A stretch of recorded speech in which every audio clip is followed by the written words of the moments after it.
Part 3. I am Su Ming. I work overtime every day to earn money to support my family. But my wife secretly spent all the savings over the years and gave the newly bought house to my younger brother as a wedding house. When I realized that all this was a mistake, Chapter 73, the second half, has just begun. Su Ming and Qin Jiwei left. But Zhang Xinzhou, Yang Fei, and Wang Xiyu are still in the food stall. Wang Xiyu asked curiously, "Do you know where Su Ming is from?" "I'm from Jiangzhou." "Oh." Zhang Xinzhou saw that Wang Xiyu seemed to be thinking about something. He glanced at Yang Fei again and then deliberately added, "He and his girlfriend seem to be from Jiangzhou." "Girlfriend?" Sure enough, Wang Xiyu's expression changed immediately, and she asked, "Does Su Ming already have a girlfriend?" Wang Xiyu was a little unconvinced. She asked Yang Fei a question, and after getting a positive answer from Yang Fei, there was obviously a bit of disappointment in Wang Xiyu's eyes. Any normal person, if they pay attention to Wang Xiyu's expression at this time, should be able to guess that Wang Xiyu is interested in Su Ming. But Yang Fei remained indifferent. This guy just started the school year, and he actually claims to be an expert in love. If Wang Xiyu hadn't been next to him, Zhang Xinzhou really wanted to call him an idiot. She found an excuse and left without even waiting for Su Ming to come back. "Stupid, let's go." "Zhang Xinzhou, can you please have some manners and stop imitating Su Ming's constant swearing? I didn't say anything bad because you're just an asshole." "Grass." Wang Xiyu was walking back to the dormitory, feeling very unwilling. "Su Ming has a girlfriend? I finally met an outstanding man. How could he have a girlfriend?" Wang Xiyu was a little depressed. As soon as she returned to the dormitory, she lay on the table. All she could think about was Su Ming's appearance. The words, "I've confirmed through our eyes that I've met the right person," that Su Ming sang on Friday night were still echoing in her ears.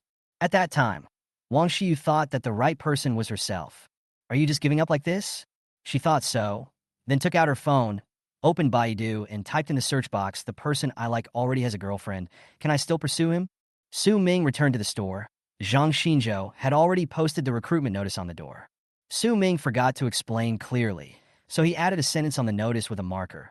"Senior students in the senior year are given priority." Zhang Xinzhou asked, "Why are seniors given priority? There are fewer classes and more time in the senior year. Then why does senior Mao take priority? There are already enough men in the store. If we hire another man, it will become Shaolin Temple." Su Ming crossed his arms over his chest and said, "I'm wondering if I should add that beautiful girls are preferred." Zhang Xinzhou laughed angrily. "Are you hiring a part-time worker or a female secretary?" "Forget it." Adding this sentence is too purposeful. When Zhang Xinzhou left the food stall, he had already asked the proprietress to pack up a meal for him. Li Tongwen was eating at that moment.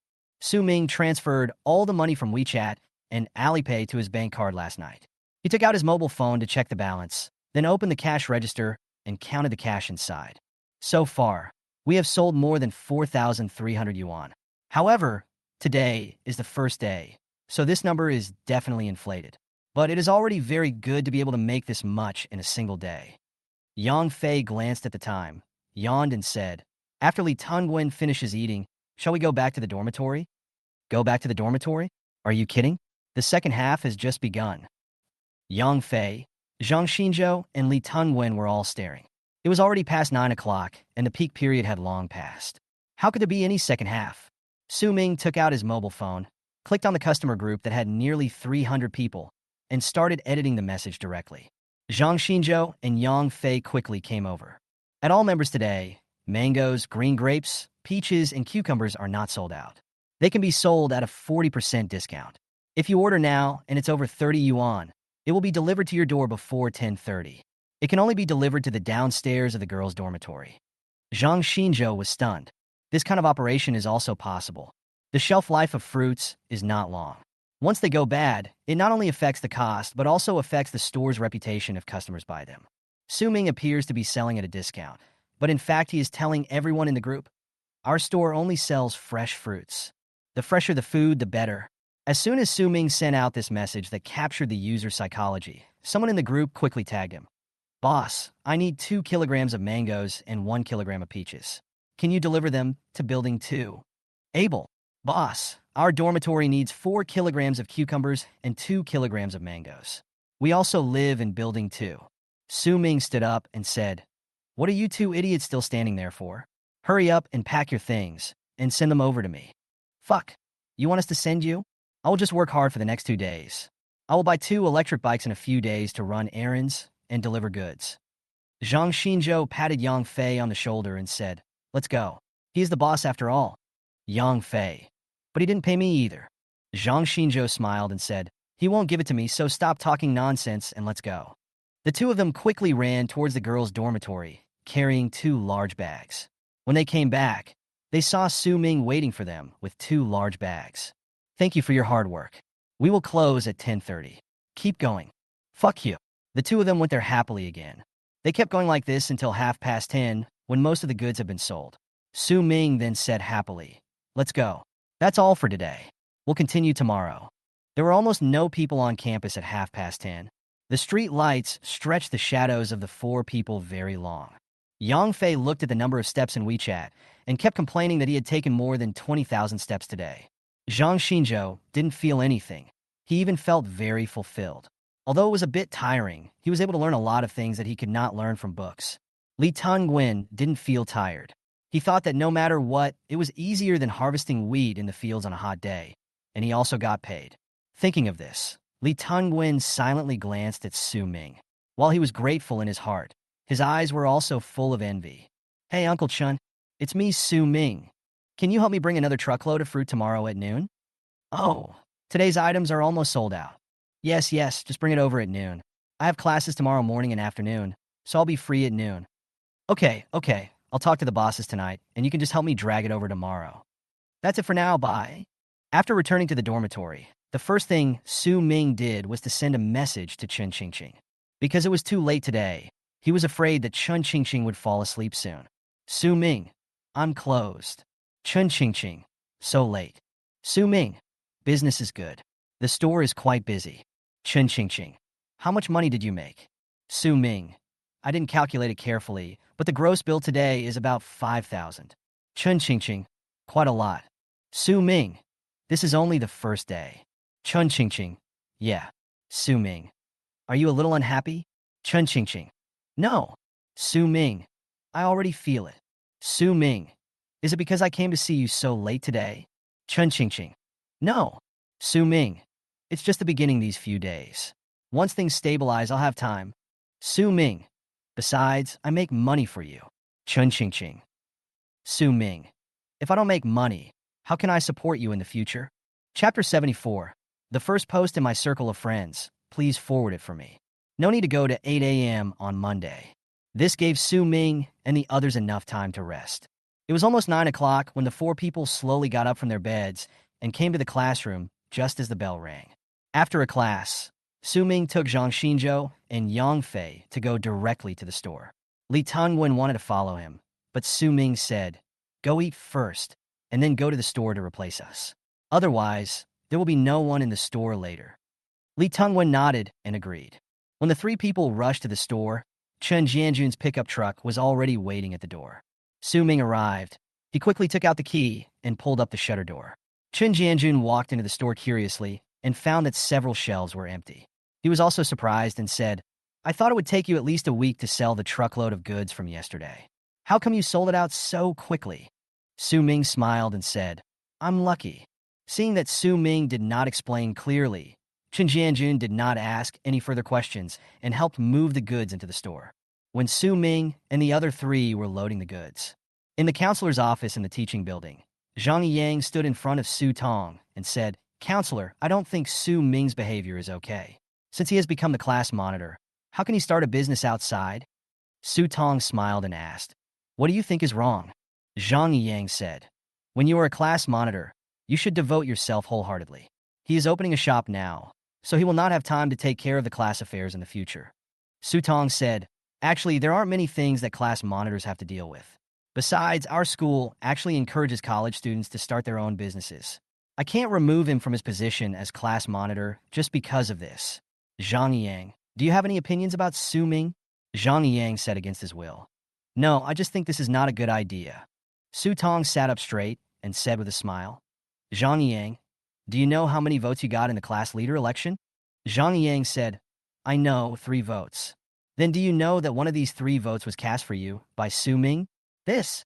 Zhang Yang suddenly looked up and looked at Su Tong in disbelief and asked in shock, "How is this possible?" Su Tong explained. Su Ming's vote was brought to the podium together with his roommates. Everyone else used black pens, but the two of them used red pens. Afterwards, Su Ming himself told me that his vote was for you, so it couldn't be wrong. Zhang Yang was distracted. From his perspective, he couldn't imagine why Su Ming would do this. He is obviously a competitor, so why would he vote for himself? Su Tong interrupted Zhang Yang's thoughts and said with a smile, "It's getting late. Go eat first. If Su Ming is not free in the future, I will let you do the classwork." "Okay, instructor." Zhang Yang left the office with a disappointed look on his face. Seeing Zhang Yang leave, Su Tong shook her head helplessly. Seeing two colleagues coming in from outside, Su Tong waved hurriedly. "Ai, Xiaofeng, come here." "What are you doing?" Su Tong picked up a plastic bag full of fruits from the ground and said with a smile, "A student in my class brought a lot of fruits this morning. You can share some." "Su Tong, you are accepting bribes." Two colleagues joked. Su Tong rolled her eyes and said, "This is someone's own fruit shop. I opened my own shop in my freshman year." "Yeah, I didn't expect that." When Li Tungwen returned to the store after dinner, Su Ming and his colleagues had already placed the fruits on the shelves. "Li Tungwen, let's go eat first. You stay in the store and watch." "Good." The three of them came to the cafeteria, and there were not many people in the cafeteria at this time. Walking in from the main entrance, Su Ming was hesitating about what to eat for lunch when a familiar figure walked towards him. When Yang Fei saw Senior Jiang Wei coming towards him, he excitedly nudged Su Ming with his elbow. Su Ming frowned. "What?" Yang Fei moved his mouth, but no sound came out. "You're fucking dumb." School beauty." Su Ming then glanced at Jiang Wei, who was walking towards him. She had long hair draped over her shoulders, a pair of bright big eyes on her slightly cold face, a slim and tall figure with curves in all the right places, and she was wearing a simple white shirt with high-waisted jeans. She exuded a confident and elegant temperament. Watching Jiang Wei coming over, Su Ming thought that Jiang Wei was the campus belle of the School of Finance. If she could help forward the message to her friends, the popularity of the fruit shop might be even higher. Then, when Jiang Wei walked in front of the three people and was about to pass by them, Su Ming suddenly reached out to stop her. Zhang Xinzhou and Yang Fei were shocked. "No, what are you doing?" "Don't imagine my brother Cohen's voice." When Jiang Wei saw the hand blocking her way, her willow-like eyebrows furrowed. Su Ming smiled and said, "Senior Jiang Wei, can you add me on WeChat?" Yang Fei's eyes popped out. "You're so fucking direct. Why do you add me on WeChat right away?" Many people in the cafeteria also noticed Su Ming's situation. After all, she was the school belle and would attract attention wherever she went. Time seemed to have stopped. The air seemed to freeze. After an unknown amount of time, under Yang Fei's astonished gaze, Jiang Wei took out her cell phone from her jeans pocket and said calmly, "Do you want to scan me, or do you want me to scan you?" Su Ming smiled and said, "Let me sweep you." "No, you are really awesome. This is not logical." As a campus belle, Jiang Wei encountered countless confessions during her freshman year, but she was ruthlessly rejected every time. There was even one time when a guy arranged candles in a heart shape downstairs of the girls' dormitory and prepared to make a passionate confession to her. Unexpectedly, Jiang Wei didn't even look at him and went straight to report him to the dormitory manager. As a result, the candles, which had just been lit for a short while, were extinguished by the dormitory manager's Annie with a basin of foot-washing water. Since then, no blind guy dared to confess his love to Jiang Wei so rashly, and Jiang Wei's image among alumni became aloof and sacred. But what's happening now? If Su Ming asks you to add him on WeChat, will you really add him? Yang Fei was not the only one who was stunned.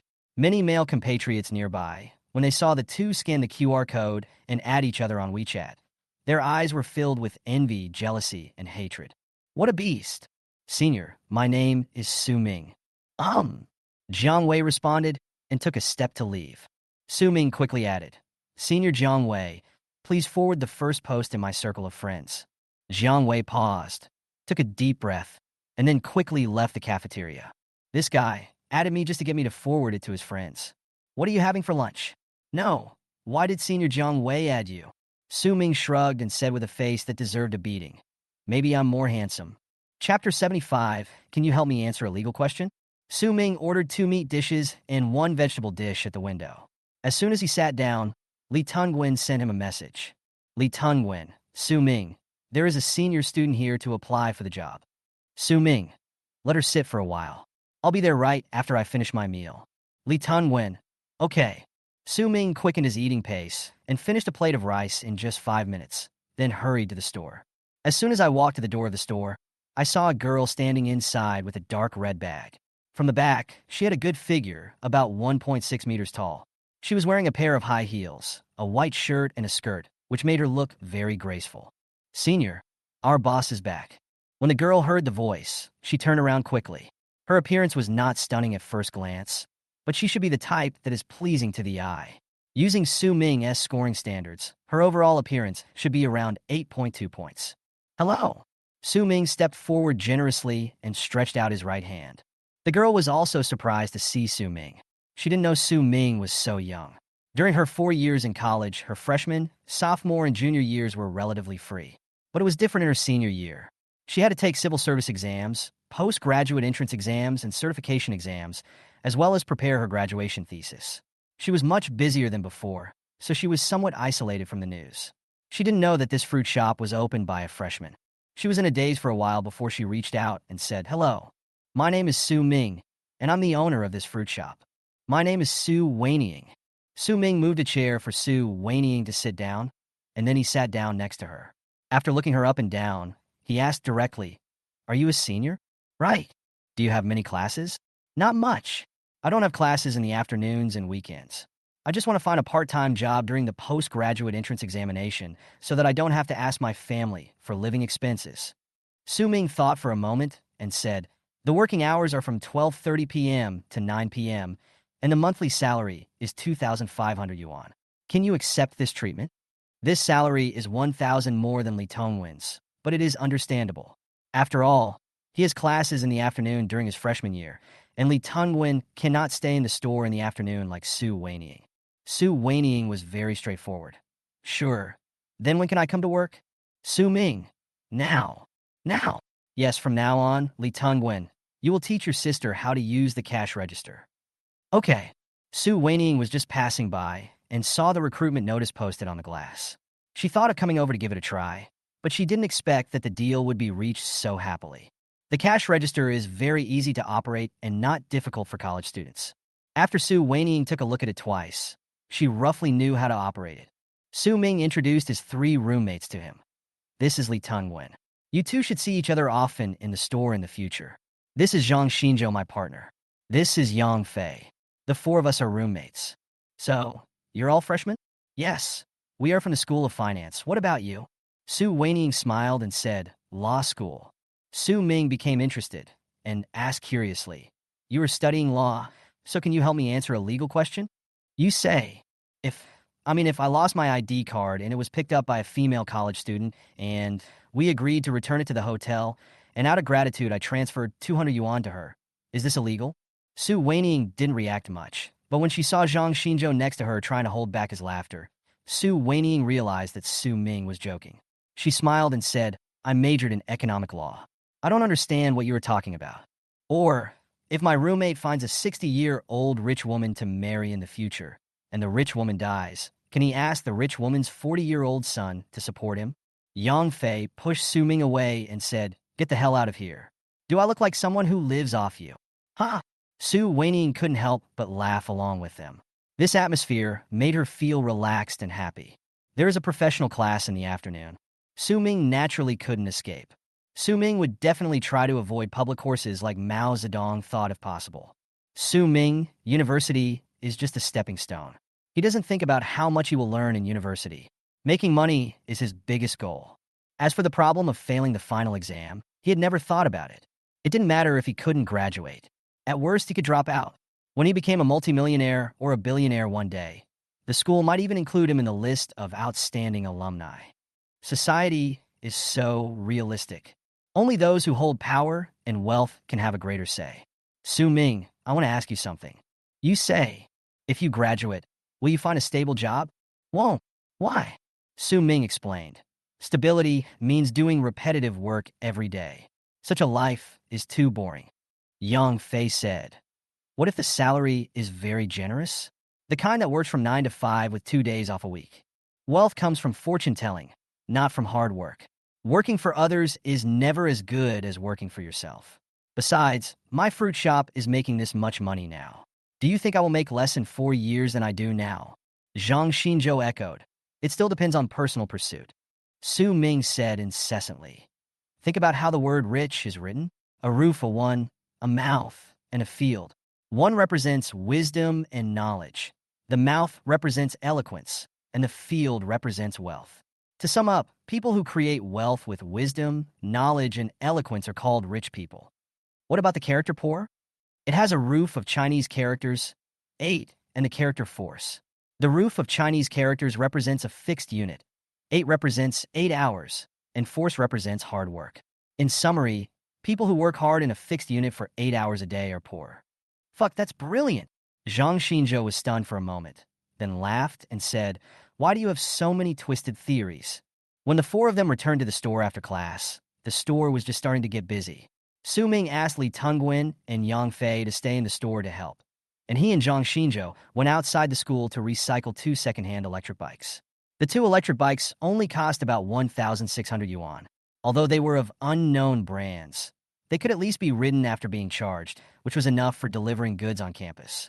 A little after 6 o'clock, Su Ming was standing at the door with a loudspeaker to attract customers as the sun was setting slowly. Su Ming yawned, sat on the chair, and even felt a little sleepy. Just as his eyes were about to close, a pair of long, white legs came into view. Su Ming looked up and then smiled.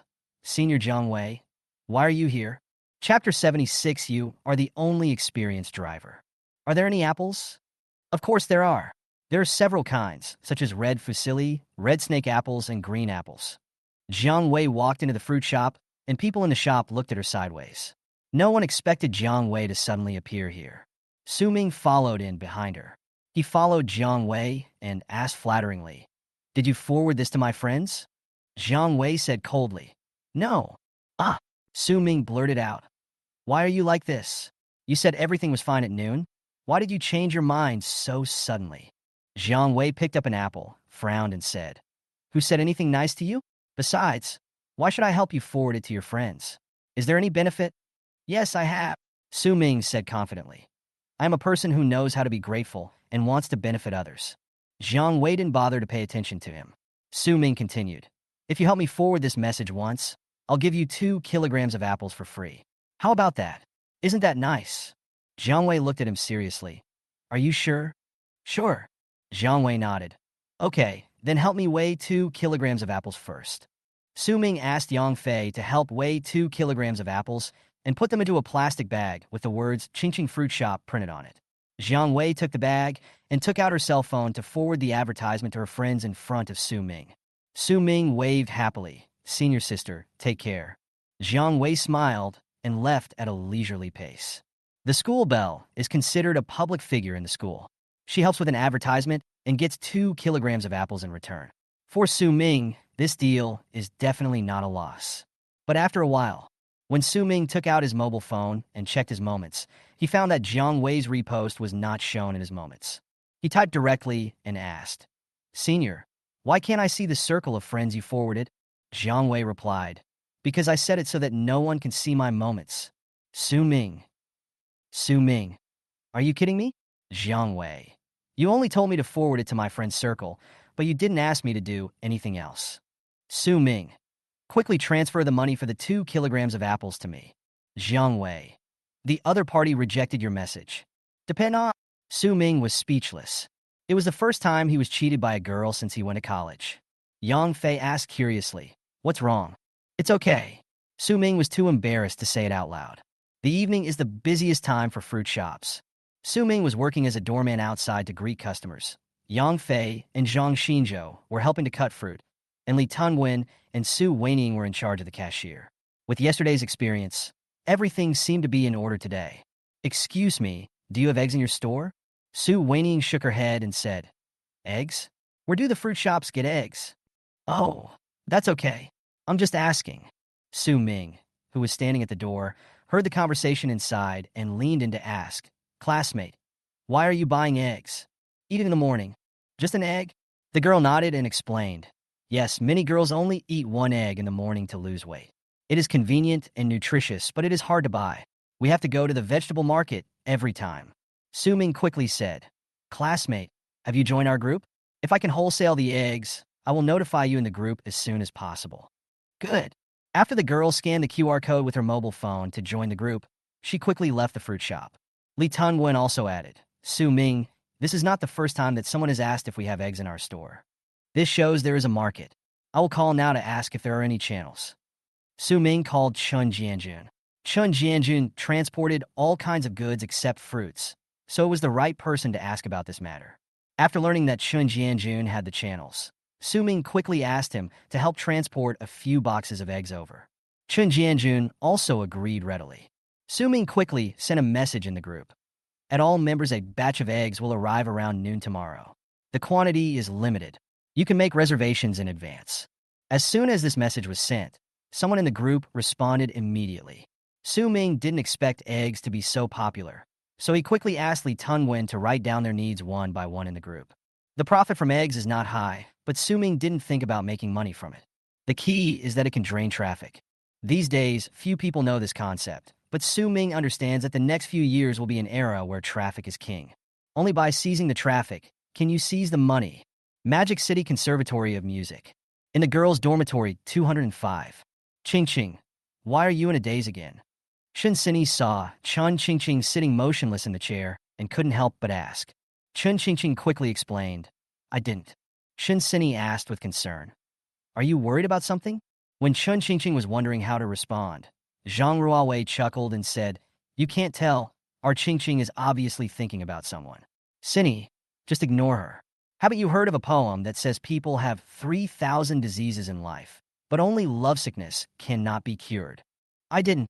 Chun Ching Ching argued with a red face. Shinsini also laughed and said, "Your boyfriend is really something. He didn't even come to see you the day before yesterday, and yesterday when they were on holiday."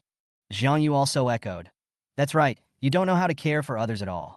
Seeing the three roommates complaining about Su Ming one after another, Chun Ching Ching explained in a low voice, "He is the monitor of their class. He is very busy at the beginning of the school year. Besides, it takes more than an hour to get here by car, so—" I know. Someone is beginning to feel sorry for him. I don't. Don't worry. I saw you holding up your phone and staring at the WeChat interface for a long time. If you want to chat with him, just send a message directly. Why are you hesitating? Are you afraid of disturbing him?" Chun Ching Ching nodded honestly.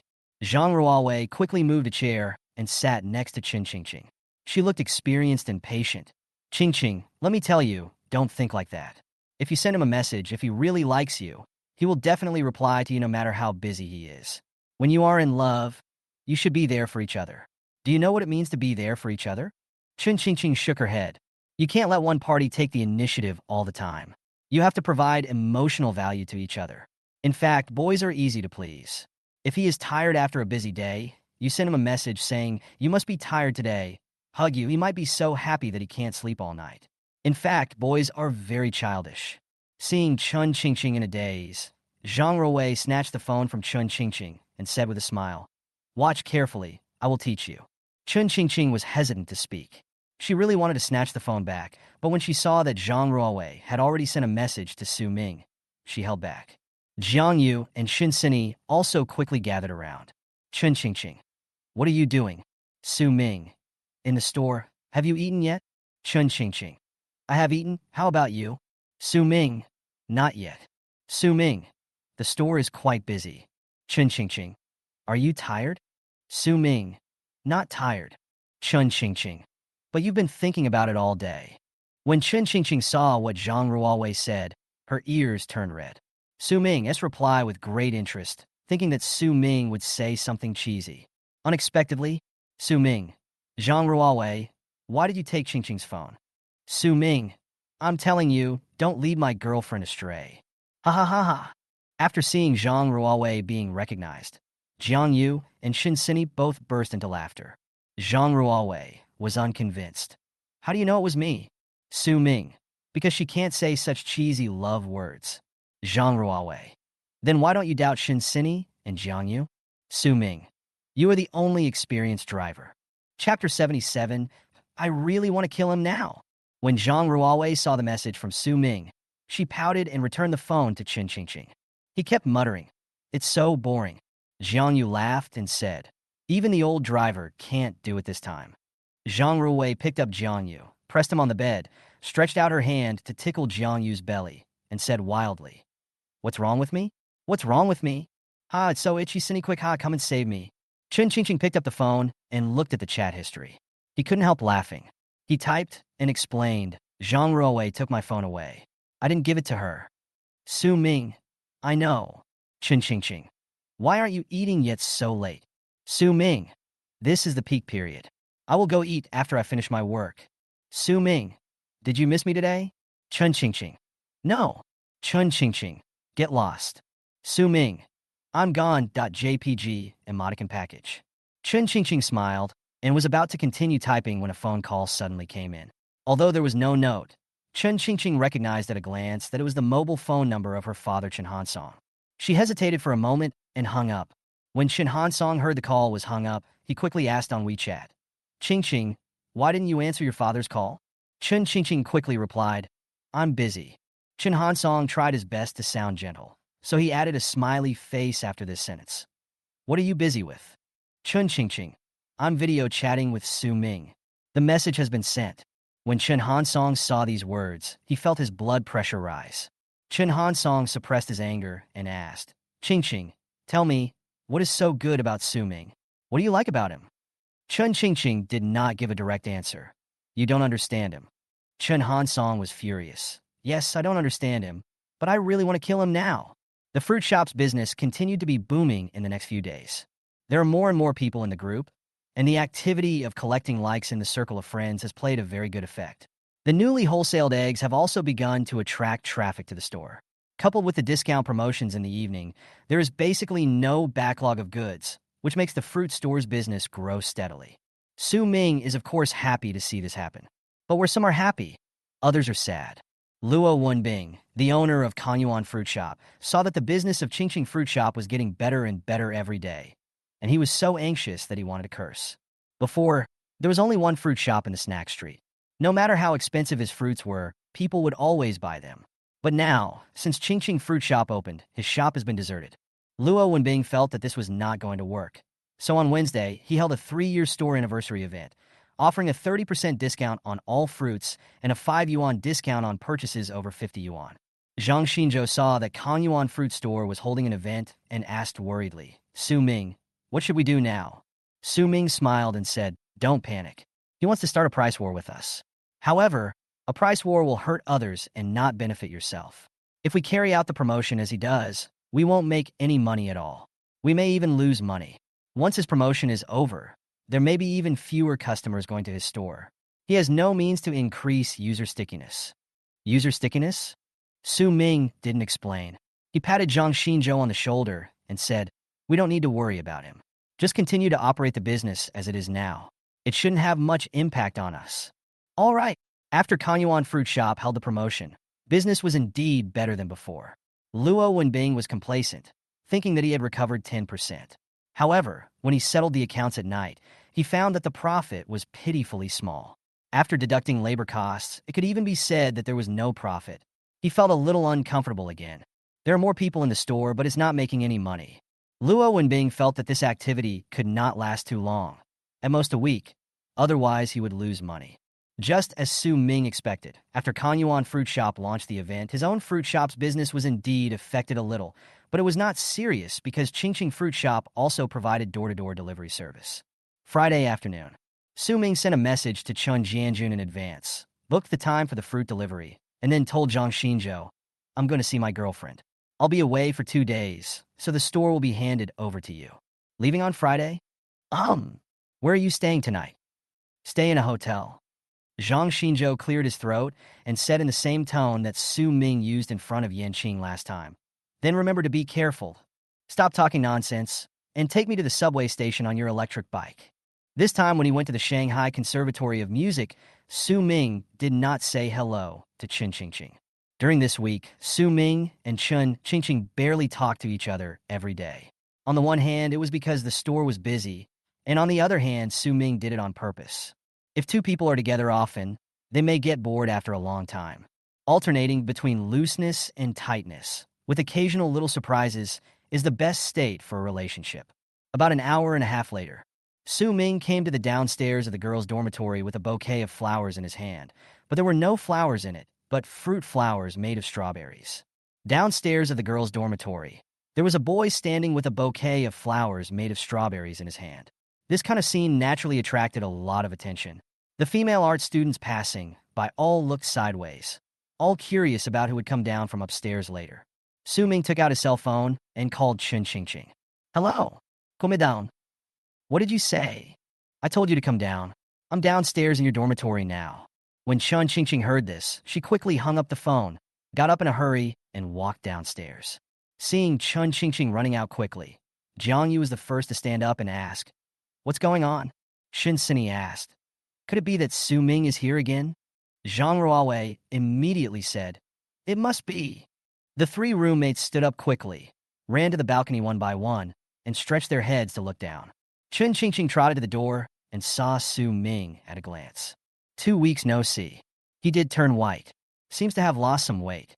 Seeing that there were groups of people watching nearby, Chun Qingqing walked over somewhat embarrassedly and asked in a low voice, "Why are you here?" Su Ming smiled and said, "I miss you." Chun Qingqing raised her foot and was about to step on Su Ming, but this time Su Ming was prepared and quickly stepped back and dodged, then quickly changed the subject. I was wrong, I wanted to see you. Is that okay?" Chun Qingqing pursed her lips as if complaining. "Why didn't you tell me in advance?" Su Ming then stepped forward and handed her the strawberry flower in his hand, saying, "I want to give you a surprise. It's more like a shock.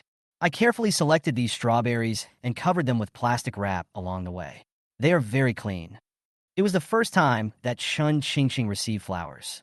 Although this bouquet of flowers was a little different, even though she was trying hard to restrain herself, her eyes were full of smiles.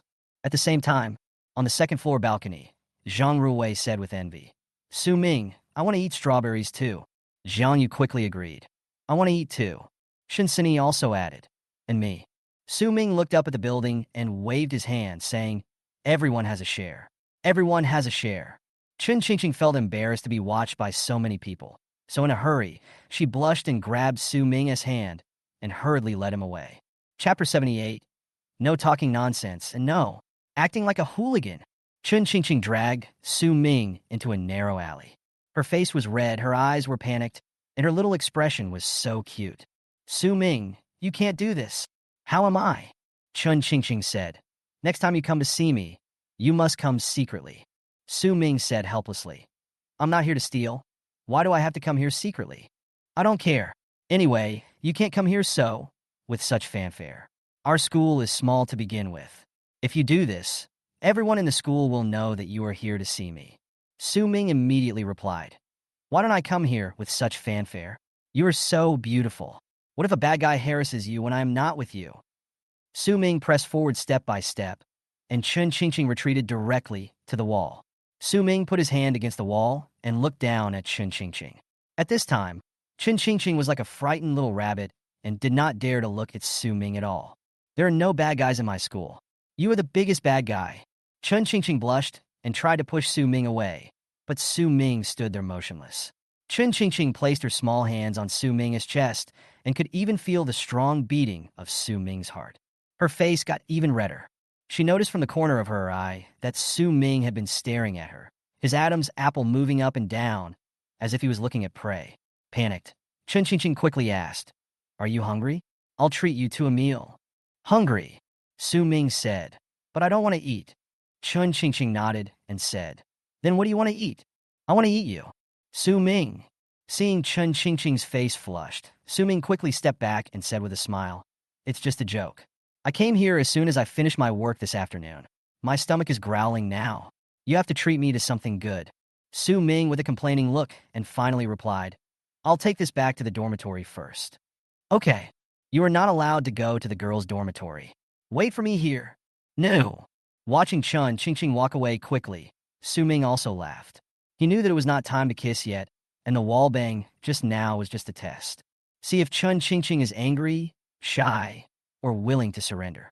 If she was angry, it meant that in Chun Qingqing's heart, The relationship between her and herself was just that of friends. If she was shy, it meant that Chun Qingqing at least didn't hate herself, and there was a possibility of further development. If they just surrender, it means that things have come naturally for the two of them, and they are not lovers but better than lovers. Of course, this is not very realistic. After all, they have not had enough time to interact with each other. As the saying goes, love grows over time. Chun Qingqing returned to the dormitory, and as soon as she opened the door, she found that her three roommates were all looking at her with smirks on their faces. Chun Qingqing pretended not to see it, put the strawberry flowers on the table, and whispered, "Eat the strawberries if you want. I'm going out to eat first. Have fun. Come on." Chun Qingqing quickly slipped away. Her three roommates were too gossipy, and Zhang Ruowei often talked about explicit sexual topics in the dormitory. Chun Qingqing blushed every time she heard them. "What do you want to eat?" "Let's go to the cafeteria." Chun Qingqing asked curiously. "Are you going to the cafeteria?" Su Ming nodded and said, "Is it not possible?" Chun Qingqing didn't think much about it and led Su Ming out of the alley. A second before leaving the alley, Chun Qingqing suddenly turned around, pointed at Su Ming with her little hand and said, "Don't talk nonsense and don't act like a hooligan." "No." The two then walked towards the cafeteria side by side. It was lunchtime, and there were a lot of people coming in and out of the cafeteria. Although it has been said many times, the appearance of art school students is much better than that of students from ordinary universities. There may be many people with ordinary looks, but they all wear makeup, even men. If you don't look closely, you can see that they are basically handsome men and beautiful women. Su Ming is confident enough about his appearance at the age of 18. It is impossible for him to have no pressure at all. University cafeterias are all pretty much the same. After Su Ming followed Chun Qingqing into the cafeteria, he looked around and asked directly, "Where do you usually eat?" Chun Qingqing pointed to a window. Su Ming smiled and said, "Then let's eat at that restaurant." Su Ming walked up, and Chun Qingqing quickly followed. Su Ming ordered one dish of braised pork with potatoes, one dish of fried green vegetables, and one dish of scrambled eggs with tomatoes. Su Ming was about to leave with the dishes in his hand. The cafeteria auntie immediately said, "Student, you haven't swiped your card yet." Su Ming smiled and said, "My girlfriend helps me brush it." The cafeteria aunt glanced at Chun Qingqing, then picked up a plate and asked, "Classmate, what would you like to eat?" Chun Qingqing wrinkled her nose. "Same as him." "Same as your boyfriend, right?" The cafeteria auntie quickly served Chun Qingqing an identical meal. Su Ming with the dishes in her hand and looked at Su Ming for a long time. But Su Ming deliberately lowered his head to eat, pretending that he didn't know that Chun Qingqing was looking at him. Chun Qingqing finally had to give up. "Eat half of it." Coincidentally, Jiang Meilin sent a message to Su Ming at this time. She wanted to know what Chun Qingqing was doing now, but if she asked Chun Qingqing, she would definitely not tell her. So Su Ming became the only way for Jiang Meilin to obtain information about her daughter's movements. Since college started, Jiang Meilin has talked more to Su Ming than to her own daughter. Su Ming took out his cell phone and took a look. Jiang Meilin. "Xiao Su, have you eaten?" Su Ming thought about it, turned around, took a photo and sent it directly to Jiang Meilin when Chun Qingqing wasn't paying attention, and then typed, "Eating." Jiang Meilin enlarged the photo and took a look. The attentive girl quickly discovered that the dishes they were eating were exactly the same. Jiang Meilin asked, "Are you in Qingqing school now?" Su Ming. "Well, I'll come to see her in the afternoon." Jiang Meilin immediately grasped the point. "Isn't your school very far away? What will you do at night?"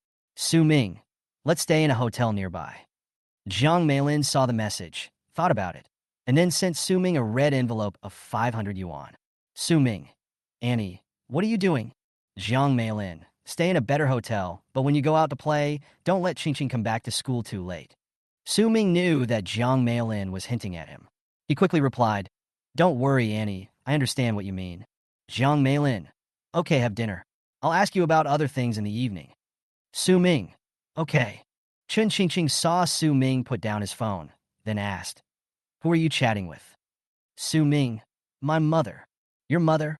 Chun Qingqing complained quietly. "Is it really necessary to be so happy just chatting with your own mother?" Hey. Chapter 79, Let's Get 520. Chun Qingqing stopped eating halfway. Eating too much at night can make you gain weight easily and is bad for your stomach. So Chun Qingqing eats a fixed amount of food for dinner. Su Ming looked up at her plate and asked in confusion, "Why aren't you eating?" Chun Qingqing said, "I'm full." Su Ming subconsciously picked up the chopsticks and took a piece of meat from the plate in front of Chun Qingqing. saying earnestly, "You are such a waste." Just as Chun Qingqing was about to stop him, Su Ming had already put the piece of meat into his mouth. Chun Qingqing blushed and asked, "Why are you taking the food from my bowl? You don't want to eat it." Su Ming said logically, "It won't be a waste if you pour it out. I don't dislike you anyway." As Su Ming was talking, he picked up another piece in front of Chun Qingqing. Seeing that he had become so shameless, Chun Qingqing simply pretended not to see it. Su Ming had eaten his fill. He burped contentedly. He stood up and asked, "Did you bring tissues?" Chun Qingqing took out a pack of tissues from her pocket, took out one, and handed it to Su Ming. Su Ming reached out to take it and wiped his mouth. After putting the plate in the recycling area, the two left the cafeteria side by side. It's getting dark. The two of them strolled along the tree-lined path on campus, and Chun Qingqing took the initiative to ask, "Come to me, what about the fruit shop in school? I've already explained everything. In addition to my roommate, the store has hired another part-time worker. Male? Female?" Su Ming was very curious about why Chun Qingqing asked this question. He smiled and said, "She's a girl. She's a senior from the senior year. Don't worry, she's not as pretty as you." When Chun Qingqing heard this and saw the smile on Su Ming's face, she knew that Su Ming had misunderstood. So she hurriedly explained, "I'm not jealous. You think too much. I just asked casually." Su Ming smiled and said, "I didn't say you were jealous." "You," Chun Qingqing cursed. "Su Ming, you are a shameless rogue turtle bastard. Why are you walking so fast? Wait for me." Chun Qingqing ignored Su Ming and walked forward on her own. It's getting dark. The streetlights are on. The evening breeze felt a little cool on my body. After walking around the playground twice, Chun Qingqing glanced at the time and finally couldn't help asking, "Are you going back to school tonight?" "No." "Where do you live then?" Su Ming smiled and said, "Let's find a hotel nearby." "You are so stingy and you are willing to spend money to stay in a hotel?" "Being stingy is only for myself. When have I ever been stingy with you? You know how expensive the strawberries I prepared for you today are. I can't bear to eat them myself." Chun Qingqing ignored Su Ming and silently took out her cell phone to send Su Ming a red envelope of 500 yuan. Hearing the notification tone, Su Ming took out his phone and immediately asked, "Why are you sending me a red envelope? Stay in a better hotel." "Okay." Su Ming opened the red envelope and saw the amount inside. He couldn't help laughing in his heart. They are really a real mother and daughter. The amounts they sent out in the red envelopes are exactly the same. Su Ming sat down on a chair next to Chun Qingqing on the playground and said shamelessly, "How about you add another 20 yuan?" "Why? Let's make up 520. Chun Qingqing turned her head away and stopped looking at him.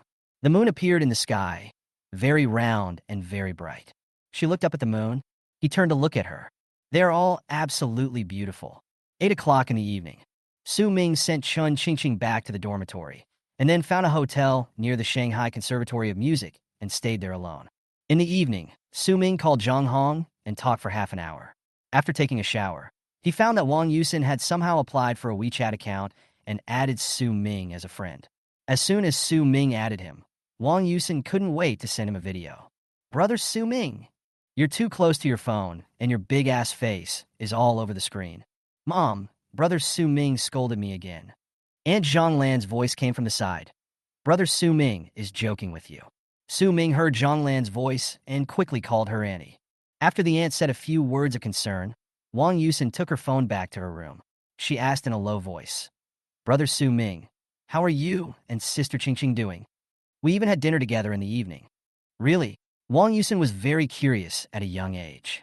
She asked curiously, "Are you two in a relationship? Let's talk about it. Don't tell your mother. Your mother is the same as mine.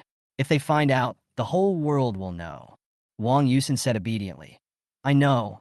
I keep my mouth shut. You are in junior high school now. Study hard and go to a good university in the future." "I know. If you want a boy to harass you, just tell me directly." "Oh, I'm so annoyed. Why are you as long-winded as my mom? I'm going to chat with Sister Qingqing." Beep, beep, beep. Su Ming doesn't recognize his bed. "I slept very soundly in the hotel, even better than in the dormitory. Not only was the bed in the dormitory small, but I could often hear Yang Fei talking in his sleep in the middle of the night. It was different in the hotel. The bed was big and soft, and it was also very quiet next door, so I couldn't hear any panting sounds." Su Ming got up early in the morning. After all, the weekend was only 2 days long. Su Ming had come here with great difficulty and didn't want to waste his time on meaningless things. After having the free breakfast at the hotel, Su Ming went directly to the girls' dormitory. On Saturday morning, many people were still in bed. After Su Ming sent a message to Chun Qingqing, he stood at the bottom of the stairs and waited. Chun Qingqing had just gotten up and was still washing up. Zhang Ruowei took a look from the balcony and said to Chun Qingqing, "Are you going to let Su Ming wait for us downstairs?" "What else? Why don't we just ask him to come up?" Before Chun Qingqing could say anything, Shin Sini asked, "But will the dormitory manager allow it?" Zhang Ruowei said, "The dormitory manager's eyesight isn't that good. Forget it. Zhang Yu, come with me downstairs and we'll call him up. Let me get dressed first. Let's go, let's go." Chun Qingqing was embarrassed to go downstairs. She thought it would be so embarrassing if someone found out. However, she did not stop Zhang Ruowei and the others from going downstairs. She did not have much privacy anyway. Su Ming had come upstairs once at the beginning of the school term, and her 3 roommates had no objection, so she certainly had no objection either. Zhang Ruowei took Jiang Yu and Shin Sini to the dormitory door. "Handsome, why did you come down?" Zhang Ruowei smiled and said, "Didn't Chun Qingqing tell you that the 3 of us are going out to play with you guys today?" "Hey, why do you have that expression on your face? Don't you want us to be a light bulb?" "I didn't say that.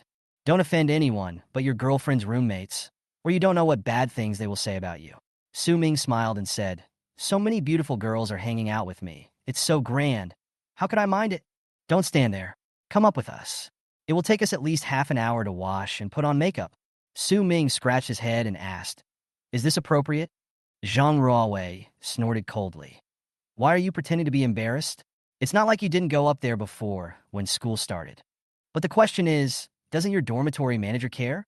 Her eyesight is not very good. You just stand between us and run up with us." Su Ming shrugged and said, "If you don't mind, I'm sure it's no problem. Let's go then." Su Ming really followed the 3 of them into the girls' dormitory, and then ran up to the 2nd floor at an extremely fast speed. Fortunately, there were not many people in the corridor at this time, and Su Ming arrived at dormitory 205 smoothly. "Handsome, please sit down for a while. Give us half an hour, and we'll be ready soon." "Oh!" The 4 of them quickly started to wash up and then put on makeup in front of the mirror one by one. This scene is so fucking erotic. Not wanting to make a fool of himself early in the morning, Su Ming quickly took out his cell phone to divert attention. Qin Jiwei happened to send a message at this time. "Are you up?" Su Ming, "Yes." Qin Jiwei, "Where is it?" Su Ming, "You may not believe this, but I'm in the girls' dormitory now." Qin Jiwei, "Are you sick? Why are you bragging so much so early in the morning? You're still in the girls' dormitory. Why don't you say you're in heaven?" Chapter 80. The gun is a bit difficult to control. Ruowei, "Can I lend you my concealer pen?" Here.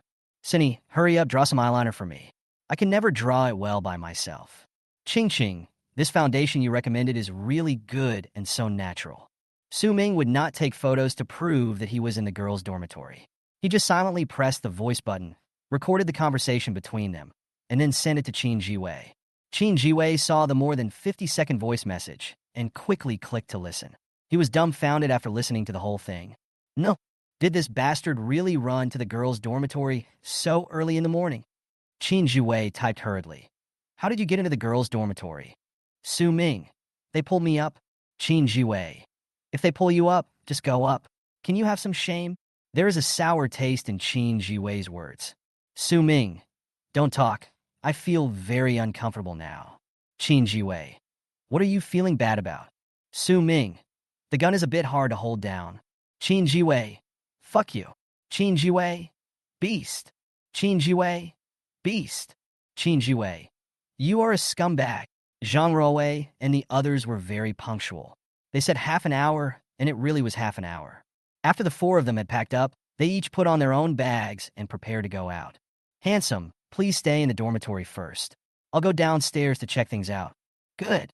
Zhang Ruowei ran to the 1st floor and saw the dormitory manager busy discussing something with the water delivery man. She hurried upstairs to bring Su Ming and 3 roommates down, then hurriedly ran out of the girls' dormitory.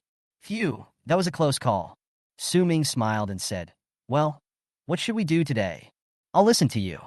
Wherever you and Qingqing go, we'll follow." Su Ming quickly came up with an idea.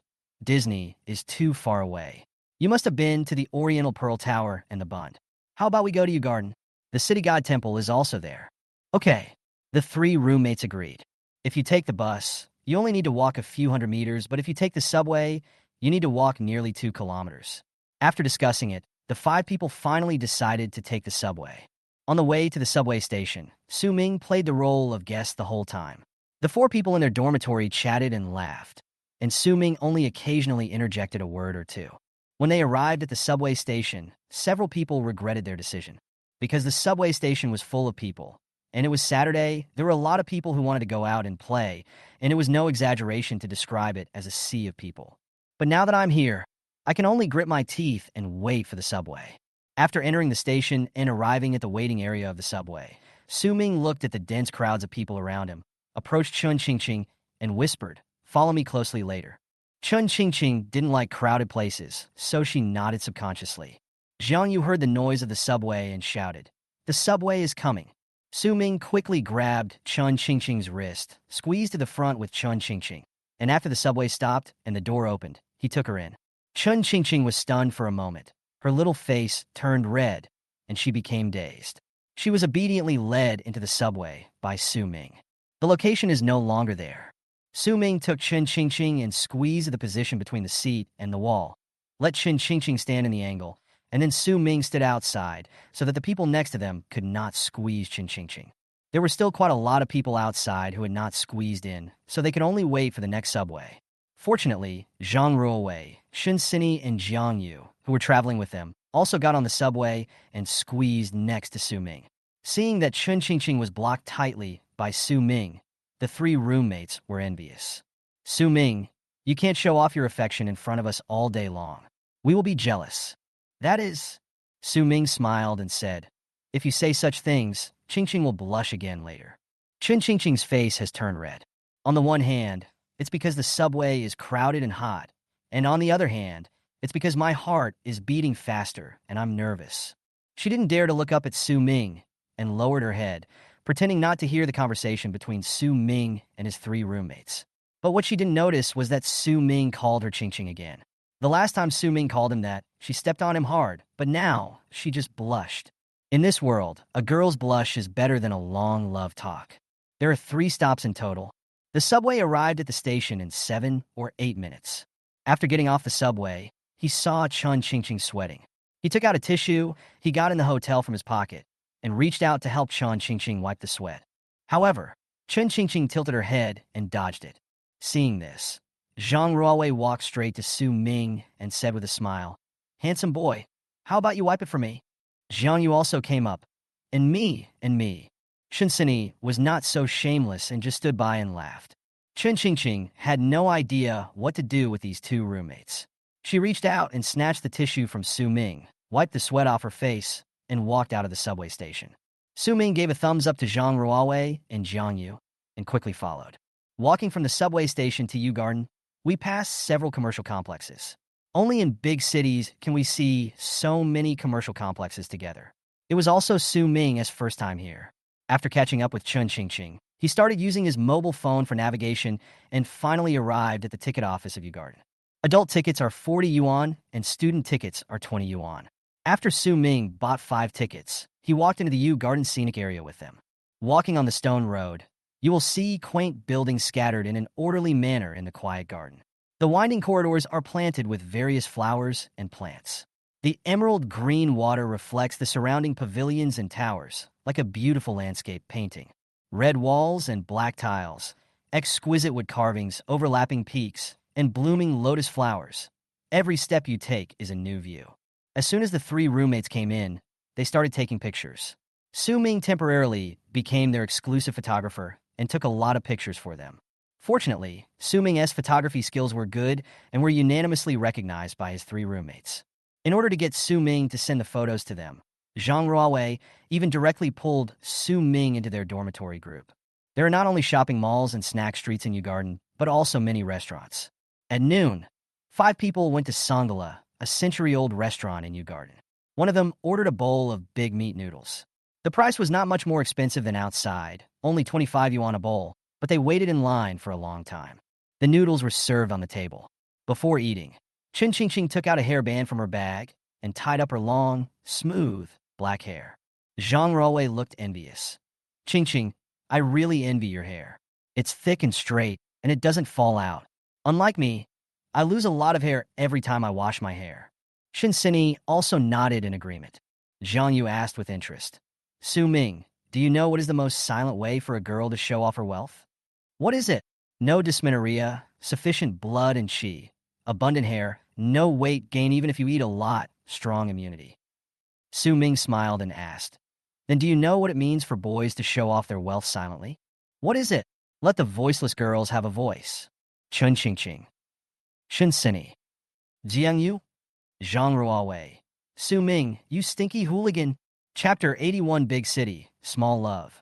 Right now, in a restaurant in Powerlong Plaza, Pudong District, Wang Shiyu was also having dinner with two female high school classmates. The three of them were very good friends in high school, commonly known as besties. Wang Shiyu had her first dinner with her roommates here after coming to college. At this moment, she was sitting in the seat where Su Ming had sat last time, staring blankly.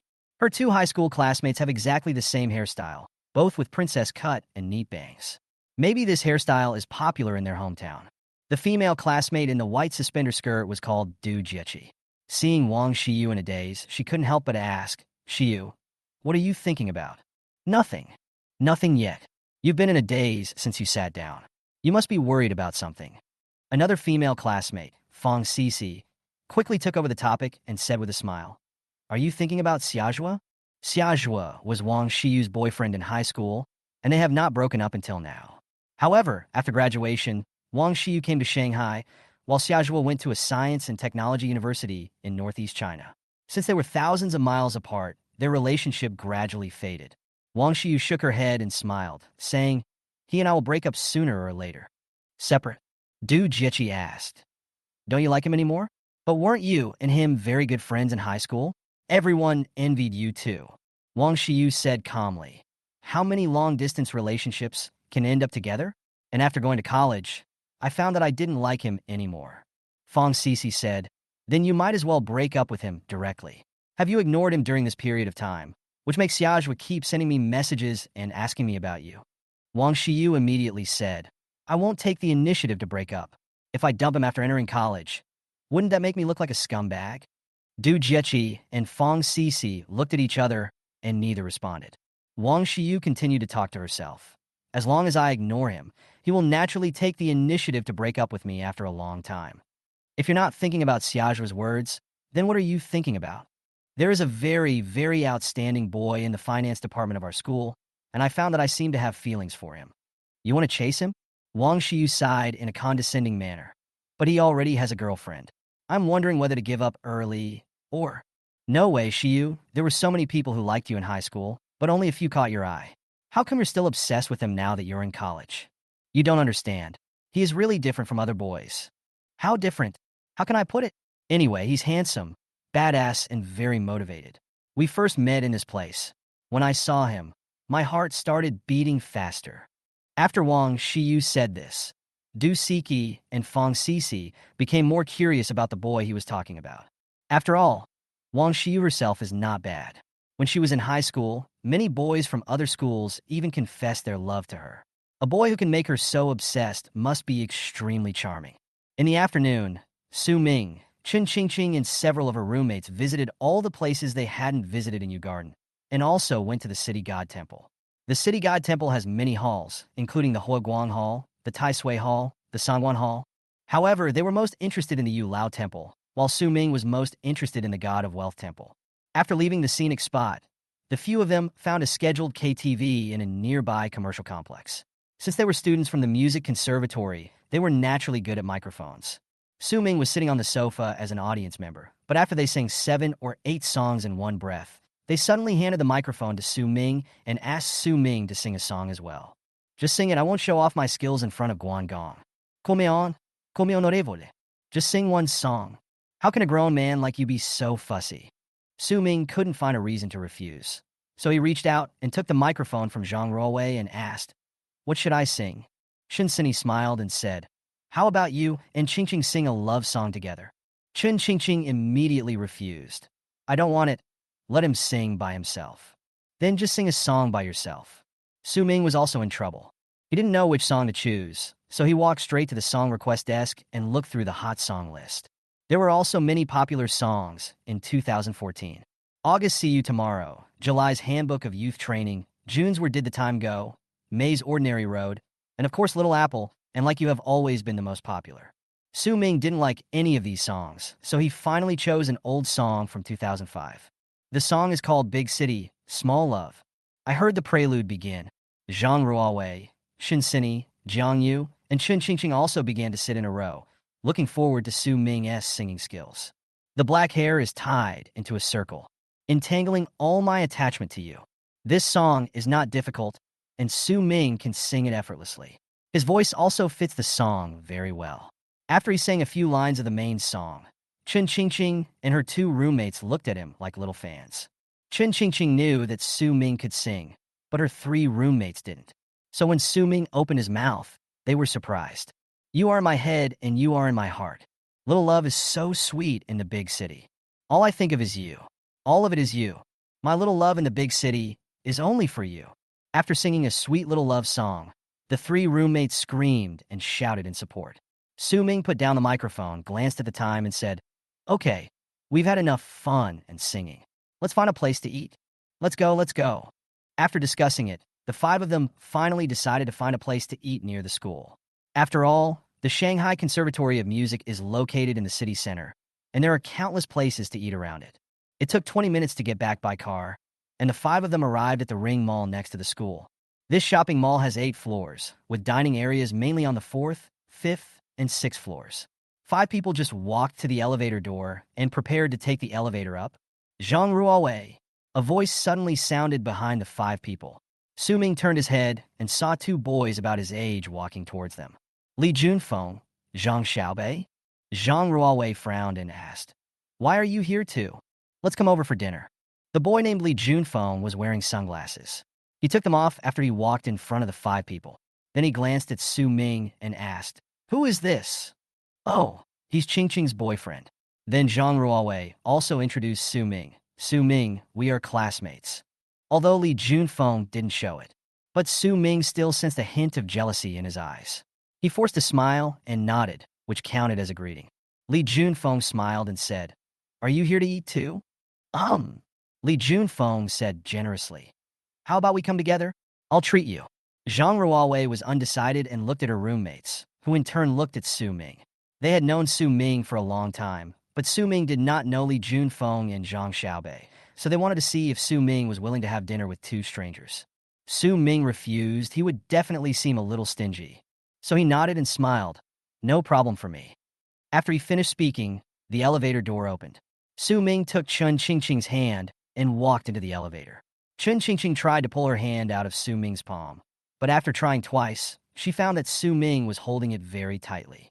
She looked up at Su Ming and found that Su Ming was also looking down at her, and there was a little more domineering in his eyes than usual. Chen Qingqing guessed something, so she no longer tried to pull her hand out and let Su Ming hold her hand tightly.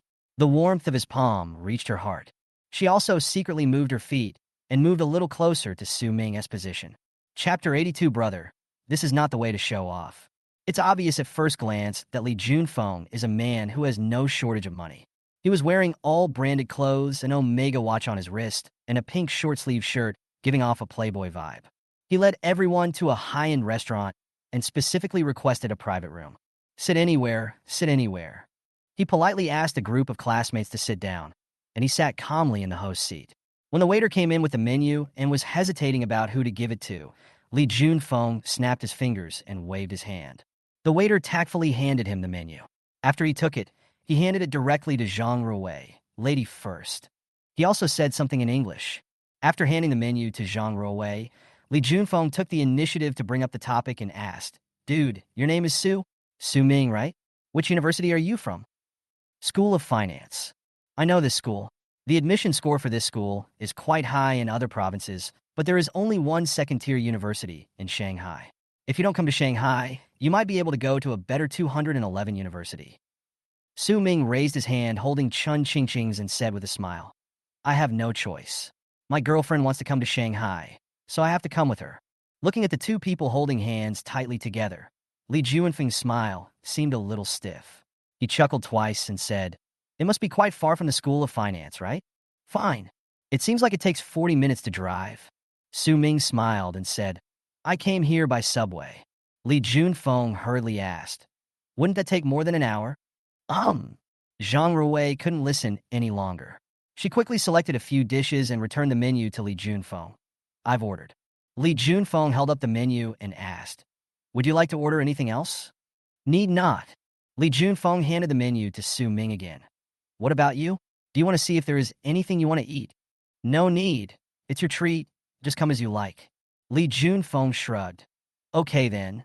Li Junfeng was not polite and added a lot of dishes in one breath.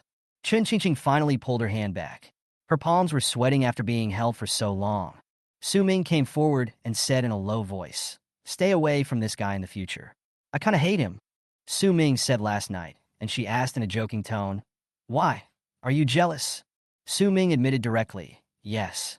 Chun Qingqing was stunned. She didn't expect Su Ming to admit it so generously. She lowered her eyes, gently pinched the corner of her clothes, revealing an indescribable shyness. In fact, Chun Qingqing hated Li Junfeng even more than Su Ming did. He was the most pretentious person in the class. Usually, they would only meet in the classroom, and Chun Qingqing had never paid any attention to him. Seeing Su Ming and Chun Qingqing biting their ears, Li Junfeng was extremely puzzled. Chun Qingqing usually talks to only a few roommates and is cold to everyone else. Why is she so talkative with Su Ming now? The dishes were served one by one. Su Ming also started eating as if nothing had happened. And while eating, he did not forget to pick up food for Chun Qingqing. Chun Qingqing knew that Su Ming was acting for Li Junfeng and Zhang Xiaobei, so she cooperated and started eating. Where did you go today? Several people started chatting with each other, but Su Ming pretended not to hear anything and did not get involved in the conversation between their classmates. But Li Junfeng seemed to do it on purpose. Seeing that Su Ming had been silent, he suddenly smiled and said, Su Ming, have you talked to Chun Qingqing for a long time? Right. So this is considered puppy love, right? Su Ming smiled and said, it's okay. Both of our parents are quite open-minded. His mother doesn't object to us being together. Li Junfeng was surprised and asked, do your parents know about you? Yeah, what's the problem? Oh, Li Junfeng quickly shook his head. No, I just want to ask, what do your parents do? Su Ming said, my father is a grassroots employee in the system, and my mother works in a small company. They both have very ordinary jobs. It seemed that Li Junfeng felt that he had an advantage at this point, and he quickly began to show off. In fact, I envy your ordinary family. My father opened a company in Shanghai, and my mother also works in the company as a financial officer. They are busy all year round. I can only see them during the Chinese New Year. Every time they call me, they only ask me if I need money. They never care about what I like or don't like. Zhang Xiaobei said cooperatively, this is great, as long as we have money. It's enough. That being said, I sometimes feel a little empty. But it is also because our family is not short of money that I can go to art school. Otherwise, my parents would definitely not agree to let me come here to study music. Su Ming felt helpless. This guy really deserves a beating for his pretentious look. If Su Ming was very familiar with him, he might remind him, brother, this is not the way you pretend to be cool. But he had nothing to do with Li Junfeng and didn't want to have any relationship with him, so he was too lazy to say anything. But as Li Junfeng's words became more and more outrageous, and in the end it sounded like he was giving a speech, Su Ming could no longer sit still. He took out his mobile phone from under the table, quietly opened Alipay, changed the settings, and then quietly placed it on the table in front of him. In Shanghai, earning 10 or 20 million yuan a year is not considered very rich. My father's company only earned about 10 million yuan last year. Li Junfeng was halfway through his words. Su Ming's phone suddenly rang. 23 yuan has been credited to my Alipay account. No one took it seriously, including Li Junfeng. He continued, but the economy is better this year, so maybe 18 yuan has been credited to my Alipay account. 21.5 yuan has been credited to my Alipay account. 11 yuan has been credited to my Alipay account. In the evening, it is the peak time for fruit shops.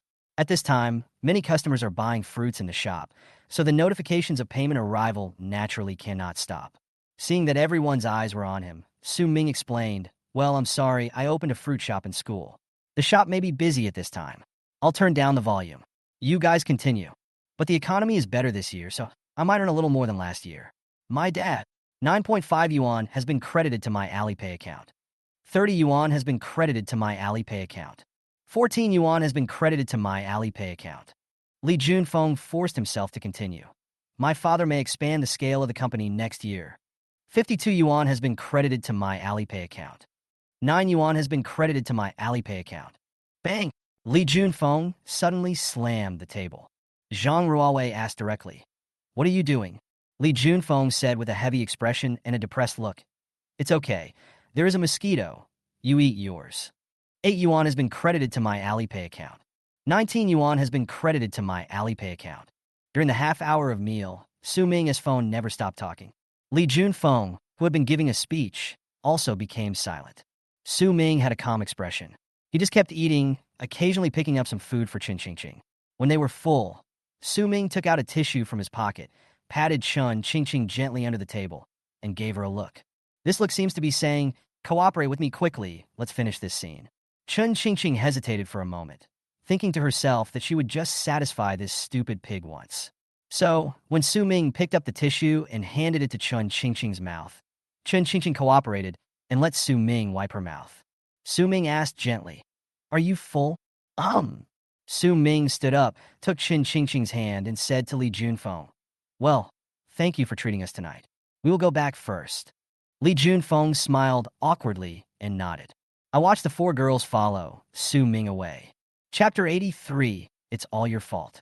The elevator door opened and closed.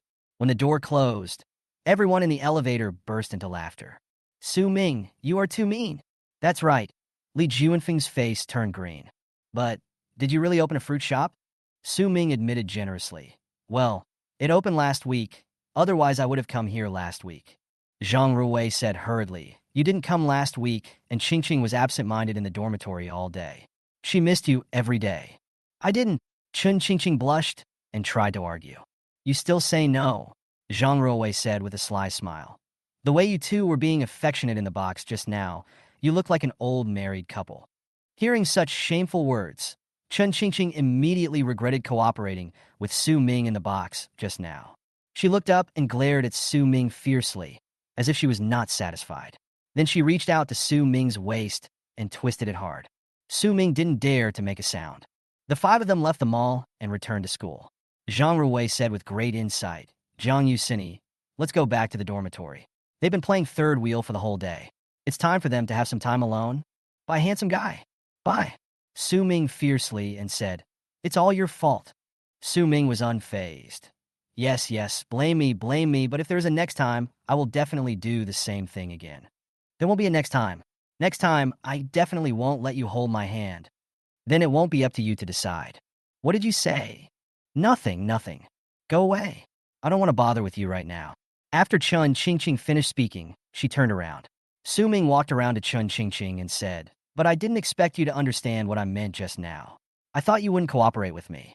Chen Qingqing pouted. "If you dare to tell anyone, you will be dead." "Don't worry, I will keep my mouth shut. We just finished our meal. How about we go for a walk in front together?" "I don't want to leave." "Then I'll carry you." Chen Qingqing snorted and walked forward on her own. Su Ming curled his lips and quickly followed. There is a forest behind the He-Looting Concert Hall of the Shanghai Conservatory of Music. Many students like to take a walk in this place after dinner. Because it is a music conservatory, you can often see many students holding musical instruments or sitting on stone chairs or on the lawn to play.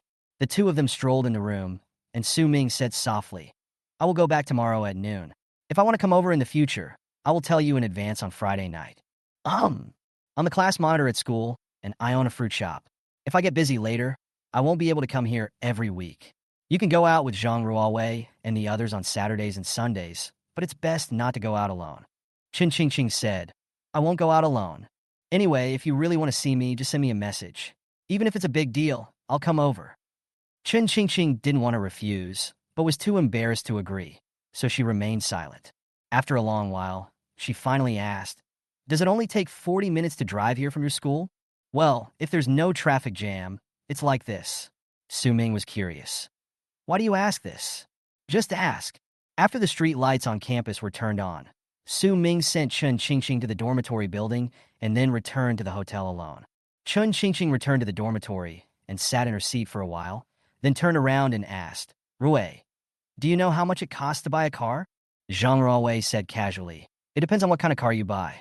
A cheap one can be bought for tens of thousands of yuan, An average one of hundreds of thousands is enough. A better one of 200,000 or 300,000 yuan. And a million yuan is basically a luxury car. Shun Sini asked curiously. Why are you asking this? Zhang Ruowei then asked back. Yes. Why are you asking this? It's okay. Chun Qingqing shook her head, took out her cell phone, and checked her bank balance. After discovering that there were only tens of thousands of yuan in her card, she divided 100,000 by 3,000 and found that if she could save 3,000 yuan a month, it would take her almost 3 years to save up 100,000. Chun Qingqing was a little unhappy. Chen Hansong was even more unhappy. As a father, he wants to know more than anyone how his daughter is doing in school. Is she used to the food in the cafeteria? Is she used to sleeping in a bunk bed? Is she getting along well with her classmates? But every time Chen Hansong asked Chun Qingqing, the answer he got was always, okay, average or okay, or simply get no response. Chen Hansong finally couldn't help it today. After getting off work from the bank, he drove directly to Hongye Villa, stood at the door, and rang the doorbell. Half a minute later, Jiang Meilin opened the door and saw Chen Hansong standing at the door. She said coldly, Why are you here? Jiang Meilin, how is your daughter doing in school? Every time I send her a message, she always says or ah. Do you know how worried I am about her? Jiang Meilin said, Don't worry, she is doing well in school. How do you know that? She is my daughter. Chen Hansong immediately said, Don't pretend. Qingqing's attitude towards both of us is similar. Would she tell you so much? Jiang Meilin said, She won't tell me, but someone will. I know her 3 roommates are Zhang Ruowei, Jiang Yu, and Shin Sini. Did you know that? I know that she went to the Bund and Oriental Pearl Tower on the first weekend after military training. Did you know that?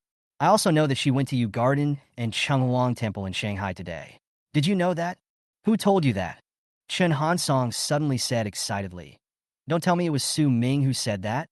Jiang Meilin smiled and said, That's him. Jiang Meilin, what are you thinking? It's okay that Chun Qingqing is ignorant, but you are also ignorant. Can you trust Su Ming? He is unreliable, but can you be trusted?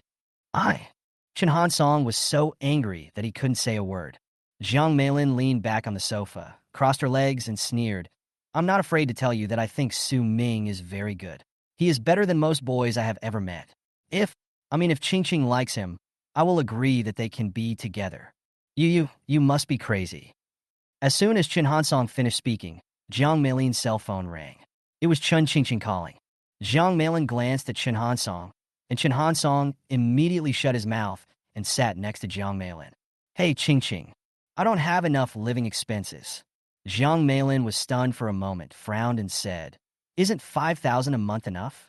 Chun Qingqing didn't say anything. Jiang Meilin asked, Do you want to buy something? You can tell Mom, and she can buy it for you. I want to buy a car. Huh. Chapter 84. My daughter is not love-brained. Chun Qingqing seemed to realize that she had let the cat out of the bag and quickly hung up the phone. Chen Hansong and Jiang Meilin were both dumbfounded. Buy a car? What car to buy? Chun Qingqing hasn't even passed the driving test. Why would she buy a car? The two thought for a while, and Jiang Meilin suddenly widened her eyes and said, Could it be? She wants to buy a car for Su Ming?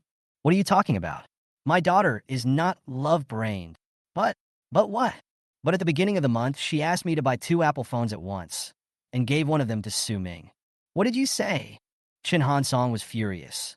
It's fine if he doesn't spend money on my daughter, but he also wants my daughter to spend money on him? Send a message to Su Ming on WeChat. Jiang Meilin. Xiao Su, are you there? Su Ming. I just got back to the hotel. What happened? Jiang Meilin. Qingqing just called me and said she wanted to buy a car. Do you know what happened? Su Ming. Buy a car. Jiang Meilin. You don't know? Su Ming. I don't know. Su Ming. No wonder she asked in the evening how long it would take to drive from my school to hers. It turns out. Su Ming. Annie, don't listen to her. I will buy the car myself when I make enough money. Jiang Meilin.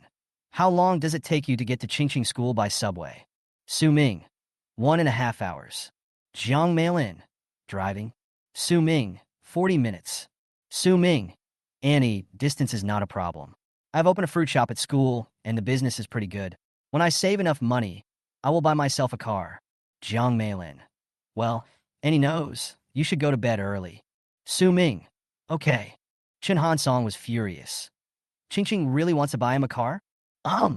What kind of magic potion did this boy give our daughter? Do you have anything else to do? I. Have you got a meal yet? No. Wait, I'll go cook some food. Don't bother. I'll just eat the same thing as you do for dinner. Zhang Meilin ignored Chun Hansong, walked into the kitchen, and fried a plate of shredded potatoes and ginger for her ex-husband. After 5 minutes, the dish is ready. Chun Hansong did not consider himself an outsider. He served himself a bowl of rice, sat down at the dining table, picked up some shredded potatoes, and took a bite. He had just chewed twice when his face changed. Zhang Meilin said coldly, "You must finish eating what I cooked, or don't come here every other day." Chun Hansong has a lot of grievances that he can't express. Weekend noon, Su Ming and Chun Qingqing sat face to face and ate together. After chatting about some trivial gossip, Su Ming got straight to the point and asked, "Did you talk to your mother about buying a car last night?" Chun Qingqing stopped moving. He said quickly and quietly, "I was just talking nonsense." Su Ming said, "Don't think about those things in your little head. These are not things you should consider. You have to think from your parents' perspective. After all, we have only known each other for such a short time. A mobile phone is precious enough. Even if you really buy a car, I won't want it." Chun Qingqing lowered her head and argued, "I didn't say I was going to buy it for you. Then why did you buy a car? You don't have a driver's license. I'll let you be my driver." Su Ming smiled and said, "Don't worry, there's plenty of time. After class next week, it will be National Day. Do you plan to go home?" Chun Qingqing didn't know how to answer. Su Ming smiled and asked, "Are you trying to ask me if I will reply? If I reply, you reply. If I don't reply, you don't reply." Chun Qingqing wrinkled her nose. "You know it, but you're still asking." Su Ming, "Then let's go back together. I didn't bring winter clothes with me when school starts. After October, the temperature will start to drop. I bought the tickets for both the return and return trips. I don't have classes on the afternoon of the 30th, so I'll come and see you." Oh. Chun Qingqing had a normal appetite and stopped after eating half a bowl. Seeing that Su Ming seemed very hungry, she looked at the people around her, and when she found that no one was paying attention to her, she put the uneaten ribs in her bowl into Su Ming's bowl, then quickly lowered her head and pretended to play with her phone. Su Ming returned to school at 3:30 in the afternoon. The three roommates and Su Weining were all in the fruit shop. "Yo, the big boss is finally back. Why do you look so tired after being out for 2 days? Have you been drained of energy? Get lost." Su Ming rolled his eyes and cursed. "Go sit in the car for an hour and a half and see if you are tired." Zhang Xinzhou got down to business. Kanyuan Fruit Shop seems to be unable to hold on. "We just changed the promotion from 30% off to 20% off, and the promotion of 5 yuan off for purchases over 50 yuan has also been canceled. I've said that price wars hurt others and don't benefit ourselves. Their store's business is definitely not as good as ours, but starting this week, they should try to imitate our marketing methods. While we are expanding our customer channels, we also need to let our customers develop consumption habits in our store." How do you do this? Let's chat more in the group and send a small red envelope from time to time to increase interactivity. Zhang Xinzhou smiled and said, "Then you have to come. You're a big star now." Su Ming nodded.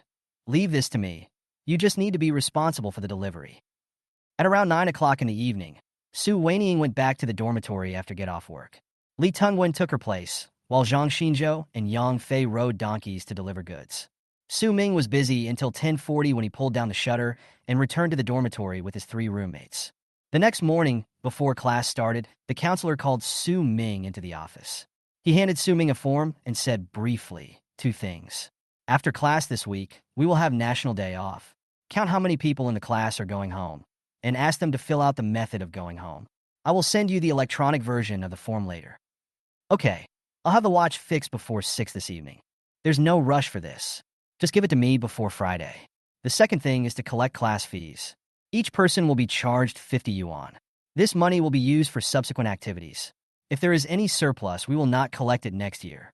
Explain this clearly to the students. Clear. Okay, class is about to start. Go back to the classroom. Su Ming nodded and returned to the classroom. While the teacher was not there yet, Su Ming walked to the podium, patted the table, and said, "Everyone be quiet for a moment. I have 2 things to say. The first thing is that everyone needs to fill out the National Day holiday whereabouts form. If you have already bought the ticket, please write down the train number. If you're not going home, just write not going home. But everyone must pay attention to safety during the National Day holiday." The second thing is the issue of class fees. The instructor said that each person will be charged 50 yuan for the time being. The class fees will be mainly used for future class activities. If there is a surplus, it will not be collected next year. So everyone should pay it to me. WeChat, Alipay, or cash are all fine, but remember to note your name. Did you hear everything? I heard it. Su Ming came down from the podium, walked directly to Li Tungwen, and asked in a low voice. You don't have to give me yours, I'll just deduct it from your salary. Is that okay? Li Tungwen nodded in agreement. Su Ming returned to the last row with a smile, silently took out his cell phone, and sent a message to Chun Qingqing. Su Ming, I dreamed about you last night. Chun Qingqing, who was also sitting in the classroom, became absent-minded when she saw the words sent by Su Ming. After the first class ended in a daze, Chun Qingqing quickly asked, What did you dream about? Su Ming, guess. Chun Qingqing's little face was flushed, and the second class passed in a state of daydreaming. Chapter 85, How Can You and I Improve? Chun Qingqing, don't you ever send me messages during class again. Su Ming, why? Chun Qingqing, no reason. Su Ming, okay, I get it, but I really dreamed about you last night.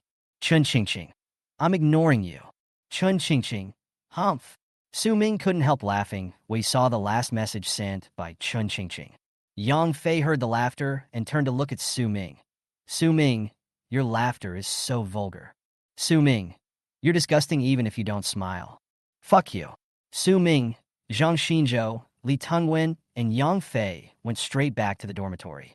Zhang Xinzhou and Yang Fei also followed Su Ming back, while Li Tungwen went to the store. The store won't be very busy at noon, and having Li Tungwen and Su waiting around is enough. Su Ming didn't buy a laptop, so after returning to the dormitory, he took over Zhang Xinzhou's seat and started filling out the National Day holiday whereabouts form. After that was done, I started calculating the class fees. In fact, except for Li Tungwen, most of the students in the class come from well-off families. Many of their parents are engaged in the financial industry, which is why they let their children study this major. People like Li Tungwen are only a minority. Su Ming calculated the total amount and found that all the money had been collected, so he lay down on the upper bunk and took a nap. Before the afternoon class, Su Ming found Su Tong and gave her the collected class fees and the National Day holiday whereabouts form. Su Tong didn't expect Su Ming to be so quick. She handed the change of 50 yuan to Su Ming and said, The brooms and trash cans in the class are useless. Use this 50 yuan to buy a few brooms and trash cans. Then he took out another 500 yuan and handed it to Su Ming, saying, This 500 yuan is also with you. If the class needs money, you can do it yourself, but how each sum of money is used must be open and transparent. Clear. Su Ming returned to the classroom and found Zhang Yiyang after finishing a class.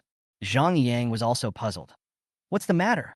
Su Ming directly handed 50 yuan to Zhang Yiyang. This is the class fee. Zhang Yiyang was speechless and said, What are you going to do with the class fee?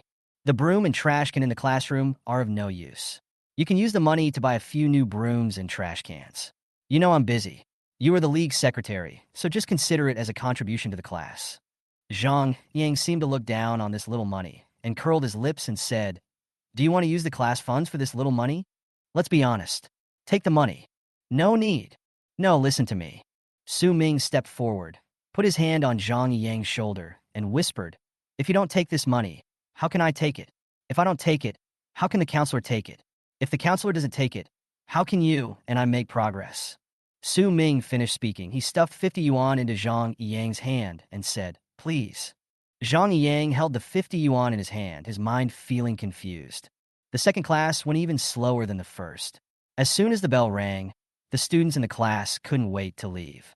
But as soon as the teacher left, a group of people in suits and leather shoes walked to the door of the classroom, and a familiar figure walked into the classroom. Who is the monitor of your class? Su Ming knew this person. He was Wang Shiyu Sr. in high school, and now the director of the art department of the student union, Tang Peng. Su Ming heard the voice and stepped forward and asked, What's the matter? You are the class monitor. We want to promote the student union in your class. It will take at most 10 minutes. Can you please let your classmates sit down in the classroom first? Su Ming had no reason to refuse, so he nodded and agreed. Then he walked to the podium to appease the students and asked them to sit down again, and asked the student union members to run to the podium to give a speech. The better the school, the better the student union. The presidents of the student unions of Peking University and Tsinghua University usually take turns to serve as the president of the All China Students Federation. Although there is no administrative rank, In general activities, the president of the student union is usually treated as a full-time department-level official. But this is only the case for the presidents of the student unions of Peking University and Tsinghua University. For example, as for the student union of the School of Finance, basically no one will hang around him outside the school. Su Ming has no interest in the student union at all. Becoming the class monitor was already an accident, and he didn't want to get into the student union again.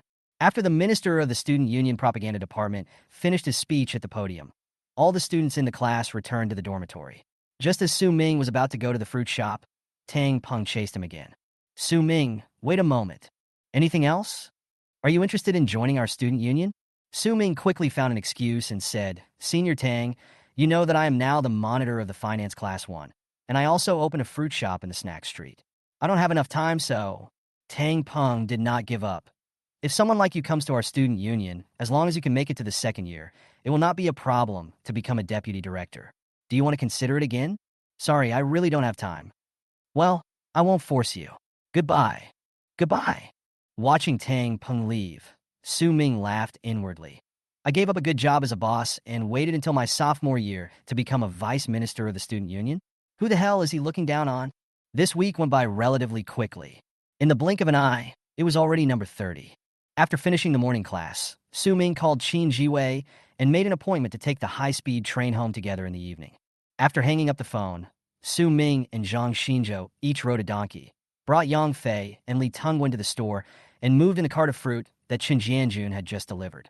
Before going back to the dormitory to pack up, Su Ming said to Li Tengwen, I will transfer your half-month salary to you on WeChat later. Tomorrow is National Day, and I saw that you filled in the form that you will not go home. So starting from tomorrow, I will pay you double the salary for the 7 days of National Day. Li Tengwen said hurriedly, No need. I'm not going home anyway. Just listen to me. The office workers get 3 times the salary. Su Ming's tough attitude, Li Tengwen didn't say anything else. After explaining a few things, Su Ming hurried back to the dormitory to pack his luggage. He didn't have much stuff, just 2 or 3 pieces of clothes, a wallet, a mobile phone charger, and so on. After packing, Su Ming set off for Suwei District. After successfully meeting up with Chun Qingqing, the two went to the station together to meet Qin Jiwei. Qin Jiwei saw Su Ming and Chun Qingqing from afar. Seeing the two of them talking and laughing, and then thinking about the fact that he was still alone, he suddenly felt that his university life was a failure. Viagra, why did you come just now? I'm going to pick up Qingqing. Let's go. It's probably almost time for ticket checking. The 3 of them got their tickets and entered the station. They didn't have to wait long before they got on the high-speed train. Su Ming thought of what the counselor had told him, opened a class group, and tagged everyone. After you go home, remember to post a message in the group saying you arrived home safely, and then be careful during the 7 days of the National Day holiday, and don't be fooled. Everyone, repeat the group rules to me. Gambling will cause separation of wife and children. Poison, the family is destroyed. Huang, you can send it. Guocaixia. Ginyu, Gao Bohai. Zhao Xiaowei. Jiabing. Su Tong. Chapter 86, Your Dear Baby Son is Back. Chun Qingqing followed her old habit and closed her eyes and fell asleep as soon as she got in the car. Su Ming sat in the middle and looked through the stock information. When he found that the return on his holdings had exceeded 50%, he transferred all the profits from the fruit shop during that period into his securities account and bought a new stock. Qin Jiwei played Tian Tian Capeo for a while, but found it boring. So he put down his phone, turned around and asked, Su Ming, let me ask you a question. If I meet a girl I like, how should I pursue her? Qin Jiwei is now very self-aware. He feels that his emotional intelligence is far inferior to Su Ming's, so his attitude when asking for advice is very sincere. Su Ming also said seriously, don't rush into a relationship. Why? Let's see what her best friend is like first. Maybe she's better looking. Qin Jiwei took a deep breath and said, I'm talking to you seriously. Su Ming also changed his tone and said, if you meet someone you like, don't rush to chase her. You should try to understand her first. Know what? You should at least know what kind of person she is, what kind of personality she has, what her hobbies are, whether she is emotionally stable, and most importantly, whether she is a scumbag. It is possible that she is a very simple girl in your eyes, but she is actually a different person behind the scenes. Qin Jiwei felt that this made some sense, so he asked again, what should we do after we understand it? Then you can start pursuing her. There are many ways to pursue a girl. Someone like me knows how to adapt to circumstances, but you are such an idiot that you definitely can't learn. So for you, there is a simplest way. What method? Sincere. Sincere? Su Ming nodded. That's right, sincerity is always the ultimate skill. As long as someone has the slightest interest in you, as long as you are sincere enough, she may give you a chance. If you are sincere enough and the other party still doesn't give you any chance in this case, I suggest you just give up. Qin Wei digested it for a moment, then continued to ask, then how can I show my sincerity? Su Mingdao. First of all, you have to be honest and be what you are. Don't lie, cheat, or pretend just to leave a good impression on the other person. Secondly, learn to listen and care and provide her with everything she needs. Finally, take practical actions. It's useless to just talk sweet words. You have to do what you say. At this point, Su Ming thought of Qin Jiwei's experience after marriage, and he added, also, if you like a girl, and this girl happens to have the surname Chao, then you must not pursue her, let alone have any relationship with her. Ah, Qin Jiwei was confused. What does this mean? Su Ming said meaningfully, I have calculated for you. If you marry a woman named Chao in the future, you will be cheated on the next year. Qin Jiwei rolled his eyes and raised his middle finger at Su Ming. The high-speed train arrived at the station at 11 o'clock in the evening. Su Ming had already sent a message to Jiang Meilin in advance. As soon as he came out of the high-speed rail station, Su Ming saw Jiang Meilin's business car. Su Ming took Chun Qingqing to the car, and after seeing Chun Qingqing get in, he prepared to call another car with Qin Jiwei to go back. Jiang Meilin waved and said, you two should get in the car too. It's so late. I'll take you home directly. Then I'll trouble you, Annie.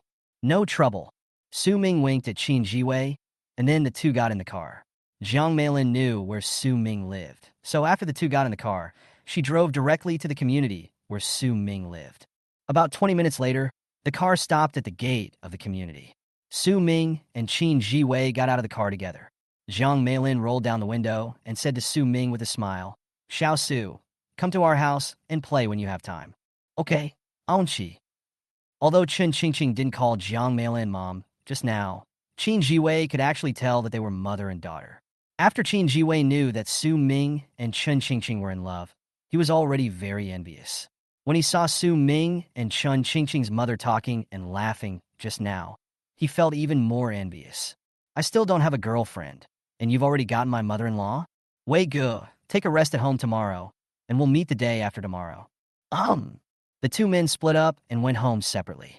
Su Ming, carrying a shoulder bag, came to the door of his home with ease. He knocked on the door, and a rustling sound was heard in the house. After a while, the door finally opened from the inside. Old Su poked his head out and looked outside.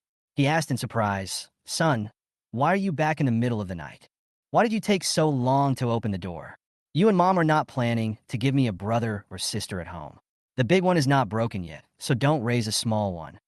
You little brat, you dare to say anything nonsense. Zhang Hong's voice came from the bedroom. Lao Su, who's here? Your dear baby boy is back. After just a few seconds, Zhang Hong came out of the bedroom wearing her shoes. Seeing Su Ming coming back, she laughed and scolded him. Why didn't you say hello to your family when you came back today?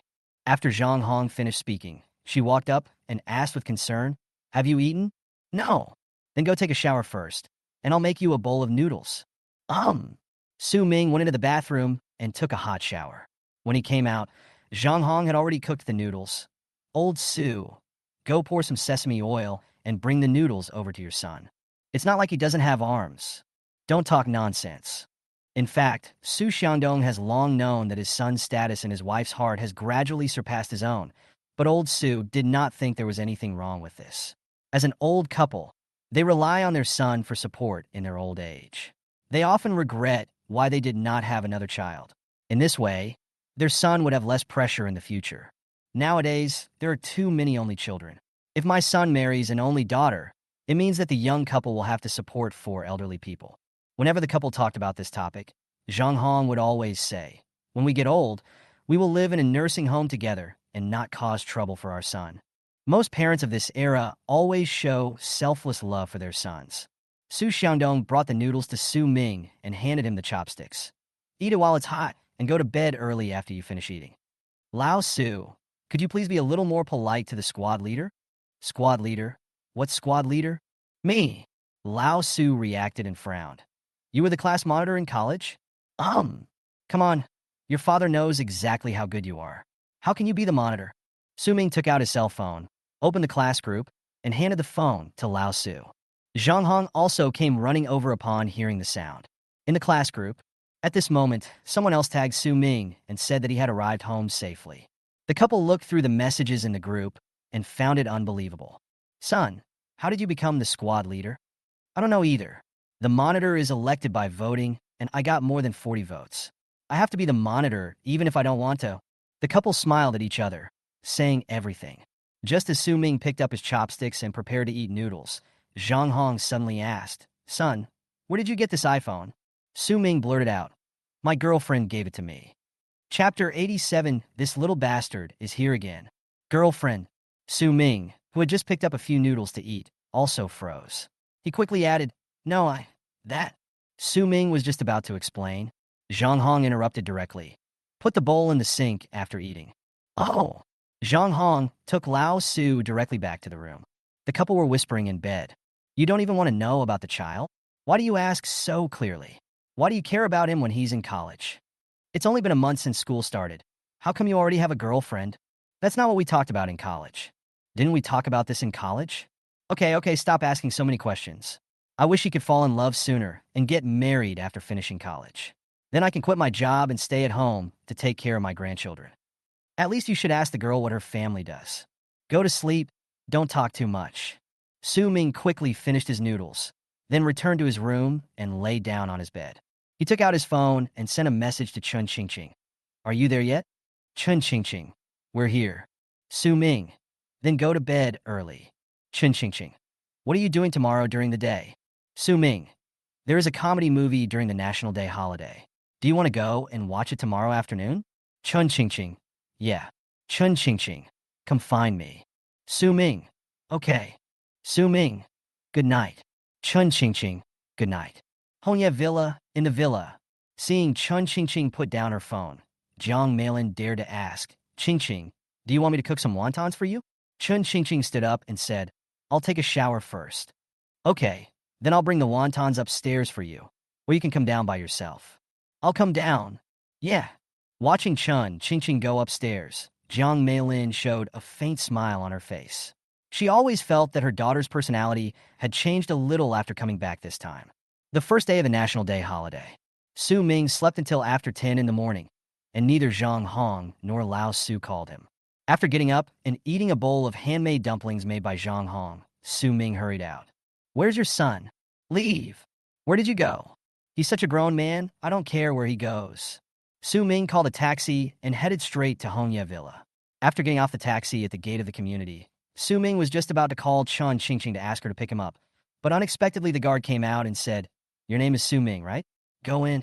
The owner inside has already greeted us. Thank you. Su Ming walked to the door with familiarity. After he pressed the doorbell twice, the door opened automatically. He stepped in. Jiang Meilin also walked to the door and found him a pair of slippers, then took Su Ming into the living room. Qingqing, Xiao Su is here. Jiang Meilin shouted upstairs, and soon, Chun Qingqing walked to the corner of the stairs. If Jiang Meilin was not there, he would definitely stay downstairs with Su Ming. But now, she hesitated for a while and finally whispered, Come up. Su Ming glanced at Jiang Meilin, and when he saw Jiang Meilin nod, he stepped up to the second floor. Su Ming had been here several times, but today was his first time going upstairs. He followed Chun Qingqing to the door of the room. As soon as the door opened, a faint smell unique to a girl's boudoir wafted into his nose. It smells nice, not pungent like perfume. It was as if it amplified Chun Qingqing's body fragrance. Su Ming couldn't help but say, It smells so good. Chun Qingqing stayed in her room most of the time at home, so she couldn't smell any fragrance. But after hearing Su Ming say it smells good, her heart started beating fast again. Don't talk nonsense. There's no taste at all. Su Ming smiled awkwardly and followed Chun Qingqing into her room. The room was very large, connected to the cloakroom and bathroom. By opening the glass sliding door near the balcony, you could see a large terrace.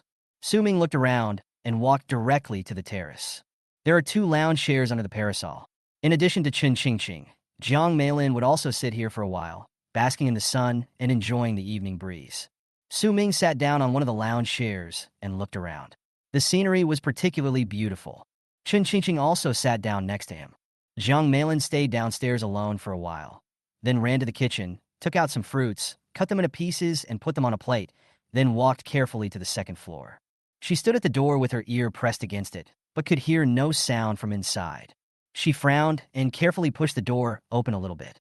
After the air circulated, a draft blew the window screens of the room back and forth. Jiang Meilin saw Su Ming and Chen Qingqing sitting on the terrace, so she pushed the door open and walked over. I cut some fruit for you to eat. Thank you, Annie. Xiao Su, would you like to stay and have lunch with us? How embarrassing, Chen Qingqing said for the first time. Are you still embarrassed? Su Ming was speechless and said, Can you please stop exposing my secrets? I have to save my face too. Jiang Meilin smiled and said, It's settled then. I'll go downstairs to cook and call you downstairs when it's done. Okay, Aunchi. After Jiang Meilin left, Su Ming turned around and said with a smile, I feel that your mother is getting better and better to me. Has she fallen in love with me? Chen Qingqing looked at him as if he were an idiot. Su Ming didn't want to bore himself, so he took out his cell phone and started checking his moments. Many people went out to play during the National Day holiday, and it could be seen from the photos they posted on their moments that there were people everywhere. Traveling is real travel for rich people, while traveling is just asking for trouble for poor people. At least for now, Su Ming has no intention of traveling. He returned to WeChat and found Chen Qingqing's dormitory group, where the conversation was very lively. He clicked on it and took a look. Zhang Yu, Cindy and I are the only ones left in the dormitory. We are so lonely. Shin Cindy, so empty. Zhang Ruowei, don't be horny in the group. Don't forget there are gay men in the group. Zhang Yu, it's okay, he already has family members anyway. Shin Cindy, I'm curious about what Qingqing is doing now. Su Ming, she is basking in the sun at home. Shin Cindy, how do you know? Su Ming, because I was right next to her. Shin Cindy, Zhang Ruowei. Jiang Yu? Zhang Ruowei. You went to Qingqing's house? Su Ming, well, now I'm waiting for her mother to cook for me. Chen Qingqing, he's talking nonsense. Chen Qingqing, don't listen to him. Zhang Ruowei, Su Ming, you are so awesome. I really want to give you a thumbs up. Zhang Ruowei, but please don't be lewd when you are with Qingqing. Jiang Yu, please don't be lewd. Shin Cindy, please don't be lewd. Downstairs, Chen Hansong heard last night that his daughter had gone home for the National Day holiday, so he drove straight over as soon as he got off work at noon. Chen Hansong pushed open the door and heard the sound of cooking in the kitchen. He walked up and asked, Meilin, where is Qingqing? You've come just in time. Jiang Meilin served a dish to Chen Hansong and said, Go upstairs and ask them to come down for dinner. Chen Hansong was about to move when he suddenly stopped. Them? Xiao Su is also upstairs. Chen Hansong was dumbfounded. This little bastard is here again. Chapter 88, Playing My Girlfriend. In the end, Jiang Meilin called Su Ming and Chen Qingqing down. If you talk nonsense in the group again, I will let Zhang Ruowei kick you out. I didn't say anything nonsense. It was obviously your roommate who was saying it. You're the one who started it. Yes, you blame me again. It's your fault. The two of them came down from upstairs talking and laughing, and Chen Hansong happened to see this scene. When Chen Qingqing saw her father, the smile on her face froze instantly and then disappeared at the speed of light. Su Ming knew that Chen Hansong had a lot of opinions about him, but he didn't care at all. Chen Qingqing now lives with Jiang Meilin. Chen Hansong and Jiang Meilin have also divorced. As long as Jiang Meilin and Chen Qingqing don't dislike me, it won't matter even if Chen Hansong has some opinions about me. Xiao Su, wash your hands and eat. Okay. For people sat at the dining table, Jiang Meilin and Chen Hansong sat on the left. Su Ming and Chen Qingqing sat on the right. After serving the food, Su Ming began to eat silently. The last time he ate at home, Su Ming was a little nervous, but this time he was very calm. Annie, this sweet and sour pork tenderloin is delicious. And this soup is delicious too. This braised pork is not greasy at all. It must have been stewed for a long time, right? Jiang Meilin smiled and said, Well, I put a bottle of beer in it, and all the soup went into the meat. Su Ming, can you cook too? Yes, but I can't compare to you, Annie. Jiang Meilin smiled and said, Then you should eat more. We don't eat much. Good. Seeing his ex-wife being flattered by Su Ming, Chen Hansong was so happy that he even looked down on Jiang Meilin. Also, why was it that when I came here alone, I was eating shredded potatoes with fried ginger? And when this little bastard came, he served sweet and sour pork, braised pork, and a bowl of sea-based soup. After all, I am your ex-husband. Who is this little bastard? Jiang Meilin, who was standing next to her, noticed her ex-husband's look and asked directly, "Why are you looking at me? If you don't want to eat, get out of the way."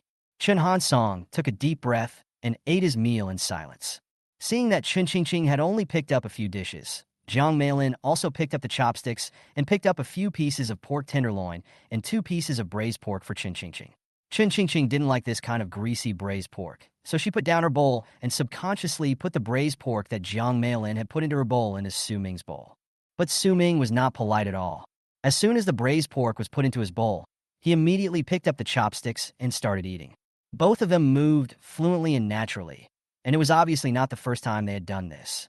Su Ming hasn't reacted yet, but Chen Hansong and Jiang Meilin were already dumbfounded. Chen Qingqing seemed to have reacted as well. Her face flushed, and she quickly lowered her head to eat, pretending that nothing had happened. After Su Ming finished eating, Chen Qingqing quickly stretched out her hand to Jiang Meilin and said, "Mom, give me the car keys." Jiang Meilin handed the car keys to Chen Qingqing, and Chen Qingqing handed them to Su Ming. "Let's go." "No, I just had a full meal. Can I digest it? Are you leaving or not?" Chen Qingqing looked at Su Ming with a hint of threat in her tone. Let's go, let's go." Before Su Ming left, he said to Jiang Meilin, "Don't worry, Annie. I'll take Qingqing home before 7 o'clock in the evening. Drive safely." Su Ming and Chen Qingqing drove away quickly. Jiang Meilin got up and started to clean up the table. Chen Hansong sat on the chair and was sulking. Jiang Meilin had noticed it a long time ago, but she just ignored him on purpose. After Jiang Meilin put all the dishes into the dishwasher and cleaned the table, Chen Hansong finally couldn't help but ask, "Are they already talking?" "I have no idea." "Don't know?" "Jiang Meilin, didn't you see your daughter's state when she was with him? Did she talk so much when she was with the two of us? Would she put the unfinished food into our bowls? The most important thing is that your daughter just blushed. I saw it. What's wrong with this? She is happy when she is with Su Ming. That's enough. I can already feel the changes in Qingqing after she went to college. This is a good thing. I don't like this Su Ming. It's enough that your daughter likes it. Why do you need to like it?" "You." The two went to the cinema to watch My Lucky Star, which was released during the National Day holiday. Starring Huang Bo, Su Zheng, and Yuan Quan, it is a road comedy. If Su Ming remembers correctly, this movie topped the box office chart during the National Day holiday that year. Although there was no point in watching it again, Chen Qingqing watched it very seriously. Su Ming was not interested in the movie, so his attention was focused on other things the whole time. He played with his cell phone, drank some Coke, ate some popcorn, and then secretly glanced at Chen Qingqing's smooth and long legs. Time passes quite quickly. It was just after 3 o'clock when they came out of the cinema. Su Ming looked at the time and asked, "What are we going to do now?" Chen Qingqing shook her head, indicating that she had no idea. "How about we find a milk tea shop and sit for a while? There are so many people today." Su Ming walked to the glass fence and took a look at the milk tea shop downstairs. He found that the shop was crowded with people, so he gave up the idea. Seeing Chen Qingqing find a seat and sit down, Su Ming, who hadn't figured out what to do next, also sat down next to Chen Qingqing. There was a long silence. Chen Qingqing suddenly asked, "Haven't you seen enough?" Su Ming said with a guilty conscience, "Look, what are you looking at?" Chen Qingqing, "You kept looking at my legs when we were watching the movie just now, and you're still looking at them now." Su Ming was desperate. "You actually found out." Chen Qingqing, "You are so shameless." Su Ming smiled and said, "It won't hurt to take a look. I haven't done anything yet." Chen Qingqing snorted softly. "I will never wear a skirt again when I go out with you in the future." Su Ming, "I have no objection. You look good in anything you wear anyway." Chen Qingqing, "Have you said this to others?" Su Ming, "How is that possible?" Chen Qingqing, "I don't believe it." Su Ming took Chen Qingqing's hand and placed it on his heart, asked the question again. "If my heartbeat speeds up, it means I am lying to you. If it doesn't speed up, then I am telling the truth." As soon as Chen Qingqing's hand touched Su Ming's chest, she felt his heart beating strongly. She was about to pull her hand back when Su Ming suddenly said, "I met a high school classmate." At the corner of the corridor, Lu Qian was hiding there, secretly taking pictures of Su Ming with her mobile phone. Su Ming also discovered it by accident when he turned around. Seeing Lu Qian hiding, Su Ming simply pretended not to see it. The one at the corner in front who is secretly filming us with her phone is my high school classmate. Don't look over there for now, or she'll notice. There was a female classmate in high school who had improper thoughts about me. The person who secretly took the photo was her best friend. Can you cooperate with me in acting out a scene again? What's the show? Play my girlfriend. Chapter 89, can you listen to my explanation? Su Ming didn't give Chun Qingqing time to answer. He stood up, took her hand, and walked towards the escalator. Chun Qingqing felt that she had been fooled again, and she also realized a very serious problem. That is, every time before, when Su Ming held his hand, his first reaction was to pull his hand back immediately. But just now, when Su Ming held his hand and pressed it on his chest, he did not have the slightest thought of resisting. Oops, I shouldn't. Chun Qingqing bit her teeth lightly, her face full of shyness. After getting on the escalator, Chun Qingqing pretended to glance behind her unintentionally, thinking it was Su Ming's little trick, but unexpectedly she actually saw a girl following her secretly from behind. After this guy graduates, are there still female high school classmates who like him? Chun Qingqing looked at Su Ming's profile and thought to herself, a bad guy like him should be liked by many people in school. Su Ming took Chun Qingqing to the first floor. They went straight into the supermarket. Seeing this, Lu Qian hurriedly followed. How about buying some snacks to eat when you get home? I rarely eat snacks. Then buy some, and I'll send them to Yusin tomorrow. How long are we going to hold hands? I don't really want to let go. We just said we were acting. It's okay to hold hands. Do you hate me? Yes, it's disgusting. Girls usually say they hate something when they say they like it. What if I say I like it? That shows you're an honest person. I knew you would say that. While the two were whispering, Lu Qian, who was hiding behind a shelf about 5 meters away, secretly took several photos of Su Ming and Chun Qingqing. Su Ming bought some snacks and then took Chun Qingqing to the fruit section. He compared the prices of the fruits and found that the fruits in the supermarket were not much cheaper than those in his own store, so he only bought some oranges. Su Ming walked to the cashier counter. Lu Qian had disappeared behind him. But Su Ming did not tell Chun Qingqing that after paying the bill. He continued to hold Chun Qingqing's soft and delicate little hand and went to the underground garage of the mall. Can you let go of my hands now? Can. Why don't you let go? It feels so good, I don't want to let go. Chun Qingqing pulled her hand back and warned fiercely. Don't look for me tonight. I will definitely ignore you. Miss, please get in the car. Chun Qingqing rolled her eyes at Su Ming and obediently sat in the passenger seat. The other side, Lu Qian, who was still inside the mall, had already found a seat and sat down. She picked out a few photos that she had just taken secretly and sent them to Gu Mingyao. Lu Qian. Mingyao, are you there? Lu Qian. I just ran into Su Ming at the mall. Lu Qian. It seems like he really found a girlfriend. Lu Qian. These are the photos I took secretly just now. Gu Mingyao just got home at noon today. She was resting in bed when she received Lu Qian's message. She lazily took out her mobile phone and took a look. She didn't want to pay any attention to Lu Qian at first, but when she opened QQ and saw the photos sent by Lu Qian, Gu Mingyao was stunned. In the photo, Su Ming and Chun Qingqing were smiling and behaving in an ambiguous manner. And most importantly, they were holding hands, looking like a young couple. Gu Mingyao was not surprised that Su Ming found a new girlfriend.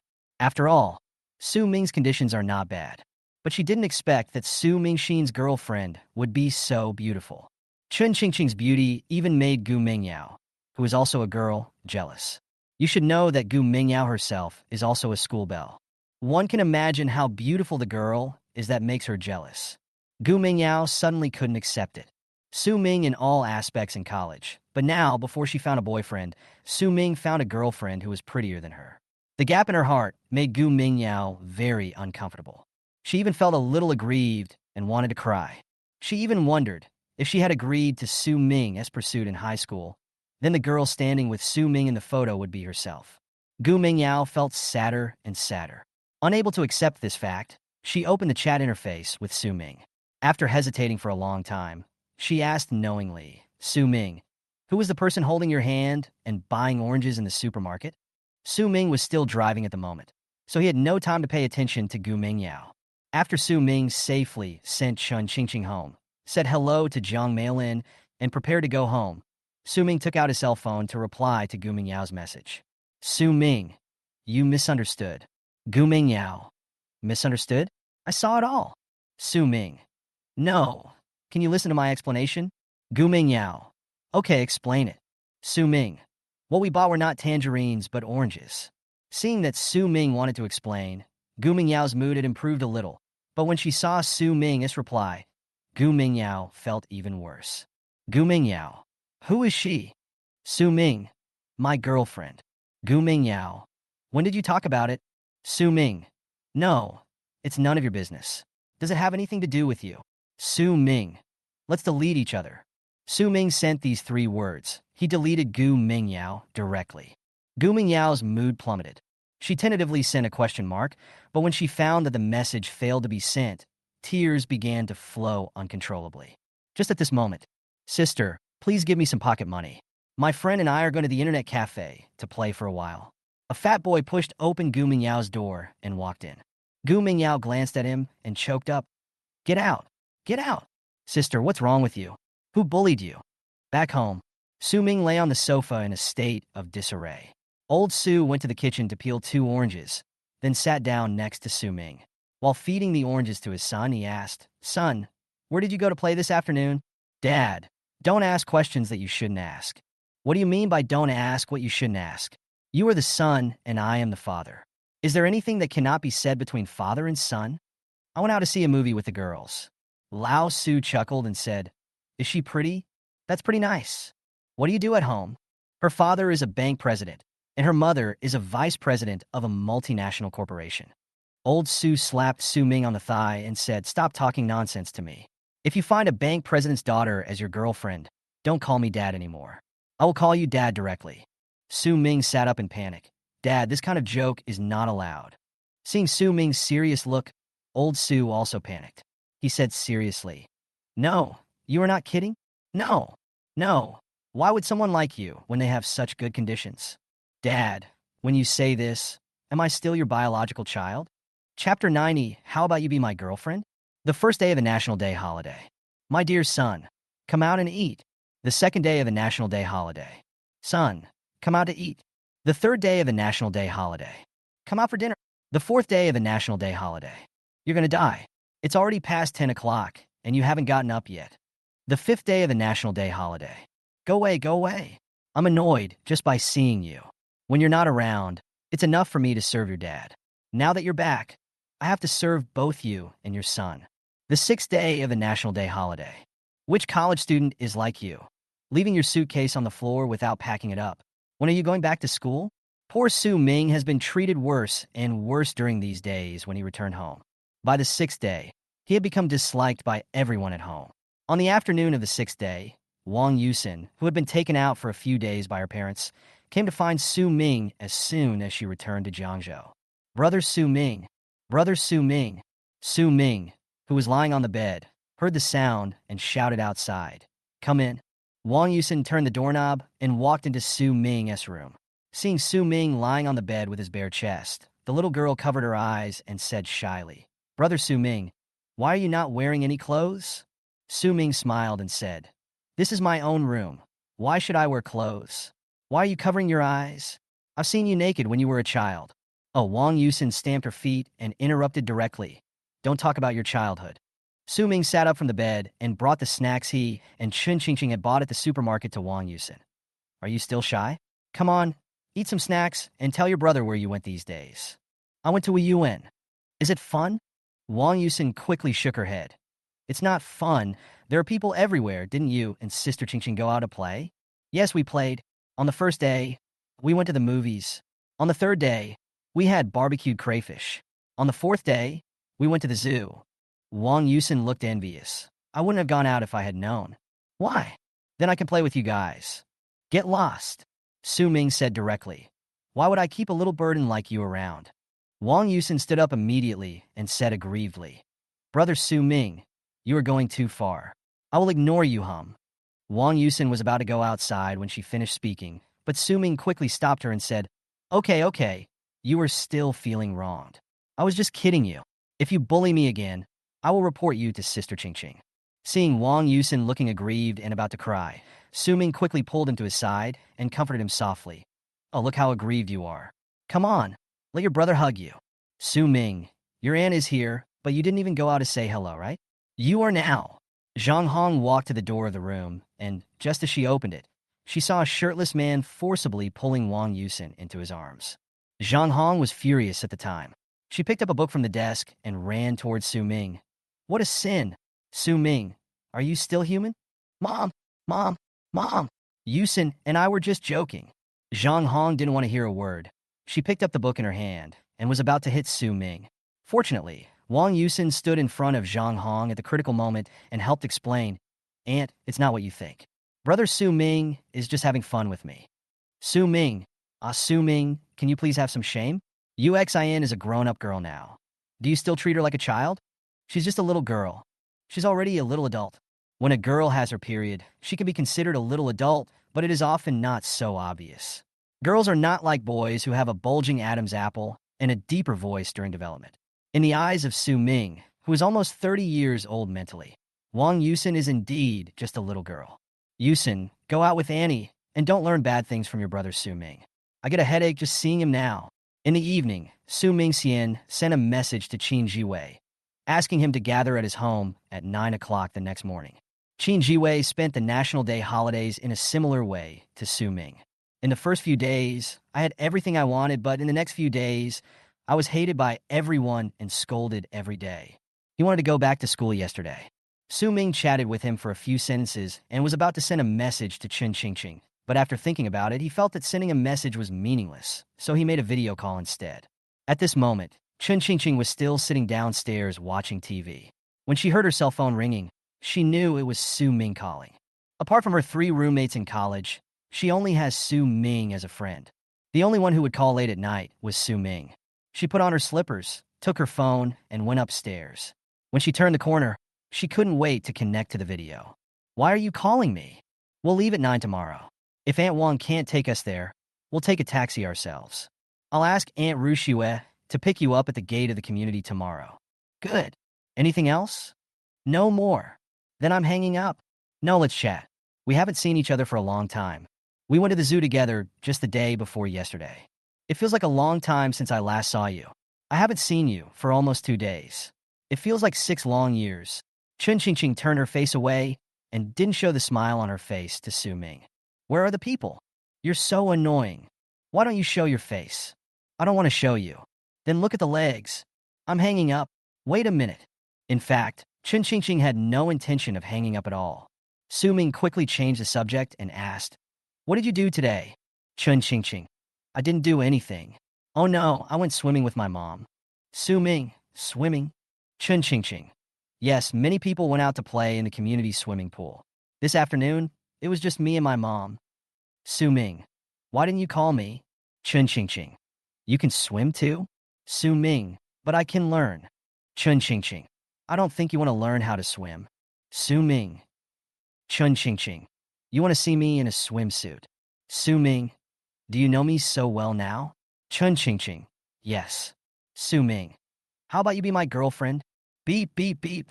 The video call came to an abrupt end. Chen Qingqing sat on the chair, her face flushed, her long eyelashes fluttering. She bit her lips lightly, holding the phone in both hands. Her heart beat as if it was about to jump out of her chest, and even her breathing became much louder. Su Ming sat on the bed and sent several messages in a row. Su Ming. Why did you hang up? Su Ming. If you don't agree, I can ask again later. Su Ming. Then see you tomorrow morning. Go to bed early. Su Ming. Good night. Su Ming had no idea that his words, why don't you be my girlfriend, would keep Chen Qingqing awake the whole night. The worry has just left my brow, but it's still weighing on my mind. Chapter 91. Are you angry with me? The next day. Why haven't you come yet? It should be soon. Su Ming and Qin Jiwei, each carrying a woven bag filled with thick quilts, stood at the entrance of the community, looking towards the end of the road. Watching the time pass by minute, Qin Jiwei said with a bitter face, Isn't he coming? Su Ming. Probably not. No way? Can you be sure? Su Ming shrugged and said, I'll make a call. Su Ming thought that it wouldn't be necessary. It was just a confession of love. It shouldn't get to this extent. He was worried. Yet he called me. When Qin Jiwei saw the familiar business car, he shouted excitedly. The business car was parked on the roadside. Su Ming first greeted Wang Ruxue, and Qin Jiwei sat in the passenger seat consciously, letting Su Ming and Chen Qingqing sit in the back seat. Chen Qingqing didn't even look at Su Ming. Her eyes were looking out the other window. Wait until the car is moving at a constant speed. Seeing that Chen Qingqing looked like she didn't want to pay attention to him, Su Ming gently hooked Chen Qingqing's small hand with his fingers. Chen Qingqing frowned and moved her hand aside. Su Ming didn't give up and hooked her small hand with his fingers again. Chen Qingqing raised her hand and slapped it directly on the back of Su Ming's hand. Su Ming had no choice but to change his approach. He reached out and tugged at the corner of Chen Qingqing's clothes. Seeing that Chen Qingqing finally turned her head to look at him, Su Ming stretched out 2 fingers and placed them on his thighs. He used 2 fingers to imitate walking on 2 legs, then bent his knuckles and pretended to kneel on the ground, as if he was apologizing, plus Su Ming's aggrieved expression. This trick quickly took effect, and Chen Qingqing almost burst out laughing. Su Ming wanted to strike while the iron was hot and hold Chen Qingqing's hand, but Chen Qingqing pursed her lips, stretched out a finger, pointed at Su Ming with an angry expression on her face, and her eyes seemed to say, "I'm warning you, don't hold my hand casually again." Su Ming could only put on a helpless expression and give up. What neither of them knew was that their little movements and micro-expressions were noticed by Wang Ruxue, who was driving. Wang Ruxue didn't expect that in just 1 month, their relationship had developed to this point. Is this still the Chen Qingqing I knew before? Su Ming do this? After getting off the train, as time was a bit tight, the 3 of them hurried into the station. As soon as they arrived at the waiting hall, ticket checking began. The 3 of them quickly got on the high-speed train. But this time, Su Ming only bought 2 tickets that could sit together. Su Ming told Qin Jiwei about this only after he got on the train. When they got to the carriage, Qin Jiwei sat in the front row with a resentful look on his face, while Su Ming and Chen Qingqing still sat side by side. As soon as he sat down, Su Ming leaned over to Chen Qingqing's ear and whispered, "Are you angry with me?" Chen Qingqing said stubbornly, "No." Su Ming, "Then you didn't reply to my message yesterday." Chen Qingqing, "I fell asleep." Su Ming, "But you look very tired." Chen Qingqing, "I." Su Ming, "Do you want to sleep for a while?" Chen Qingqing nodded slightly. Su Ming leaned back in his chair, patted his shoulder, and said with a smile, "Lean back and sleep here." Chen Qingqing rolled her eyes at Su Ming and turned her head to the other side. At this moment, a girl walked up to Su Ming and was about to put her luggage on the platform. Seeing that she was not very old, Su Ming asked, "Classmate, where are you going?" "Devil City." "Well, I have a friend with me, and his seat is by the window. Do you want to switch with him?" The girl asked. "He's also coming to the Magic City?" "Right." The girl readily agreed to Su Ming's suggestion to change seats, because she saw that Su Ming already had a girlfriend, and her seat was close to the aisle, so she would be happy to change to a window seat. Su Ming quickly helped her carry the suitcase and walked to Qin Jiwei's side. "Brother Wei, please sit next to me. This beauty has agreed to change seats with you." Qin Jiwei was very surprised. He quickly took down his luggage and ran to sit down in the seat next to Su Ming. Su Ming helped the girl put away her luggage. He returned to his seat. A 5-hour journey is quite long. Qin Jiwei played games as usual as soon as he got on the train, but after the high-speed train entered the mountainous area, the network was broken. Qin Jiwei could only use UC browser to read those marginal novels. While reading, he complained, "I can't even afford a QQ membership. Why do they keep pushing such long ads to me? I can't afford the luxury goods in the ads." Su Ming explained, "Luxury goods advertisements are originally intended for people who cannot afford them. This way, when people who can afford them use them, those who cannot afford them will know about them." Shit, so that's how it is. What novel are you reading? Perfect World is updating too slowly. I want to see if there are any completed novels to read. What novels are you reading recently? 4G has just become popular these days, and people of Su Ming's age mostly read novels on their mobile phones. Su Ming shrugged. "I haven't been reading novels recently, but the one that impressed me the most was Aben." Qin Jiwei rolled his eyes and started reading a fantasy novel called Wu Ji Tianxia. Su Ming checked the stock information, and based on the latest news and the impressions left in his mind, he sold several stocks with average returns and bought a few more stocks. More than an hour later, Chen Qingqing leaned back in the chair as if she had fallen asleep. She was wearing a loose white t-shirt with letters on it, with the hem tucked into her skirt. Her skirt was an army green straight skirt, which made her look elegant, graceful, and charming. Because she was sleeping leaning against the back of the chair, Every time the high-speed train swayed, Chen Qingqing's head would sway along with it. Su Ming called out to her softly twice, and when he saw that Chen Qingqing didn't respond, he reached out his hand around the back of Chen Qingqing's neck, supported her little head, and gently placed it on his shoulder. Su Ming maintained his posture and closed his eyes to rest. When the high-speed train passed through the tunnel, Chen Qingqing secretly opened her eyes, but when it was about to exit the tunnel, she quickly closed her eyes again. At about 1 o'clock in the afternoon, Su Ming tilted his head slightly, smelled the fragrance of Chen Qingqing's hair, and asked in a low voice, "Are you hungry? Do you want to eat something?" In fact, he always knew that Chen Qingqing was not asleep. Chen Qingqing hummed softly, then slowly raised her head. She didn't dare to look at Su Ming and looked out the window with hot cheeks. Su Ming also took out 3 buckets of soup from his bag, called Qin Jiwei, and went to make instant noodles together. "Which flavor do you like?" "Pork bone." Su Ming put down the small table and placed the instant noodles on the small table in front of Chen Qingqing and reminded her, "Be careful, it's hot." Chen Qingqing took out a rubber band from her pocket and was about to tie her hair, but her hand slipped and the rubber band fell directly to the ground. Su Ming quickly bent down and picked it up.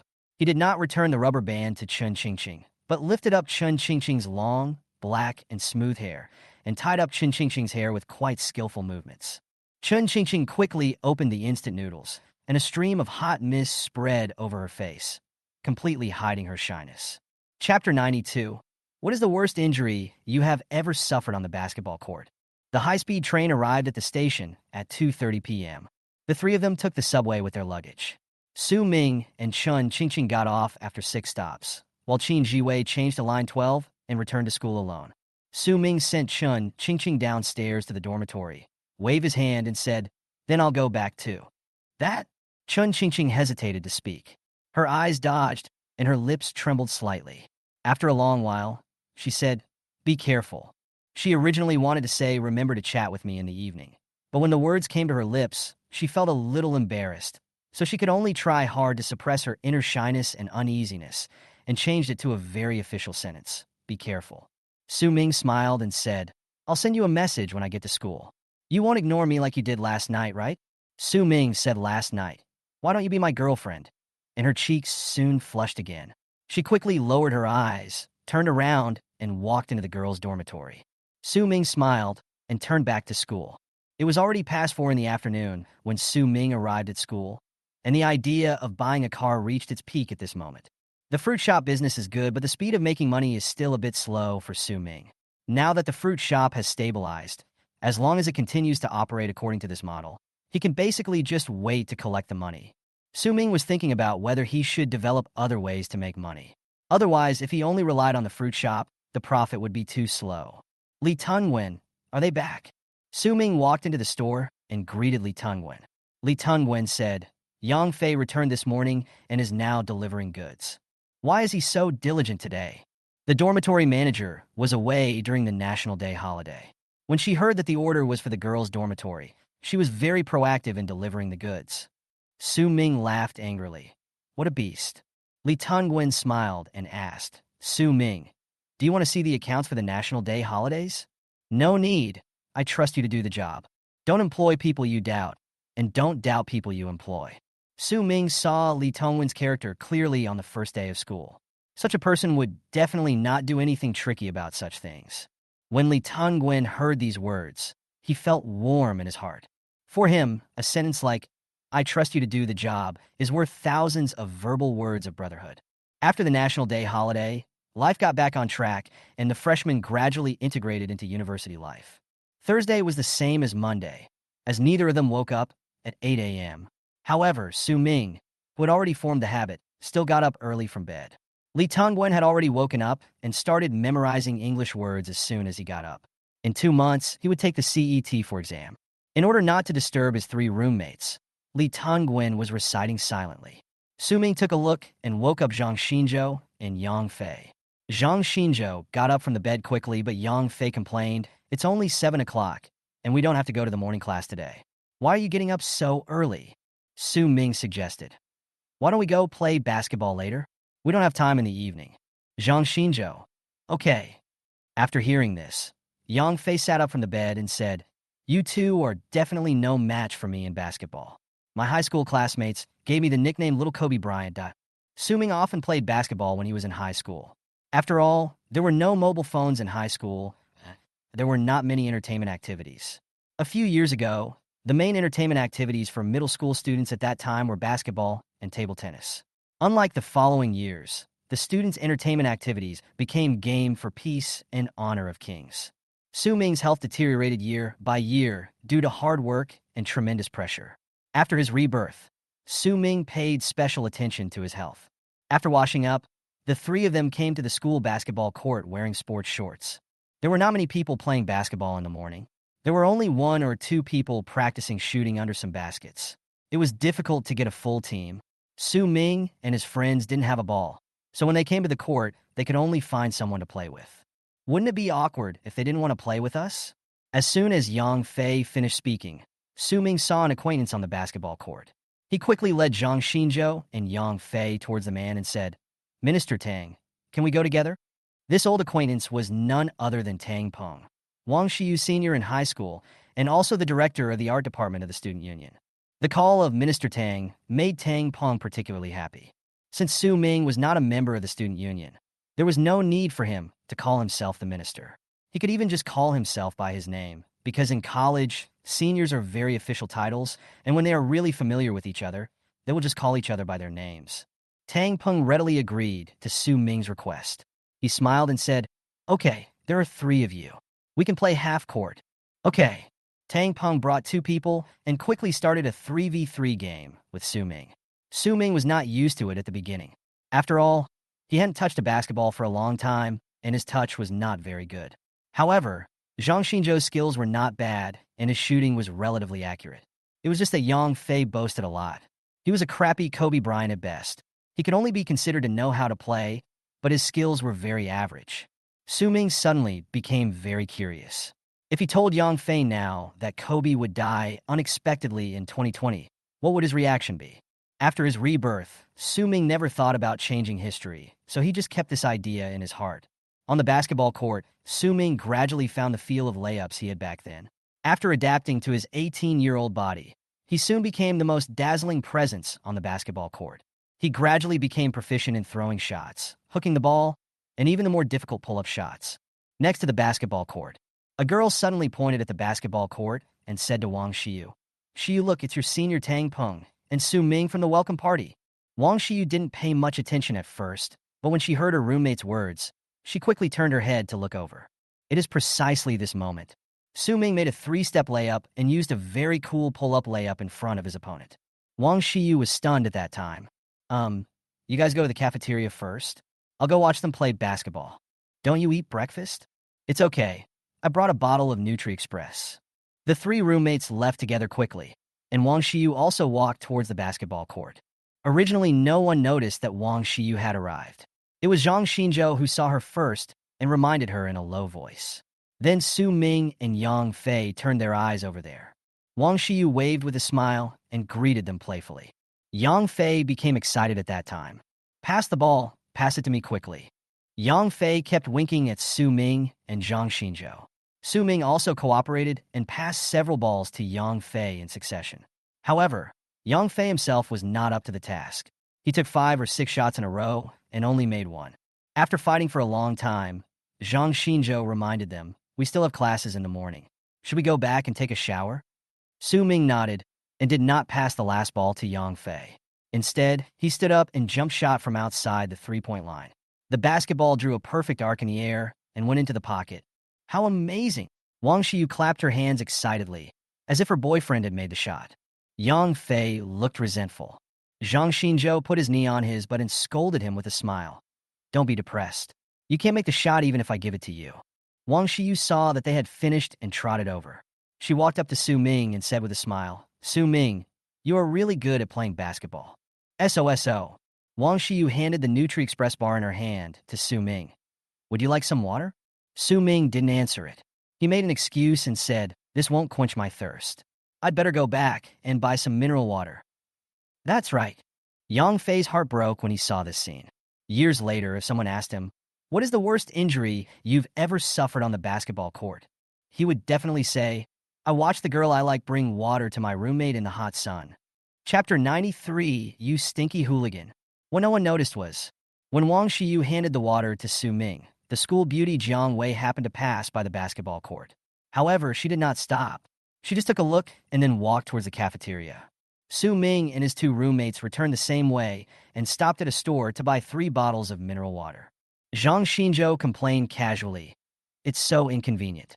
I have to walk so far just to buy a bottle of water. Yang Fei didn't respond to this sentence. He was still depressed.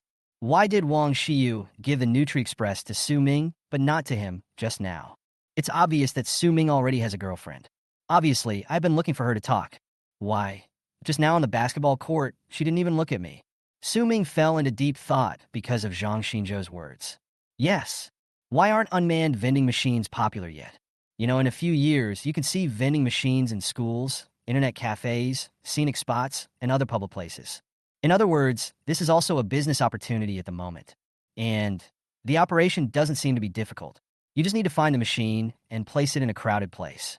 Su Ming suppressed his excitement and analyzed the feasibility of this matter in his mind. After a big class in the morning, Su Ming took Zhang Xinzhou to the cafeteria in a hurry. After they finished eating and sat down, Su Ming said mysteriously, Zhang Xinzhou, I have another idea to make money.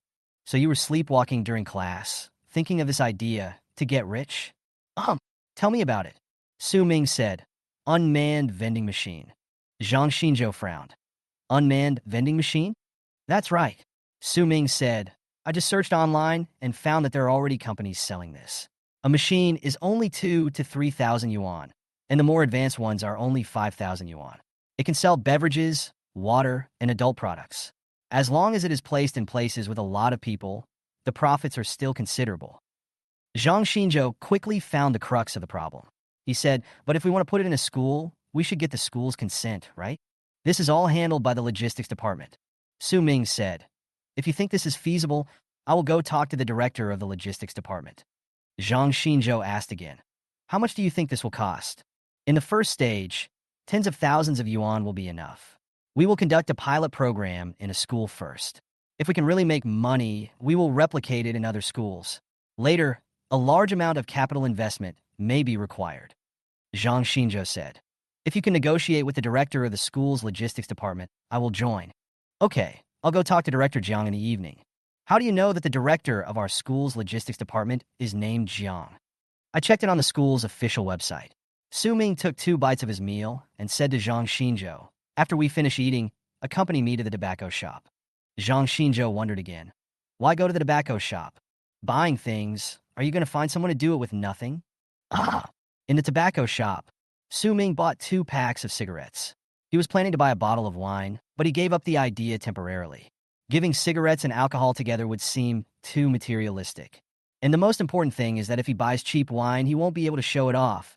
And if he buys expensive wine, Su Ming doesn't have that much budget. Use the money you would have spent on wine to buy some expensive loose tea, and then package it nicer. This way you can save face and stay within your budget. After buying the things, Zhang Xinzhou smiled and said, many people know the price of cigarettes, but this tea doesn't even have a brand. What if people don't know the value of the tea? Then I'll tell him directly, just smell this tea. It's the new year. Haha. Of course Zhang Xinzhou knew that Su Ming was joking. With Su Ming's emotional intelligence, it should not be difficult for him to give this gift. After finishing these things, I went to classes as usual in the afternoon. After class in the evening, Su Ming went to the store first, then rode his donkey with the cigarettes and tea he bought at noon to go to the office building to wait for Director Jiang of the logistics department. Holding cigarettes and tea in his hands, if he went in directly, the people inside would know at a glance that he was there to ask for favors, and this might ruin Director Jiang's reputation. So Su Ming did not go in directly. He just sat on the donkey and looked at the gate of the office building from a distance. He wanted to wait and see. Time passed quickly, and it gradually got dark. Just when Su Ming was almost losing his patience, Director Jiang Ping finally came down from the office building. Su Ming was about to go over, but when he saw that Jiang Ping was followed by 2 other school leaders, he held back. Jiang Ping walked to the car while chatting and laughing with the 2 school leaders. After waving goodbye, he got in the car and left. Su Ming didn't give up and chased after the car on his donkey. After chasing for about 5 or 6 minutes, the Volkswagen in front suddenly stopped on the side of the road. Su Ming Gang became a little excited and felt that his opportunity had come. But just when the car stopped, he watched the school beauty Jiang Wei get into the passenger seat of the Volkswagen. This surprised Su Ming, etc. What is going on? Could it be director school's flowers, threats, and humiliation? Abby? Wrong. We have just left school. If this is true, wouldn't it be easy for people to find us? Su Ming muttered to himself. Jiang Wei? Director Jiang? If they both have the last name Jiang, they might be relatives. Never mind. I'll just send a message and ask. Su Ming sat on the donkey, took out his cell phone, and sent a message directly to Jiang Wei. Su Ming, Jiang Campus Bell? Are you there? Jiang Wei, not here. Su Ming, I want to talk to you about business. Su Ming, where are you now? Jiang Wei, in the car. Su Ming, who are you to the director of the school's logistics department? Jiang Wei, my uncle. Jiang Wei, how do you know I have a relationship with him? Su Ming, I just saw you get into his car. Su Ming, how about meeting at the fruit store tomorrow at noon? Jiang Wei, are you going to give me apples again? Su Ming, no problem. Jiang Wei, oh. Su Ming was very happy to see Jiang Wei agreed. He didn't expect such a coincidence to happen. Going alone to talk to Director Jiang about the vending machine was a bit presumptuous no matter what. If Jiang Wei is willing to act as a middleman, then this matter will be much easier to handle. Su Ming rode his donkey back home and said hello to Chun Qingqing in advance in the evening. Su Ming, I'm a little busy this weekend. Can I come back to see you next week?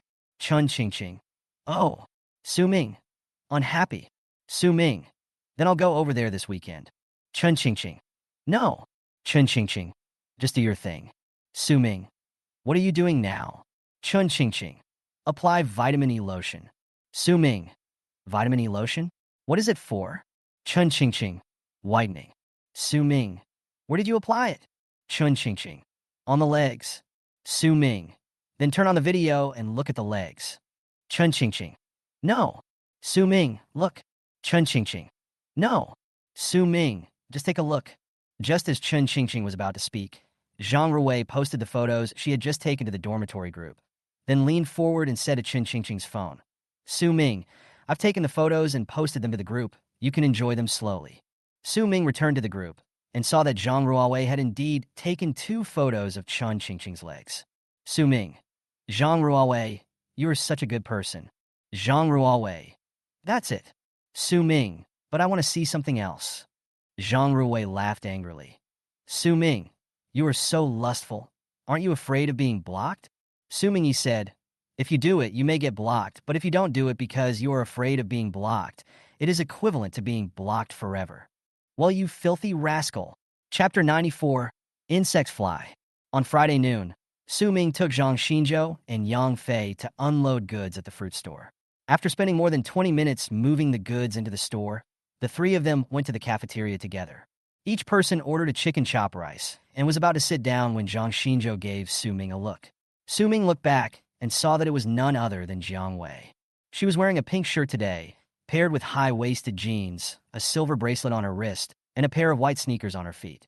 Her eyes were clear and lively, and her long eyelashes were as thick and upturned as a doll's. She was still the most dazzling person in the crowd. Su Ming saw her. He picked up the plate and walked straight towards Jiang Wei. Yang Fei was stunned. What the hell are you doing? Is there anyone as awesome as you? At this moment, Jiang Wei also noticed Su Ming. Su Ming smiled and said, chat. Jiang Wei said, eat no time. Su Ming said flatteringly, then wait until you finish eating. Jiang Wei, it's up to you. Su Ming sat down opposite Jiang Wei in a dignified manner. After Jiang Wei finished her meal, chewing slowly and taking nearly 20 minutes, Su Ming immediately and attentively helped her take the plate to the tableware recycling cart. Jiang Wei's 3 roommates thought that Jiang Wei had a new suitor, but now they all knew the truth but kept silent. After all, when she was a freshman, Jiang Wei had many suitors around her like bees, but without exception, they were not successful. Come out of the cafeteria. Su Ming got straight to the point and said, I need to ask your uncle for something, and I need your help in introducing me. You can ask for anything you want, as long as it's not too much. Knew when Su Ming sent her a message last night that Su Ming was looking for her because of her uncle. After hearing this, she asked directly, what do you want from my uncle? This? If you don't tell me, Don't expect me to help you. It's like this. Su Ming began to tell Jiang Wei about the vending machine business. This kind of thing is usually handled by the school's logistics department. Your uncle has the authority, so I need to ask your uncle for a favor. Jiangda Campus Beauty, are you willing to do me this favor? After listening to this, Jiang Wei fell into deep thought. Making money is important to Su Ming, but making money has always been Jiang Wei's goal. Su Ming saw that she didn't speak for a long time, so he stretched out his hand and waved it in front of him. Hey, why don't you say something? Jiang Wei came back to her senses and agreed directly. I can take you to see my uncle, and I can even say a few good words for you, but I also have a request. What do you want? I want to join the gang. What the hell? Su Ming was stunned. Jiang Wei said seriously. What I mean is, I also want to join your entrepreneurial team. Don't be ridiculous. I'm not kidding, Su Ming asked. Then do you have money? Jiang Wei asked. If I pay 100,000 yuan, how much of the shares can I get? 25%. Okay, it's settled then. Seeing Jiang Wei was about to leave, Su Ming hurriedly asked, Aren't you going to the store to get some apples? Jiang Wei stopped and said, You can't do this without me. Don't think you can get rid of me with a few apples. But we'll be partners soon. Not yet. So, what do you want? Please treat me to a meal, something high-end and classy. No problem, Su Ming asked. Then when will you take me to see your uncle? Jiang Wei stopped and smiled with her back to Su Ming. Wait for me to send you a message. Just returned to the dormitory. The three roommates gathered around Jiang Wei. Jiang Wei, why did Su Ming pull you out? Nothing. Just chatting for a while. Really? I think you two are a perfect match. I think so too. Jiang Wei smiled and said, You think too much. We can only be considered friends at best, but... The three roommates quickly asked, But what? Jiang Wei's dimples sank as she smiled sweetly and said, But maybe we'll become partners in the future. Partner? The three roommates didn't understand the meaning of this sentence, but no matter how they asked, Jiang Wei didn't explain anything. Until evening, Jiang Wei squatted in the empty dormitory corridor with her cell phone in her hand. She dialed an unremarked number. After it rang for only 2 seconds, a middle-aged man's voice came from the other end of the line, and his voice sounded a little excited. Wei, have you eaten? Give me the money my mother left me. Wei, the money your mother left for you has always been with your grandmother. Are you short of money recently? I will transfer it to you right away. When Jiang Wei heard this, she hung up the phone immediately. The other end of the phone, the middle-aged man looked at the hung-up phone with a look of disappointment. This was the first time she had received a call from her daughter since her first wife passed away due to illness. All this was because he remarried the year after his first wife passed away. Moreover, the person he remarried was his first wife's best friend. Since then, Jiang Wei moved out of her home and has been living with her grandparents. The father and daughter are like strangers. In a large flat in a high-end residential area in Shanghai, Jiang Chao put down his mobile phone and slumped on the sofa with a sad expression. A woman who looked to be about 35 or 36 years old came out of the bedroom. Seeing Jiang Chao sitting on the sofa, she asked softly, Is it Wei calling? The woman snuggled up to Jiang Chao and sat down, saying with a look of self-blame, She still refuses to come home? Do you want us to find a time to have a formal talk with Wei? She doesn't even want to see me now. Then why did she call? Jiang Chao did not explain, but called his brother and asked, Jiang Ping, is Wei short of money recently? Jiang Ping frowned and said, No, she never mentioned the money in front of me. Jiang Chao. She just called me suddenly and asked me to give her the money her mother left. Find a chance to find out why she needs the money. Okay, but do you plan to maintain this kind of relationship with your daughter? What can I do? You know what kind of person Wei is. Jiang Chao said excitedly, and suddenly sighed and said, It's normal for her to hate me. If I had cared more about Xiao Wei, she wouldn't have left so early. Jiang Ping didn't say anything else. He and Jiang Chao were indeed brothers, but he was an outsider in this matter after all, so it was not easy for him to say much. Jiang Wei stood on the balcony of the dormitory, and scenes of her childhood emerged in her mind. It was a golden autumn. In my hometown, Grandma, Mom, and she, leaning on the head of the bed, sang that very old nursery rhyme together. The stars in the sky are hanging low. Bright stars follow. Insects fly. Insects fly. Who are you missing? Chapter 95, Why do I feel like you've tricked me?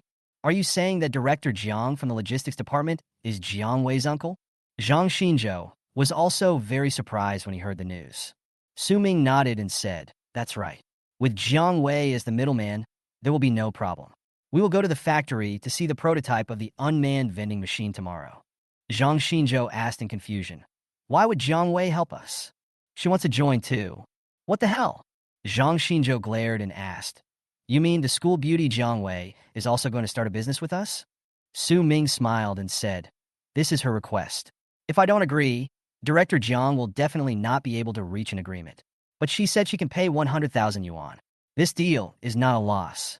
After all, we are short of money now." Zhang Xinzhou still found it a little unbelievable. He wondered, but why did she want to join? We haven't dealt with him many times. Maybe they think this project can make money. Nothing happened that night. The next morning, Su Ming took Zhang Xinzhou directly to the vending machine production factory. The factory produced a total of 3 types of vending machines. The first one is the most basic. You can only put drinks and water in it. Scan the code to pay, and then press the corresponding button under the drink, and a bottle of drink will fall out. The second one adds some humanized functions based on the previous one, and the corresponding shopping page will pop up on the mobile phone after scanning the code. The third type is the one with large capacity, display screen, and cooling function. The prices are 900, 1900, and 4500 respectively. There are 6 teaching buildings in the school. One is placed at the staircase on both sides of each teaching building, and one can be placed downstairs of the dormitory building, as well as in the student activity center, next to the basketball court, next to the sports field. Su Ming roughly calculated that one campus would need to order at least 30 units. "Well, how about this? Prepare 20 of these basic models for us. I need 10 of the upgraded models, and prepare 3 of these with cooling functions." "No problem. The total is 55,000. You pay me a deposit of 5,000 first. I will prepare the goods for you within a week. I will deliver them to your door in Magic City and arrange for someone to teach you how to debug them." After spending the whole morning at the factory, Su Ming received a WeChat message from Jiang Wei on his way back home. "Meet at the newly opened steak restaurant on the 3rd floor of Powerlong Plaza at 6 p.m. Su Ming quickly asked, "When are you going to take me to see your uncle?" "I'll go after dinner tonight." "Okay, see you tonight." "See you tonight." After the appointment, Su Ming did not stay in the store in the afternoon, but went back to the dormitory to take a nap. When he woke up, he saw the message sent by Qin Jiwei. "Qin Jiwei, are you there?" "Su Ming, except for borrowing money, I am here." "Qin Jiwei, I really want to fall in love." "Qin Jiwei, please introduce me to someone." "Su Ming, how much do you want to borrow?" "Qin Jiwei, Qin Jiwei, I'm too bored in the dormitory during the holidays. I'll go to your school to find you tomorrow." "Su Ming, okay, come on, I won't be going to my girlfriend's place this week.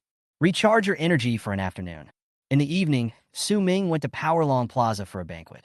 As soon as he got out of the elevator, Su Ming saw the newly opened steakhouse. The entrance of the store was full of flower baskets, and Jiang Wei was standing at the door waiting for Su Ming with a small black leather bag. "You're so early." Jiang Wei raised her wrist, glanced at her watch, and said with resentment, "You will be late in 2 minutes.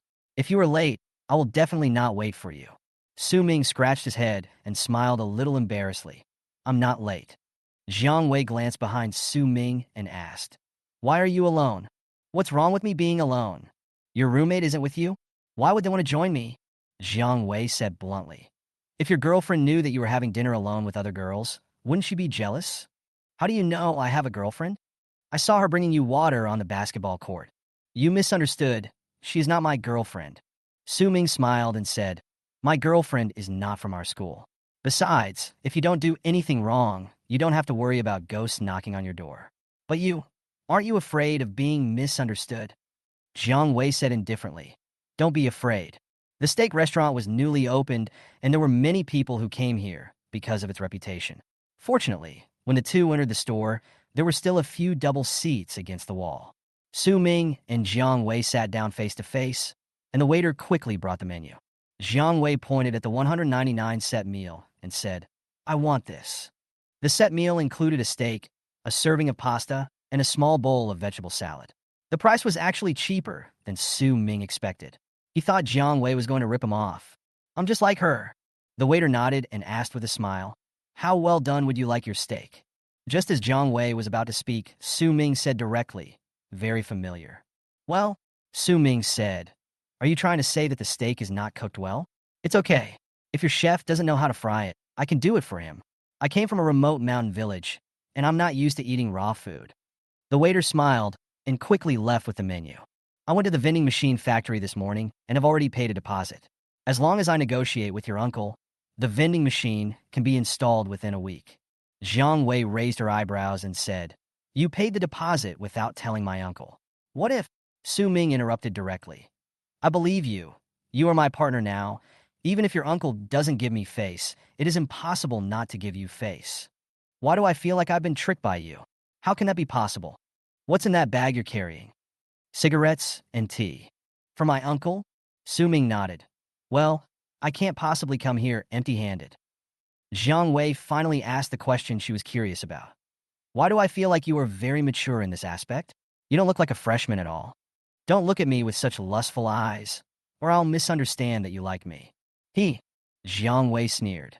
"You are so narcissistic." The freshly fried steak was quickly served to the table, and the portion was quite large. After the waiter served all the dishes, he handed Su Ming a coupon, saying that it was a promotion for the opening of the new store and that he could get a 50% discount if he came for the second time. Su Ming put the 50% discount coupon in his pocket and began to wolf down the steak. Jiang Wei couldn't bear it any longer. "Su Ming, can you be a little more gentleman? You are eating steak, not gnawing on pig's trotters. Just eat your food. Why do you care about me?" Jiang Wei looked around and suddenly regretted coming here alone. She should have called all her roommates along. She gritted her teeth and ate the steak. Seeing that Su Ming had finished eating and kept looking at her while she was eating, Jiang Wei felt a little embarrassed. She put down her knife and fork, picked up her bag, and said angrily, "Let's go. You haven't finished eating yet. I never want to eat alone with you again." "Why?" "Shame on you." Chapter 96 is he, your boyfriend? Coming out of Powerlong Plaza, Jiang Wei walked to the side of the road and hailed a taxi. Su Ming followed him into the car.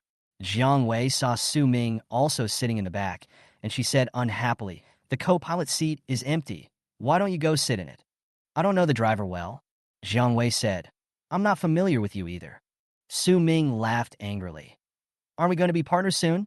Jiang Wei was speechless and turned her head to look out the other window.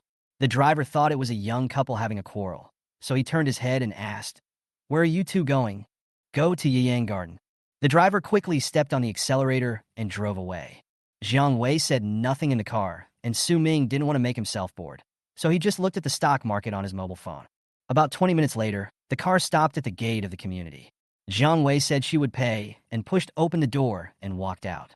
Su Ming could only take out his mobile phone and scan the code. Jiang Wei did not go directly into the community after getting off the car. Instead, she waited for Su Ming at the gate for a while. After seeing Su Ming pay and get off the car, she walked into the community on her own. When Su Ming saw this, he hurriedly followed her with cigarettes and tea. The two soon arrived at the door of the 5th floor of Unit 1, Building 7. Jiang Wei took a deep breath and knocked on the door. Soon, a woman in her 40s opened the door. Seeing that it was Jiang Wei, the woman said with a smile on her face, "Wei Wei is here. Come in. Have you eaten?" Su Ming following Jiang Wei. She was stunned at the time, looked Su Ming up and down, then pulled Jiang Wei aside and asked in a low voice, "Boyfriend?" Jiang Wei was startled and quickly explained, "No, we are just classmates." The woman looked incredulous. Since Jiang Wei's mother passed away, Jiang Wei has always been a loner.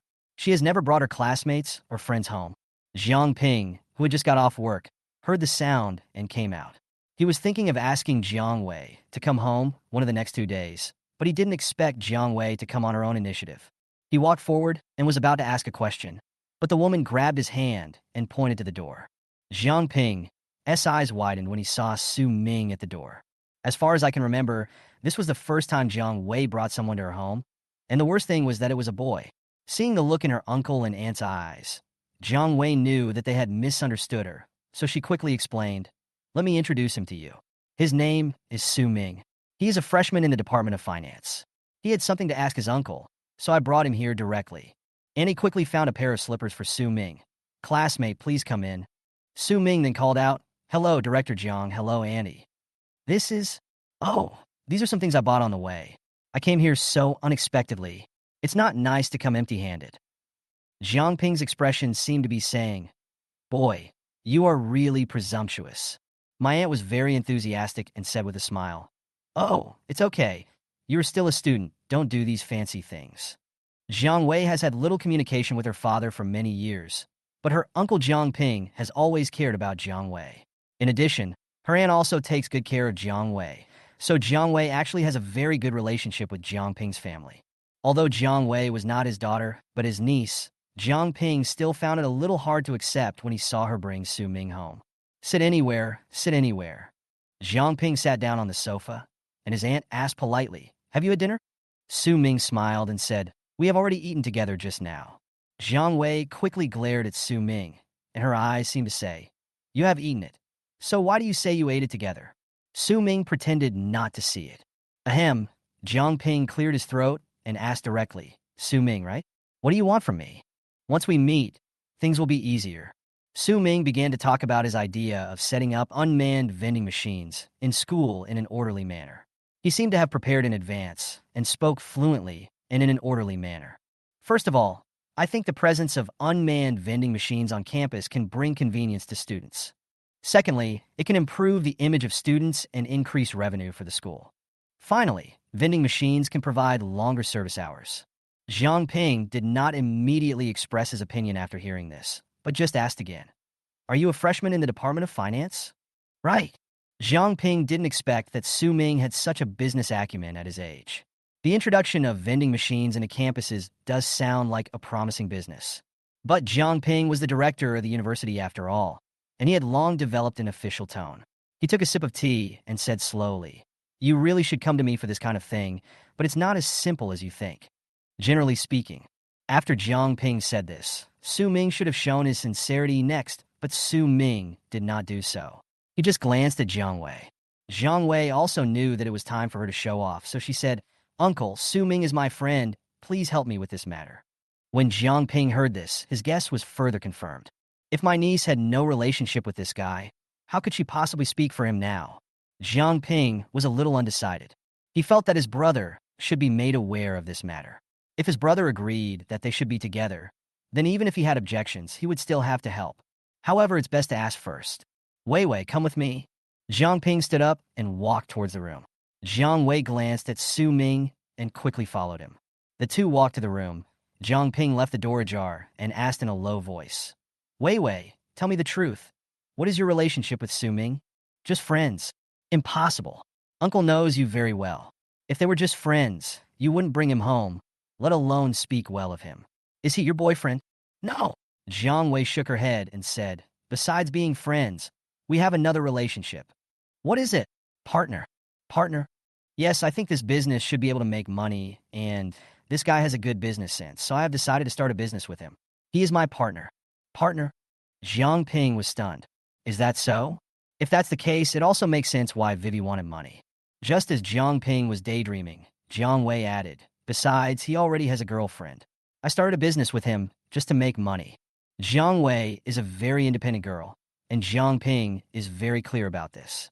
Ever since her father remarried, she has never asked him for money. Even if her father wanted to give her money, she never accepted it. If we were just partners, then everything would be easy. My niece wants to start a business to make money, and I can help her, so I must definitely help her. So, when Jiang Ping returned to the living room from his room, his attitude immediately changed 180 degrees. He asked, "Su Ming, are you confident in this project?" "Yes, I also opened a fruit shop in the school snack street. Now the revenue is very good. I think unmanned vending machines are a trend." "How many vending machines do you plan to install?" "I have already negotiated with the manufacturer and ordered 30 vending machines. Our school is just a pilot. If the profit is considerable, I will try to expand it to other schools." Jiang Ping nodded, squatted for a moment, and then said, "Our school also has a Songjiang campus. You should know that, right?" "I know. I have a very good relationship with the person in charge of the logistics department there. If you do a good job, I can let you move the vending machine into the Songjiang campus." "Director Jiang, if that's the case, do you agree?" "Wei Wei is my niece. I agreed to this because of her.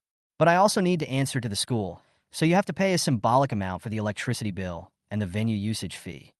Su Ming said excitedly, "No problem." Chapter 97, founder and chairman of Xinye Trading Company. When we came out of the community, it was already 8:30 in the evening.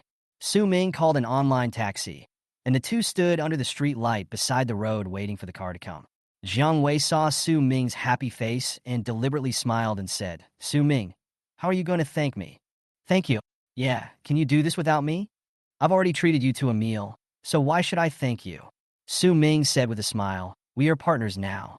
If you help me, it's like you're helping yourself. Jiang Wei was so angry that she wanted to hit someone, but she couldn't find a reason to argue. Su Ming thought about it and said, this is just the first step. There is still a lot to do. Another partner is Zhang Xinzhou, my roommate. He will also contribute 100,000 yuan, but I've already told him that I can only give him 24% of the shares because I want a relative controlling stake in this company. Jiang Wei stood on the curb with her hands behind her back and tiptoed. So, I'm taking advantage of you? That's right. What is the name of our company? Xingye Trading Company Limited. Jiang Wei immediately said, this is not fair. Why is my name not included in the company name? Su Ming, it doesn't sound good to add the word Wei. How about letting you be the legal representative of the company? Go to hell. Jiang Wei glanced at Su Ming and snorted, don't think I don't understand. The legal representative has to bear the brunt of the consequences. If something happens to the company, the legal representative will be the worst hit. I didn't fool you. Then I want to be the head of the company's finance department. Su Ming asked. Aren't you studying law? Jiang Wei said proudly. Accounting and finance are the top majors in our school. When I was a freshman, my uncle asked me to take an accounting certificate during college, and I've been taking accounting courses as a part-time job. Su Ming immediately gave a thumbs up. Jiang University's campus beauty is really amazing. Su Ming, I'm telling you, don't think that everyone except you is a fool. You can't fool me. Should we shake hands? After all, we will be partners in the future. Is it necessary? Su Ming, there still needs to be a sense of ceremony, right? Jiang Wei thought about it and felt that there was some truth in it, so she stood under the street light and stretched out her hand to Su Ming. Okay, then I wish us a smooth business and a happy cooperation. It's been a pleasure working with you. Su Ming reached out and clasped his hands together. For a long, long time. Aren't you going to let go? Oh, I forgot. Jiang Wei pulled her hand back, wrinkled her nose, and said contemptuously, you are such a scumbag, you take advantage of every opportunity you have. Your hands are not as soft as my girlfriend's. Su Ming. Hearing the two murderous words coming out of Jiang Wei's mouth, Su Ming quickly ran away. You're dead? Stop right there. A gentleman uses his mouth, not his fists. I'm not a gentleman. The phone is ringing. The phone is ringing. The car is coming. In the evening, when Su Ming returned to the dormitory and told Zhang Xinzhou about this, Zhang Xinzhou also seemed very excited. So, this matter is settled? At least the first step has been taken. Su Ming smiled and said, our school also has a campus in Songjiang. Jiang Wei's uncle can arrange for her to attend that campus as well. Zhang Xinzhou nodded and said, this saves us a lot of trouble. It seems that letting the Jiang University beauty invest in us is still beneficial. Jiang Wei's uncle will arrange an electrician to meet with me tomorrow. They will prepare sockets for us at the location where we install the vending machine. I will go to the bank in the afternoon. Why go to the bank? I'll see if I can qualify for a student loan. It would be a waste if I didn't take advantage of this kind of money provided by the government. Zhang Xinzhou didn't understand. Didn't you say you were rich? The stock market has been hitting the daily limit recently, and I can't bear to take out the money. I transfer all the money I earn from the fruit shop directly to my securities account. Aren't you afraid of losing money? I can't afford to pay. If I were rich now, even Buffett wouldn't be as good as me. Su Ming said is indeed true. Although he doesn't know much about stocks, there are a few stocks that will definitely rise if you buy them now, such as BYD, Mutai, China Shipbuilding, Luzhou Laojiao, Wuliang Agri Electric Appliances. If you buy these stocks now, they will increase by at least dozens of times in a few years. For stocks like Mutai, it is hard to say how many times they will increase. Before taking a shower, Su Ming installed the gauze curtain that he had purchased online. The dormitory is on the second floor, and there is green space below. There are a lot of mosquitoes in summer, so installing gauze curtains can prevent mosquitoes on the one hand and provide privacy on the other. Su Ming tossed and turned until about 10 o'clock before going to bed. Then he put on his headphones and sent a video invitation to Chen Qingqing. The video took more than 10 seconds to connect. The light was still on in Chen Qingqing's dormitory, but she was already lying on the bed, so Su Ming could only see half of her face. Chen Qingqing, why are you so late today? Su Ming, I want to do something big tonight. Now I'm just the owner of a fruit shop, but soon I may be the owner of a trading company. Chun Ching Ching. What are you going to do now?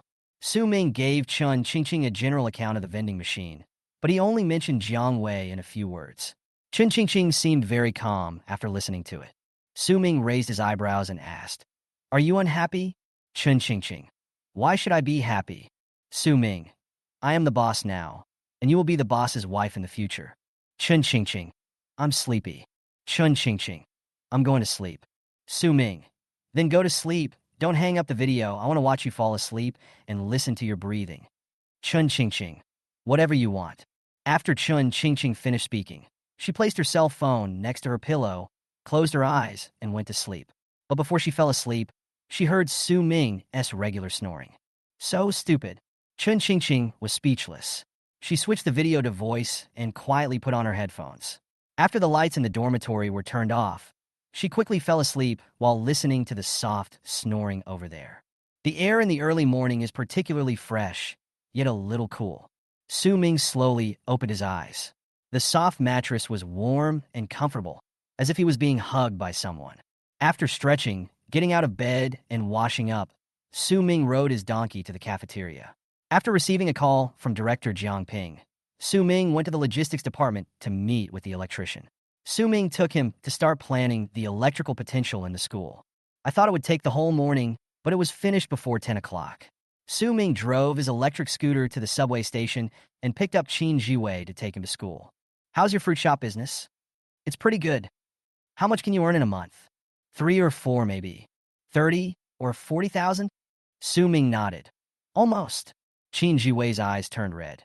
"You are such a beast. Do your parents know that you are the boss at school?" "How could they know that I have other uses for my money?" Qin Jiwei was about to speak when Su Ming suddenly asked, "By the way, let me ask you something. Does your school have any vending machines?" "Unmanned vending machines?" Qin Jiwei shook his head and said, "No, but our school also has a street that sells everything."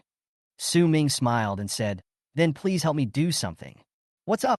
"Help me find out all the interests and hobbies of the director of your school's logistics department. But don't let him find out for now. After the investigation, tell me everything you know." "Being an undercover agent?" "No." "What do you want to do?" Su Ming stopped his electric bike and said to Qin Jiwei in a serious tone, "Let me formally introduce myself. I am the founder and chairman of Modushinya Trading Company." Su Ming. "Chairman?" Qin Jiwei was stunned and said, "I haven't seen you for a week, and you're the chairman again."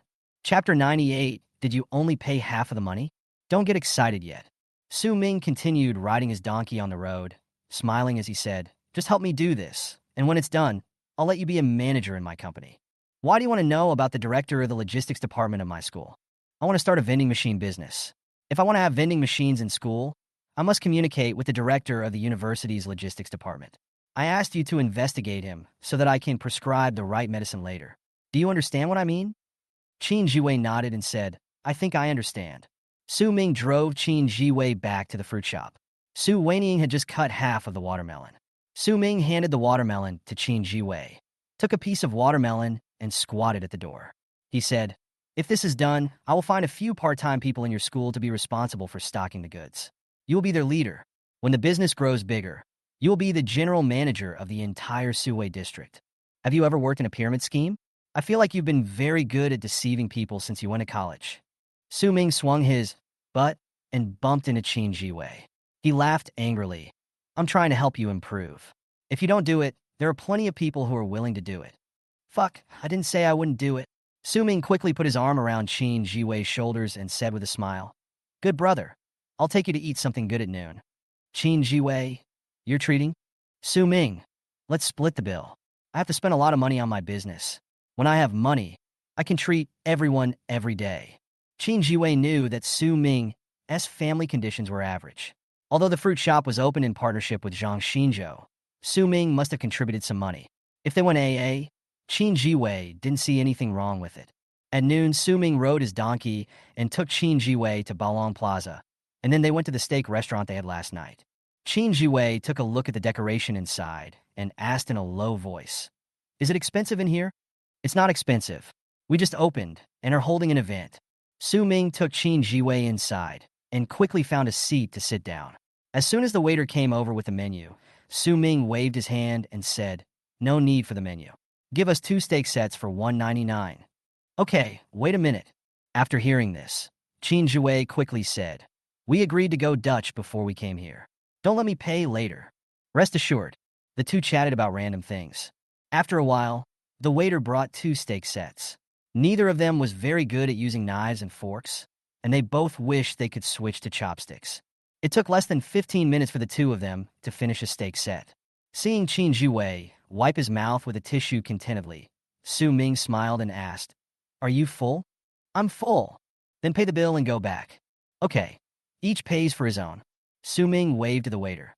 "Hello, we'll pay the bill. The total cost for the two of you is 398. Su Ming said, "Wei Gu, you pay 199 first." Qin Jiwei paid the money obediently. Su Ming took out the coupon from last night from his pocket and handed it to the waiter. "This is the 50% discount coupon you gave me last night." "Okay." Qin Jiwei looked at the 5-fold coupon in Su Ming's hand and wanted to kill Su Ming. "Damn it. We agreed to split the bill. I paid half, and you give me a 50% discount coupon?" "Su Ming, are you human? Why are you looking at me like that? It's 398 in total. Did you only pay half?" In order to vent his anger, Qin Jiwei took away a lot of fruits from the store when he left. Su Ming did not stop him. Anyway, the fruits he took were all seasonal fruits, and it would not cost much if he sold them wholesale. After seeing Qin Jiwei off, Su Ming did not return to school. Instead, he rode his donkey to the bank to inquire about student loans. However, when he heard that the maximum loan amount was only 8,000 yuan, Su Ming lost interest. He then asked, "Are there any welfare policies for college students to start their own businesses?" Yes, the Magic City University Student Science and Technology Entrepreneurship Foundation and the Magic City Small and Medium Enterprise Credit Guarantee Center jointly launched the Magic City University Student Entrepreneurship Credit Guarantee Fund. The maximum loan amount of this credit guarantee fund is 500,000 yuan, which is a working capital loan with a term of less than 1 year. Su Ming quickly asked, "What procedures are required?" "Student certificate, business license, operating permit. Applicants need a certain amount of cell phone capital for starting a business, and also a stable income and repayment ability. The most important thing is." Su Ming asked, "What is it?" "I need someone to guarantee it." "Who do you need to guarantee?" "The guarantor needs to have a certain social reputation, whether it be a senior school leader, an entrepreneur, or someone in the banking system." Su Ming was stunned for a moment, then nodded and said, "Okay, I understand. Thank you." 500,000 yuan can solve a lot of problems, and Su Ming really wants it, but he is not familiar with any of the school's senior leaders or entrepreneurs. He does know someone in the banking system, but he is Chun Qingqing's father. Every time she met her father, his eyes looked like he wanted to skin her alive, so it was not realistic to ask him for help. It seems that the only way to get money out is from the stock market. Su Ming quickly left the bank. Ever since he came up with the idea of starting a vending machine business, Su Ming no longer had the heart to take care of the fruit shop. Now the business of the fruit shop has gradually stabilized, and Su Weiying, Li Tongwen, and Yang Fei can handle it together. In the evening, Su Ming sent a message to Jiang Wei. "Ask your uncle when we can install the unmanned vending machine." Jiang Wei quickly replied, "I've already asked, Thursday and Friday." Jiang Wei, "Wait for me in the cafeteria tomorrow at noon." Su Ming, "What?" Jiang Wei, "I'll give you the investment money." Su Ming, "Oh sure. I'll wait for you at the cafeteria entrance tomorrow." Jiang Wei, "Okay." Su Ming replied to the message. He went to take a shower. When he came out, there were 2 more unread messages on WeChat, which were sent by Jiang Meilin. Jiang Meilin, "Xiao Su, let me tell you something." Jiang Meilin, "I'm going to Shanghai next Friday." Su Ming glanced at the message and quickly replied, "Annie, I was just taking a shower. Are you here to see Qingqing?"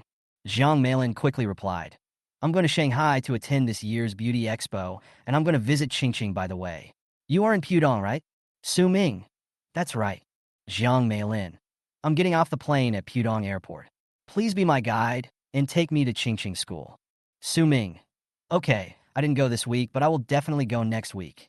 Jiang Meilin, "Then it's settled." Jiang Meilin, "I will go directly to your school next Friday." Jiang Meilin, "Don't tell Qingqing yet." Su Ming, "I understand." After chatting with Jiang Meilin, Su Ming sat on the chair and opened the chat interface with Qingqing. The voice chat last night lasted for more than 5 hours. and Su Ming hung up in the end because his phone ran out of battery. Su Ming sent a message to Chun Ching Ching. What are you doing? Chun Ching Ching. Read comics. Su Ming. Does it look good? Chun Ching Ching. Average, a little boring. Su Ming. I'll come see you next week. Chun Ching Ching. What day is it? Su Ming. Either Friday night or Saturday daytime. Chun Ching Ching.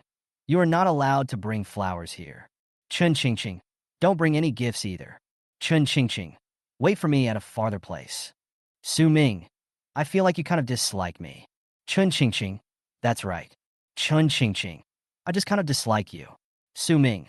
Then I will bring a banner next week that will say, Chun Ching Ching from 205, go to college with peace of mind. I will raise the child by myself. Chun Ching Ching. You dare? Chun Ching Ching. You bastard. Su Ming. I'm just kidding. I'm alone in the dormitory now. Do you want to start the video call? Chun Ching Ching. Why are you opening the video? Su Ming. Look at the legs. Chapter 99. As for boyfriend, not even a dog. The next day at noon, Jiang Wei stood at the canteen door, looking at the crowd coming to the canteen to eat. She was wearing a gray tight vest with a pair of white overalls today. Because the clothes themselves had a slimming effect, and Jiang Wei was not short to begin with, she looked very tall. Her hair was casually draped behind her head, slightly reddish under the sunlight. Her skin was fair, her face was delicate, and she looked very cute as she stood there waiting for someone with a frown on her face, which could almost satisfy the fantasy of most old perverts about the word school bell. Almost 90% of the people in the school know her, and the brave ones will even take the initiative to say hello to her. Senior Jiang Wei, why don't you go in? I'm waiting for someone. As soon as Jiang Wei said this, the student's curiosity was immediately aroused. School beauty Jiang Wei is waiting for someone at the cafeteria entrance? Who is she waiting for? After entering the cafeteria, many people were still paying attention to Jiang Wei at the cafeteria door. Until Su Ming trotted over, and when he saw Jiang Wei at the door, he quickly waved and said, Sorry, the counselor wanted to see me for something, so I'm a little late. Let's talk about it after we go inside. Jiang Wei knew that Su Ming was the class monitor, so she didn't find fault with him this time. Su Ming quickly followed Zhang Xinzhou. The three of them did not get food, but just found a seat in a corner and sat down. Then Jiang Wei took out her cell phone from her bag and said, Give me the card number and I'll transfer the money. In fact, there is no need to be so anxious. Company registration is not that fast. It will probably take until Thursday or Friday. The official seal has not come out yet, so it is impossible to sign the equity agreement. Do you dare to lie to me? I wouldn't dare to do that. After all, without your uncle, this business wouldn't be possible. We are now people wearing the same pants. Partners are partners. Who wants to wear the same pants with you? Yes, whatever you say is true. Su Ming was not polite. He took out his phone and told Jiang Wei his bank account number. Jiang Wei entered her bank account number and name. A second before confirming the transfer, he said, He and I will each contribute 100,000 yuan. How much will you contribute? Su Ming said, I will definitely give 200,000. Jiang Wei asked, Do you have that much money? No, Su Ming said with a bitter face. Is there still some basic trust between people? You have to prove it to me. Su Ming had no choice but to open his stock account and hand it to Jiang Wei. Count it yourself. Jiang Wei took a look and said in surprise, More than 900,000? Su Ming didn't check the stock market this morning. He took a look at it himself and said with a smile, How is it? Do you believe it? How do you have so much money? In fact, the principal is only about 400,000 yuan, but I will transfer all the money earned from the fruit shop to the securities account. In addition, the stock market has been very good recently, and the stocks I bought have been rising continuously, so Jiang Wei's impression of Su Ming was refreshed. She didn't expect Su Ming to be an expert in stock trading, but Su Ming is only 19 years old now. How did he learn how to trade stocks? I confirmed it. Please check if it has been credited to your account. Arrive. Jiang Wei nodded, looked at Zhang Xinzhou, and said, Your name is Zhang Xinzhou, right? Jiang Wei pointed at Su Ming and said, I want to talk to this guy alone. Can you sit somewhere else? Zhang Xinzhou never thought in his life that one day he would become a light bulb that was disliked by others. He quickly got up and went to the window to get his meal. Jiang Wei turned her head and looked at Su Ming again and asked directly, What do you want to eat? It's my treat. Su Ming was puzzled. Why are you so kind today? Jiang Wei said, Stop talking nonsense. What do you want to eat? Pork ribs with rice. I can't carry it by myself. Come with me. Su Ming got up and followed Jiang Wei to the pork rib rice window. When the people in the cafeteria saw this scene, many of them started talking about it. What's going on? The campus beauty was taken by a freshman? It's a shame for our generation. It seems to be almost certain. There were originally 3 people, but one of them was chased away. What a beast. Oh well. I don't know how many people are going to be heartbroken now. Su Ming and Jiang Wei found a seat and sat down face to face. There was a lot of noise around them, and Su Ming just focused on eating. Jiang Wei looked up at Su Ming and said unhappily, "Can you eat slower? Just eat your food. Why are you always looking at me?" "Me?" Jiang Wei was speechless, but she quickly took the initiative to ask, are you good at stock trading?" Su Ming nodded and said, "It's okay. Anyway, entering the stock market now is basically picking up money." Jiang Wei ate 2 mouthfuls of rice absent-mindedly, not knowing what she was thinking. After a while, she said, "If that's the case, can you help me fry it?" Su Ming put down his chopsticks after hearing this and asked in confusion, "Help you trade? Do you mean stocks?" Jiang Wei nodded and said, "Yes, it's stock trading." "How much money do you have left?" 200,000. Having so much money is the benefit of rebirth. Su Ming was very curious about how Jiang Wei could have so much money at such a young age. He asked directly, "Where did you get so much money?" "My mother left it to me." "Why does your mother give you so much money?" Jiang Wei's expression was a little sad, but she didn't hide anything and said frankly, "My mother has passed away. This is the inheritance she left me as my dowry in the future. It has been kept with my grandmother before. I went to see my grandmother yesterday, and she gave me the card directly." Su Ming had not thought about it at all. After hearing this, he first said sorry, and then said, "But can you rest assured leaving so much money with me? Your files are all in the school. I'm not afraid that you'll run away, but you have to promise me that you won't lose money. If it were anyone else, they might not dare to make such a guarantee. But Su Ming can guarantee it." Su Ming thought for a moment and said, "How about this? You put your money with me, but don't worry about how much I earn. I will pay you interest at an annual rate of 5% every month. If you're in a lot in the stock market, I will give you dividends, and you can withdraw the money at any time." Su Ming said, "Even if you put it in the bank for 5 years, the interest rate won't be this high, and I can withdraw money at will." Jiang Wei agreed almost without thinking. "Okay, I'll transfer the money to you now. Eat first. It won't taste good if it gets cold." "It's okay. Making money is more important." Since Jiang Wei started living with her grandmother, she has attached great importance to money. Her clothes are not actually branded, and her entire outfit costs no more than 500 yuan. She had thought about working part-time in college before and wanted her uncle to help her find a job as a librarian. Unexpectedly, when Jiang Ping heard that Jiang Wei wanted to work part-time, he immediately said, "Come to me if you need money. Don't even think about working." Jiang Wei then gave up the idea of working and studying, but she still wanted to make money. She wanted her grandmother to enjoy her old age in a good environment. She lacked a sense of security and always wanted to buy a house of her own.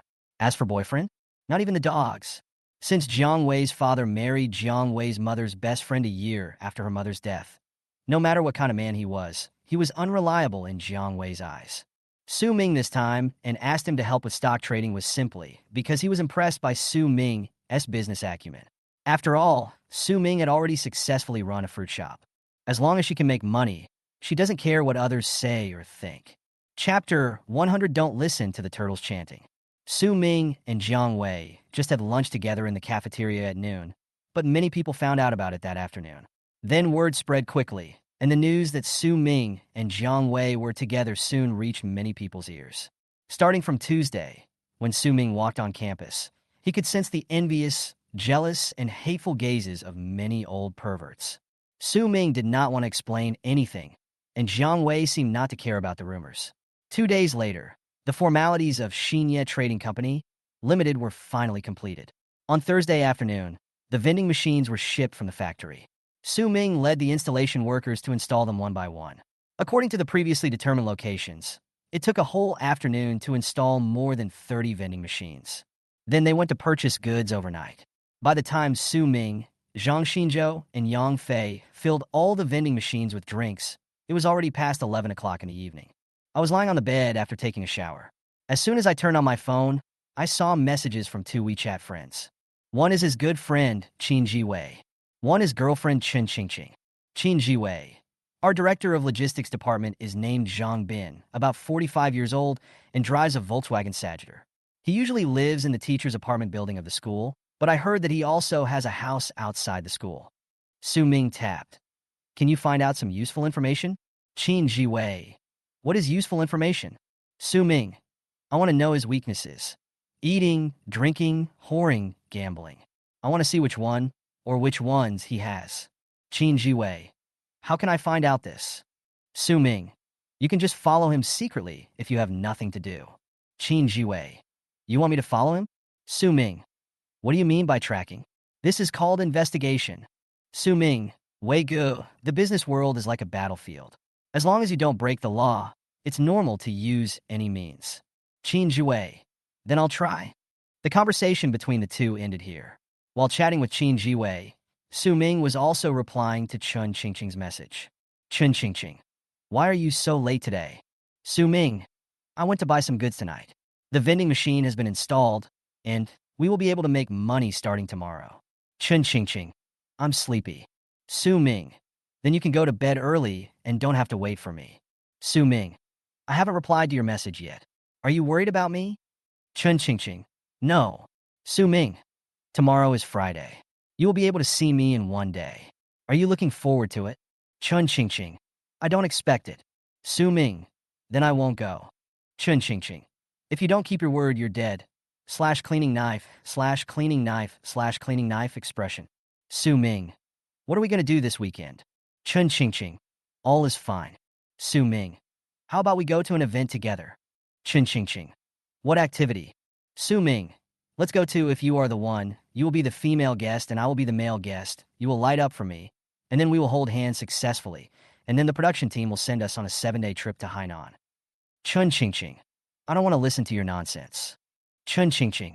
I'm asleep. Chun Qingqing. I can't see your message. Su Ming. Good night. 1 minute later.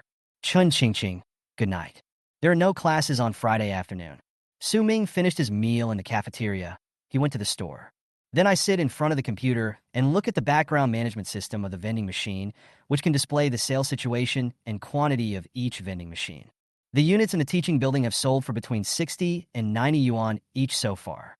There should be more people buying water in the afternoon. I estimate that the sales volume per day is between 200 and 300 units. Even if we calculate it based on a 30% gross profit margin, the sales volume per day is still considerable. When I went to class this morning, there was a crowd of people around the vending machine. There were a lot of people buying milk at that time of the morning. Su Ming said, "It's selling pretty fast. I'm afraid it won't be enough for just a few of us to restock. We have to hire 2 more part-timers to be responsible for restocking the vending machines." Zhang Xinzhou. Post a question in the forum? Su Ming shook his head and said, "This job isn't tiring. I'd better ask around in class first. I think someone will want to do it." After that, Su Ming instructed again. Please help pay attention to which beverages are selling well, and we will purchase them in a targeted manner in the future. Su Ming was talking to his 3 roommates when Jiang Wei walked into the fruit shop. Seeing Su Ming sitting in front of the computer, she quickly stepped forward and pushed Su Ming. Go away, let me take a look, let me take a look." She looked more excited than Su Ming. After all, this was her first time doing business with someone else. When she thought that she was a small boss from today on, she had no idea what the teacher was talking about in the morning class. Su Ming gave his seat to her, and she sat down quickly. Then her bright eyes kept staring at the data on the computer. Half a minute later, she smiled and said, "Not bad, we sold so much in just this morning. If we calculate it this way, we will be able to make back our investment soon." Jiang Wei is right. If we can maintain such sales every day, we can get back our investment quickly. But there are 2 reasons for this. First, there are many people in the university, so there is no shortage of customers. If it were somewhere else, it would be impossible to have such high sales. Secondly, Jiangping provided a lot of convenience. The venue fee and electricity fee were just symbolic. If it were another school, the venue fee alone would probably take away a lot of profits. And I don't know how much would be given as gifts privately. How about it? It's pretty cool to be my partner, right?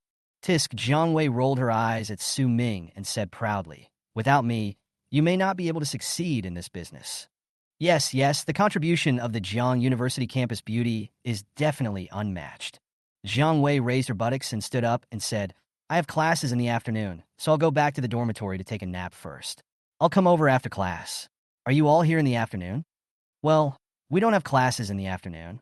Su-ming shook his head and said, I may not be at school in the evening. I may need to go to Pudong Airport. If you have anything, just call me anytime. Good. At 3:30 in the afternoon, Su-ming sent a message to Jiang Meilin, asking her if she needed him to pick her up at the airport himself. Replied to Su-ming until half an hour later, saying that she had just got off the plane and was in the car. She said she would be at the gate of Su-ming's school in 25 minutes and asked Su-ming to send her his location. Su-ming thought about it, and it made sense. Jiang Meilin was wearing all luxury brands, and one of her bags cost hundreds of thousands. She must be a senior executive in the company. When she came to Shanghai on a business trip, the company would definitely arrange someone to pick her up at the airport. How could it be his turn? He was just worrying about something that was not his own business. 25 minutes later, Su-ming received a voice call from Jiang Meilin. Su-ming quickly ran to the south gate of the school. Jiang Meilin, who was sitting in the Audi car, saw Su-ming, rolled down the window, and waved to him. Xiao Su. Su-ming quickly trotted over, his lips as if covered with honey, and quickly called out, Auntie, I have booked a room at a hotel near Qingqing School. Will you come with me tonight? Su-ming. Then I have to go to the dormitory to get some clothes. Jiang Meilin smiled. Don't worry. Just take me to see the fruit shop you opened. Su-ming. Okay. Su-ming didn't hesitate at all. He opened the car door and got in, then asked the driver to drive towards the snack street following the south wind. The car soon stopped in front of the fruit shop. Su-ming pointed to his own store and said, Annie, this is it. Jiang Meilin turned her head and looked over. Her eyes fell on the sign of the fruit shop, and the corners of her mouth rose slightly. Qingqing Fruit Shop. Chapter 101. This is my future mother-in-law. Get off. Jiang Meilin looked at the sign of the fruit shop and suddenly became interested. She said get out and pushed open the car door and got out. Su-ming quickly followed suit and got off the car. Everyone was in the store at that moment. Zhang Xinzhou and a few others saw Su-ming and Jiang Meilin walking over together. From a distance, they all felt the aura of a strong career woman emanating from Jiang Meilin. This made them, who were usually carefree, become like innocent little boys at this moment. None of them even dared to take the initiative to step forward and say hello. These three are my roommates. Zhang Xinzhou is from Pingqing, Yang Fei is a local, Li Tungwen is from Yuzhou, and this one is my senior schoolmate, Su Weining. Su-ming introduced. Jiang Meilin was wearing a beige women's professional suit, a pair of white high-heeled shoes, a Prada women's bag in her hand, and a Cartier Tank Series women's watch on her wrist. Although she had a faint smile on her face since she got off the car, this look that seemed to see through everything still made Zhang Xinzhou and others dare not speak casually. The atmosphere was awkward. Jiang Wei ran towards the fruit shop right after class. Before she even entered the shop, she gasped, Su-ming, how is it? Is the sales in the afternoon much higher than in the morning? When I got out of class, I saw a lot of people queuing in front of our vending machines. Jiang Wei walked into the store and felt that the atmosphere was different from usual. She looked around, and her eyes naturally fell on Jiang Meilin. And from the moment Jiang Wei stepped into the fruit shop, Jiang Meilin's eyes were on her. The appearance of Jiang Wei made Jiang Meilin feel a sense of crisis for her daughter. She thought that a boy with Su-ming's personality would be very popular in college. But in fact, Jiang Meilin was not too worried that Su-ming would fall in love with other girls because she had full confidence in her daughter. But at this moment, Jiang Meilin was still a little surprised. She didn't expect that there was such a beautiful girl besides Su-ming. Jiang Meilin even thought, Qingqing, this silly girl, is probably still kept in the dark. Jiang Meilin was thinking this. Su-ming was standing nearby, carefully capturing the micro-expressions on Jiang Meilin's face. He was trying to guess what was in Jiang Meilin's mind. Just when Jiang Meilin was about to turn around and prepare to torture him, Su-ming immediately stepped forward, put his hand on Jiang Meilin's shoulder without any respect, and then said with a playful smile, Let me introduce you. This is my future mother-in-law. Everyone in the store was stunned. No one expected Su-ming to introduce Jiang Meilin in this way. Future mother-in-law? Well done to you, Su-ming. You are really amazing. Jiang Meilin herself obviously didn't expect Su-ming to introduce herself. While she was shocked, her slightly frowned brows quietly relaxed, and then a faint smile appeared on the corner of her mouth again. Jiang Meilin did not blame Su-ming for saying such inappropriate nonsense, but just looked at Jiang Wei and asked, Xiao Su, is this also your classmate? Her name is Jiang Wei. Zhang Xinzhou, and I have jointly opened a trading company specializing in the vending machine business. I haven't had time to tell you about this yet. Zhang Meilin was even more surprised. For a freshman, it was good enough to open a fruit shop, but now he has even set up a trading company. Zhang Meilin has of course used vending machines before, but they have not been promoted in many places yet. It sounds like a very promising business. This refreshed Su Ming's image in Jiang Meilin's mind. Jiang Wei was a very smart person. When Jiang Meilin looked at her, she noticed something was wrong in Jiang Meilin's eyes. After Su Ming finished introducing them, Jiang Wei immediately took the initiative to ask, Su Ming, is this aunt your girlfriend's mother? Yes. Su Ming admitted frankly. Annie, you look so young. Jiang Meilin immediately smiled and said, your last name is Jiang, and mine is Jiang too. We are quite predestined to meet each other. Aha! Jiang Meilin said a few words of concern to the younger generation in an adult tone, and then said to Su Ming, Xiao Su, it's getting late, let's go. Su Ming nodded, and after saying a few words, he went back to the dormitory to get 2 sets of clothes, then got in the Audi and went to the Magic City Conservatory of Music with Jiang Meilin. After the Audi drove onto the elevated road, Jiang Meilin took the initiative to open the conversation. Why do you want to do so many businesses in your freshman year? It's not about making money. Hearing this, Jiang Meilin suddenly thought of Chen Hansong. When Chen Hansong was young, he devoted himself to his career, which gradually led to a rift in the relationship between him and his wife. Jiang Meilin asked, so what do you think is more important, career or family? I think career is to provide financial support for the family. I work hard for my family, so if I have to say which is more important, it is family. But career often takes up more time, so there is no time to spend with family. Su Ming smiled and said, so I started my own business. I can be my own boss and go to work at any time I want. Jiang Meilin was stunned for a moment, and the corners of her rosy lips slightly pursed again. Jiang Meilin did not pursue what Su Ming had said in the store just now. After that, neither of them spoke any more along the way. Su Ming was bored sitting in the car, so he took out his cell phone to send a message to Chen Qingqing. Su Ming, in the car. Chen Qingqing. How long will it take? Su Ming. It will probably take another 20 minutes. Chen Qingqing. Then I'll wash my hair first. Chen Qingqing. Call me when you get there. Su Ming. Yeah. 20 minutes later. The Audi drove directly to the girls' dormitory building of the Magic City Conservatory of Music. This was the first time that Jiang Meilin came to her daughter's school. When she saw Su Ming getting off the car to make a phone call, Jiang Meilin did not get off with him. She wanted to stay in the car to see how her daughter and Su Ming would meet and give her a surprise later. Ring. Chen Qingqing, who had just washed her hair and was using a hairdryer, heard the phone on the table ringing. She quickly turned off the hairdryer, then ran out of the dormitory with the phone. Having 3 roommates is nothing new. Zhang Ruowei was drawing her eyebrows in the mirror and said with a smile, look how anxious she is. I guess Su Ming is here. Zhang Yu put down the violin in his hand and echoed. Of course, she didn't even blow dry her hair. Shin Sini, who was sitting on the upper bunk and reading a novel about a domineering CEO, also put down her phone and said with a smile, should we continue to be the light bulb tomorrow? Chen Qingqing trotted all the way downstairs, and as soon as she walked out of the dormitory door, she saw Su Ming standing there, smiling foolishly. She stepped forward, tilted her head slightly, and asked, why did you come so quickly? I haven't even dried my hair yet. Su Ming spread his hands and said, I've been talking for 20 minutes. Chen Qingqing took out her phone, checked the time, and asked, let's go eat first. Ruowei, and I found a delicious noodle soup restaurant this week. Would you like to blow dry your hair first? It will be dried by the wind in a while. It's still early. There's no rush. Seeing Su Ming's nagging, Chen Qingqing was speechless. She put her hand on Su Ming's back and pushed him while saying, hurry up, stop talking nonsense, I'm already hungry. Jiang Meilin, who was in the car, was stunned when she saw this scene, and her heart was in turmoil. Is this still my daughter? Chapter 102, I came to the hotel with my girlfriend to book a room. Well, actually I didn't come here alone today. What's the meaning? Just as Su Ming was about to explain, the door of the Audi was pushed open.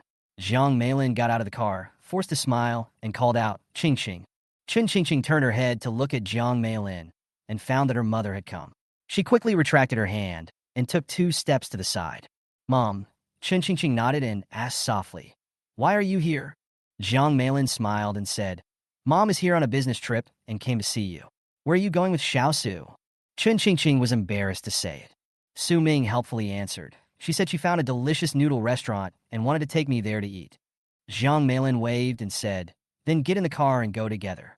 After Jiang Meilin finished speaking, she sat back in the car. Su Ming stood next to Chun Qingqing and explained in a low voice, don't blame me. It was your mother who asked me not to tell you in advance. I can't disobey your mother. Chun Qingqing looked up at Su Ming. Her stubborn eyes seemed to be saying, just wait, you're dead. Chun Qingqing glared at him and got into the car as well. Su Ming he did not sit in the back seat with the mother and daughter, but sat in the passenger seat. The car drove out of the school. Jiang Meilin looked at the wet hair on Chun Qingqing's shoulders, opened her bag, took out a black hairband she used, and helped Chun Qingqing tie up her hair. The temperature in Shanghai is about to drop. When it's cold, remember to blow dry your hair after washing it. If you feel cold at night, remember to change to a thick blanket in time. If it's inconvenient to take a shower in the dormitory, you can go to the hotel. You and your mother will stay in the hotel tonight. Oh. Chun Qingqing seemed to have returned to the state she was in at home. Jiang Meilin could do nothing about it. A few minutes later, Chun Qingqing said coldly to the driver, just park here. 3 people came to a ramen restaurant. After Jiang Meilin picked a seat and sat down, Su Mingze and Chun Qingqing went to the window to order. Chun Qingqing lowered her voice and asked softly, what do you want to eat? Just like you. Chun Qingqing. 3 bowls of tomato and beef brisket ramen. 1 bowl without green onions. Thank you. Soon the 2 of them sat down opposite Jiang Meilin, but no one spoke and the atmosphere was very subtle. After the ramen was served, the 3 of them started eating together, which was in stark contrast to Su Ming, who was slurping noodles next to him. Su Ming finished eating. He kept looking at Chun Qingqing openly in front of Jiang Meilin. Chun Qingqing had already noticed from her peripheral vision that there was a fool staring at her. If Jiang Meilin wasn't there, Chun Qingqing would definitely say, why are you looking at me? Don't look at me. But now, she could only pretend that she didn't notice. After leaving the ramen restaurant, Su Ming and Chun Qingqing were taken by Jiang Meilin to a 5-star hotel near the school called Chief Mansion. Jiang Meilin knew that her daughter was used to sleeping alone, so she booked 3 suites, all on the same floor. Su Ming knew that Jiang Meilin had finally come for a while and must have a lot to say to Chun Qingqing. So after he took the room card from Jiang Meilin, he consciously swiped the card and went back to the room. Bored, Su Ming browsed his QQ space and moments for a while. When he was about to take a shower, Qin Jiwei sent him a WeChat message. Qin Jiwei. I found out the situation. Qin Jiwei. This Zhang Bin has more than 1 house outside the school. He just had dinner with several school leaders and drove into this community alone. Qin Jiwei. Picture.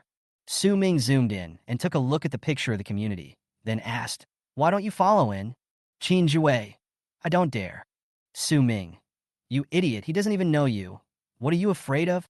Su Ming. His wife and children don't live in this neighborhood, right? Qin Jiwei. Yes.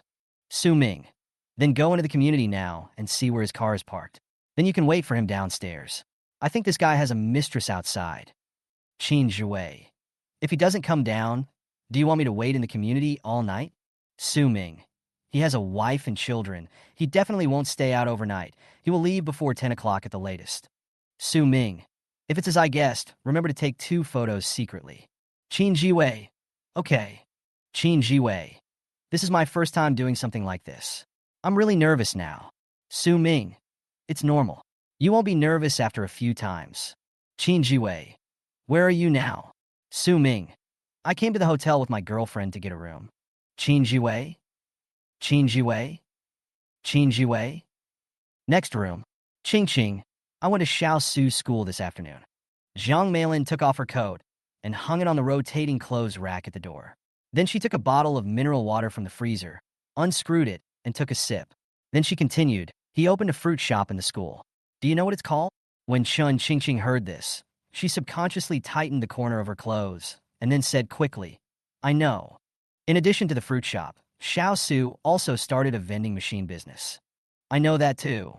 Jiang Meilin smiled and said, then did you know that one of Xiaosu's partners is a very pretty girl? Chun Qingqing was silent. Su Ming did not tell her this. She really didn't know. But if even her own mother praises her for being beautiful, then she must be really beautiful. After all, her mother works in a beauty company and often deals with models, and there are very few people who can make her praise their looks. But why didn't Su Ming mention her to himself? Chun Qingqing began to daydream. Jiang Meilin sat down next to Chun Qingqing, put her hand on her back, and said with a smile, "I've already inquired for you. They are indeed just ordinary friends. The girl also knows that Xiao Su is dating you." Chun Qingqing's face turned red instantly. She stood up and said without thinking, "What, talking about friends? We don't have any. What are you talking about?" Jiang Meilin was a little confused. In the afternoon, the girl named Jiang Wei knew that Su Ming had a girlfriend, and everyone else in the store knew it too. "Aren't you guys secretly dating? You weren't talking?" "No." "Why did Xiao Su call me mother-in-law that afternoon?" Jiang Meilin muttered to herself, but said, "Then I don't know. Anyway, Xiao Su's roommates and friends all know that he has a girlfriend. Just now in the car, I saw that he used your photo as the screensaver." Chun Qingqing lowered her head, blushed, and cursed in a low voice. "This bastard, I didn't even agree to him, but he was talking nonsense outside." When Jiang Meilin saw Chun Qingqing's reaction, she guessed what was going on. In fact, it doesn't matter whether the two have officially confirmed their relationship, because even Jiang Meilin can now see that Su Ming has occupied a very important position in her daughter's heart. Jiang Meilin is also a woman. She knows what it feels like to like someone. "Anyway, Mom won't interfere with your relationship like your dad did. No matter how things develop between you and Xiao Su, I have no objection. But don't think that just because someone likes you, it's natural for him to be nice to you. Whether it's friendship or love, it takes two people to work together." Chun Qingqing picked up the room card on the table and walked out with a red face. As soon as she returned to her room, she received a message from Su Ming. "Su Ming, have you finished talking?" "Su Ming, there is a wild cat on the window of my room. It could do backflips. Do you want to come and take a look?" Chapter 103. Your room smells like my daughter. Of course, Chun Qingqing knew that Su Ming was lying to him. This is the 17th floor. How could there be Su Ming Mao on the window? But she was still a little hesitant. She wanted to ask Su Ming if he had really told everyone that she was his girlfriend. She glanced at the closed door next to her, then walked to the door of Su Ming's room. She didn't dare to knock on the door, but sent a message on her mobile phone. "Open the door." Su Ming quickly ran up and opened the door. Seeing Chun Qingqing's cold face, Su Ming smiled awkwardly and said, "Why are you so serious?" Chun Qingqing ignored him and went in first. After Su Ming closed the door, Chun Qingqing pointed at Su Ming and asked, "Did you tell everyone that I'm your girlfriend?" Su Ming was stunned for a moment, then nodded and said yes. You are shameless." Fortunately, it was Su Ming. He could take things that were not right for granted, and he even found a good reason for himself. "You don't know, there are more boys than girls in our school. Someone already fell in love with me on the first day of school. If I hadn't told them that I already had a girlfriend, the girls chasing after me would have lined up from the dormitory to the school gate." Chun Qingqing was speechless after hearing this. On the first day of college, Su Ming played the role of her boyfriend. Now her three roommates are absolutely convinced that they are in a romantic relationship with Su Ming. Even if she says they are not, her three roommates will definitely not believe it. Chun Qingqing agreed to let Su Ming play her boyfriend was because she was afraid of being harassed at school. Now Su Ming is also using the same reason as an excuse. So Chun Qingqing naturally can't find any point to refute. She pouted and said, "Anyway, I haven't promised you yet." Su Ming smiled and asked, "When are you going to agree to me?" Chun Qingqing turned her head away, her heart beating like a rattle, but she pretended to be calm on her face. "I don't know." Unfortunately, her acting skills are poor and full of flaws. However, Su Ming did not expose her. He just smiled and pointed inside the room and said, "There is a hair dryer on the dressing table in the bedroom. Do you want to dry your hair first?" Chun Qingqing hesitated for a moment and walked into the room. Even in star-rated hotels, the furnishings in the rooms are still simple. A large bed, a wardrobe, a dressing table, and a chest of drawers at the foot of the bed are basically all the things needed in the bedroom. Chun Qingqing walked to the dressing table and sat down. She reached behind her head and took off the black hairband. Her long, smooth, black hair instantly fell on her shoulders. When she was about to take the hair dryer, Su Ming had already reached out and took it. "I'll help you blow it," Chun Qingqing hurriedly said. "I'll come by myself." Su Ming still insisted. "It's okay, I'm a professional." How can blow-drying hair be considered professional? Chun Qingqing kept muttering to herself, but she still couldn't win the argument with Su Ming. As hot air blew out from the hairdryer, the wet hair began to dry little by little. The scent of shampoo suddenly filled the whole room. It seemed to be the faint scent of lavender, not pungent and very pleasant. When the hair was dried, Su Ming put down the hair dryer and gently rubbed Chun Qingqing's head with his left hand and smiled softly. Okay, it's dried. Chun Qingqing's face was burning hot. While blowing her hair, every time her skin touched her, she would subconsciously tense her body, then slowly relax, and then continue to tense. After repeating this several times, Chun Qingqing almost got used to it. Next room, Jiang Meilin had just received a call from a colleague from the company. After confirming the time, Jiang Meilin had to rush back to Pudong early tomorrow morning to attend the beauty expo. Jiang Meilin was afraid that Chun Qingqing would not wake up when she left, but if she went to talk to her now, she was afraid that she would feel nagging. After much hesitation, Jiang Meilin decided to go to Su Ming to explain a few things. Let him take good care of Qingqing. Report to her anytime if anything happens. Although the word mother-in-law in the afternoon might have been a bit of a joke in Jiang Meilin's heart, Su Ming is now infinitely close to the role of her daughter's boyfriend. Jiang Meilin walked out of the room, bypassed Chun Qingqing's hotel room door, walked to Su Ming's door, then reached out and pressed the doorbell. Ding dong. The sound of the doorbell suddenly rang in the room, which startled Su Ming and Chun Qingqing at the same time. The person knocking on the door at this time must be Jiang Meilin. Chun Qingqing suddenly turned around and looked up at Su Ming. Her anxious eyes seemed to be asking, "What should I do now?" Su Ming swallowed his saliva and said, "I don't know what to do either." Chun Qingqing's eyes showed shock, as if to say, "If you can't figure out a solution, you're dead." Su Ming finally spoke. "How about you go hide in the bathroom, and I'll go out to deal with it. Your mother won't stay here for long." Chun Qingqing thought for a moment, and when the doorbell rang again, she quickly got up and walked into the bathroom.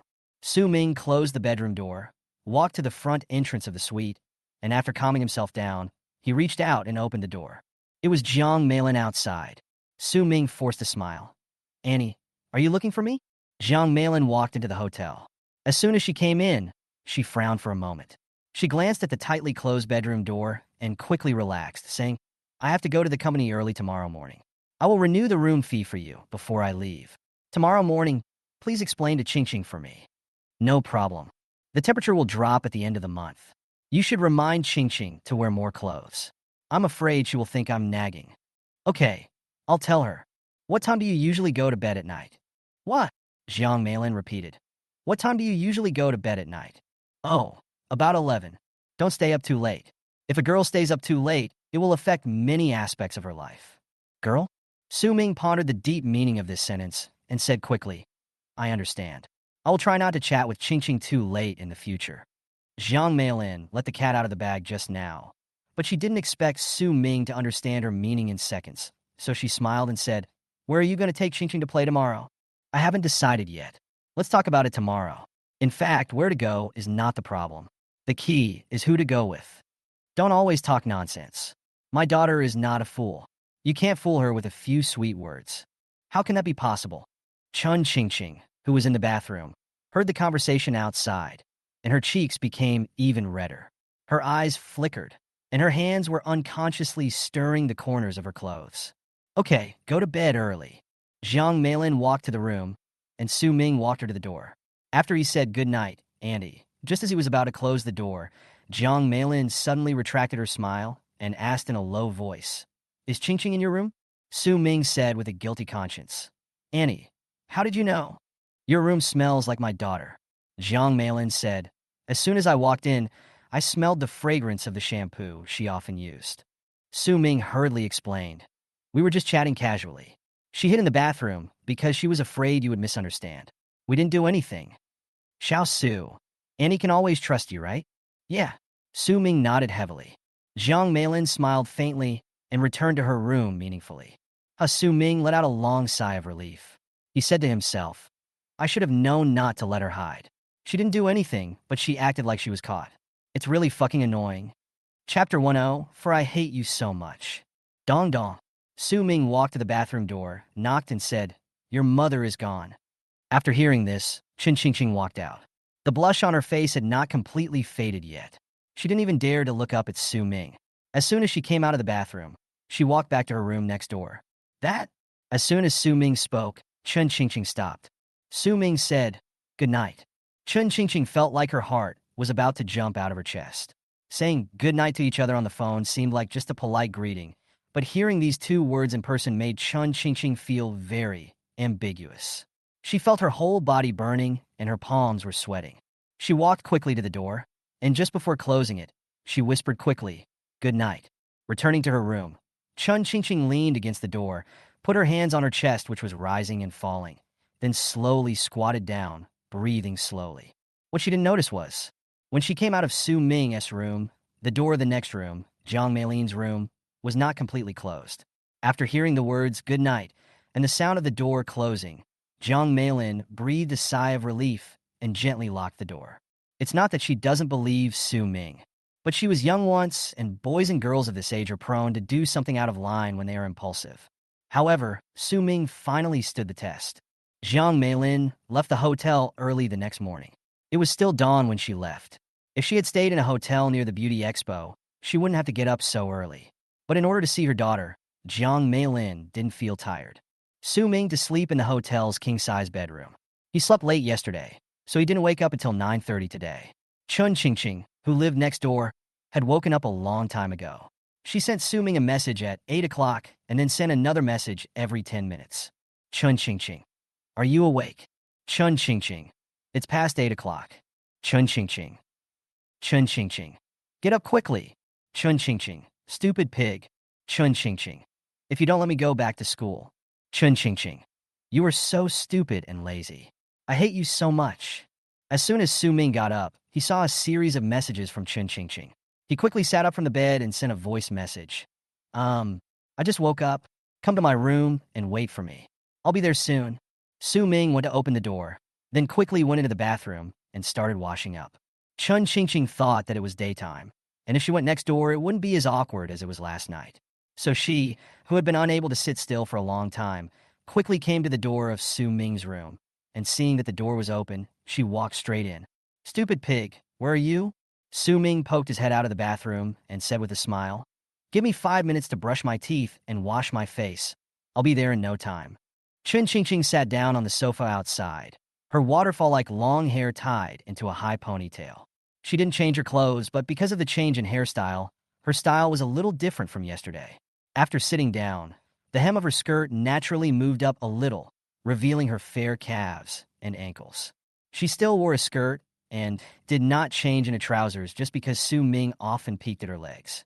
Su Ming finished washing up. He was about to go downstairs with Chun Qingqing to eat the breakfast provided by the hotel. Unexpectedly, Chun Qingqing directly said in an imperative tone, go wash your hair. Ah, your hair is like a chicken coop. It's ugly. Su Ming smiled awkwardly, turned around, and went back into the bathroom to wash his hair. 5 minutes later, he came out and used a hair dryer to blow his hair until it was about 70% dry.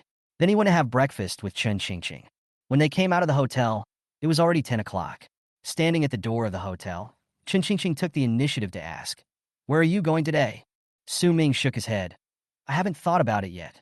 Chun Qingqing held up her phone and said, Cindy sent me a message this morning, saying that they were planning to go to the Magic City Museum today. Su Ming asked, do you want to join them? Chun Qingqing neither nodded nor shook her head, but just said, I don't know. Since you haven't made up your mind, just go with them. We can spend some time alone tomorrow. Before he finished speaking, Su Ming felt the murderous intent next to him. Chun Qingqing raised her leg and was about to step on Su Ming's foot. Su Ming quickly stepped back and begged for mercy. I was wrong. I was wrong. Chun Qingqing rolled her eyes at him, took out her cell phone to make a call, and walked towards the subway station. It didn't take long before the two groups met at the subway station. As soon as they met, Zhang Ruwei said meaningfully, Qingqing, you didn't return to the dormitory all night. What bad things did you do last night? Chun Qingqing quickly explained. My mother came yesterday, and I stayed in a hotel outside. Yeah. Zhang Ruwei deliberately looked at Su Ming and said, I thought someone had tricked you into going to a hotel to get a room. Su Ming said calmly, Zhang Ruwei, you know a lot, don't you? That's right. You've never eaten pork before, but you've seen a pig run. If you say so, how about I introduce you to a few pigs? Zhang Ruwei crossed her arms and said, okay, I have low requirements. I just want to be taller and more handsome than you. Su Ming, forget it. You'll be single for the rest of your life. After listening to this, Zhang Ruwei immediately looked at Chun Qingqing and asked, Ching Ching, can I beat him up? Chun Ching Ching nodded. Hey, hey, hey.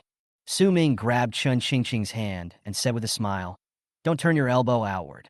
The subway just stopped at the station, and before Chun Ching Ching could fully react, Su Ming pulled her onto the subway. The museum was not far away, but the group left late, and it was already noon when they got there. After lunch, they wandered around the museum for an hour or so in the afternoon. Su Ming had no interest in the things inside, and just accompanied them wandering around the whole time. But the weather was not good. When I went out, it started to drizzle outside. The sky, which was clear in the morning, suddenly became overcast. Among the 5 people, only Shinsini carried an umbrella in her bag.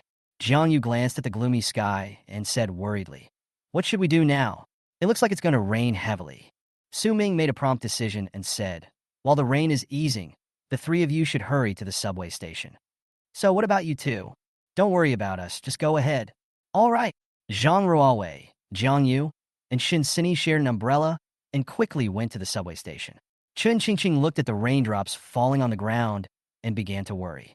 I just washed my hair last night, and I have to wash it again when I get home later. If I had known it was going to rain today, I wouldn't have come out to play. But if I don't come out, I will have to stay in the hotel with this stupid pig. There's a traffic jam on Huaihai Middle Road. Why don't we take the subway? Su Ming's words interrupted Chun Ching Ching's thoughts. But it's raining hard now. Su Ming took off his coat, put it on his head, and said, let's go. It's only 800 meters to the subway station. We'll be there soon. Seeing this scene, Chun Ching Ching inexplicably recalled the scene in the comics where the hero and heroine walked in the rain while holding up their clothes. Chun Ching Ching walked forward somewhat awkwardly. Su Ming held up his clothes to cover her head, and with his right hand he half-hugged Chun Ching Ching and soon walked into the rain. Su Ming covered Chun Ching Ching's body with his clothes, trying his best to prevent the rain from getting her wet. But from time to time there was a gust of wind, and the raindrops would still fall on her arms and calves. However, Chun Ching Ching actually liked the cool feeling of the rain falling on her body. Watch the road below you, and be careful of puddles. It looks like the temperature is really going to drop. Remember to take a hot shower when you get home later to avoid catching a cold. If the dormitory is inconvenient, you can go to the hotel to take a shower. Your mother has renewed the lease for that room for me. Chun Ching Ching ignored him, and the 2 of them finally reached the subway station. Su Ming wrung his coat hard, and the rain poured down onto the ground. Only then did Chun Ching Ching notice that half of Su Ming's body was soaked by the rain, while she was only splashed with a few drops of rain. Chun Ching Ching reached in her bag and took out a tissue. Seeing that Su Ming's hair was dripping, she stood on tiptoe and gently wiped Su Ming's forehead with the tissue. But when Su Ming looked down at her, her hands suddenly hung in the air. Su Ming smiled evilly. If you had agreed to be my girlfriend, I would have kissed you right now. Chun Ching Ching hurriedly retracted her hand, stuffed the whole pack of tissues into Su Ming's hand, then walked quickly into the subway station with a red face. Wait for me. Su Ming quickly chased after him. Chapter 105. Women are meant to be loved. Maybe because of the rain, there are not many people on the subway today. Su Ming and Chun Ching Ching got on the bus. There were still quite a few empty seats. Chun Ching Ching sat down in an empty seat first, and Su Ming followed and sat down next to her.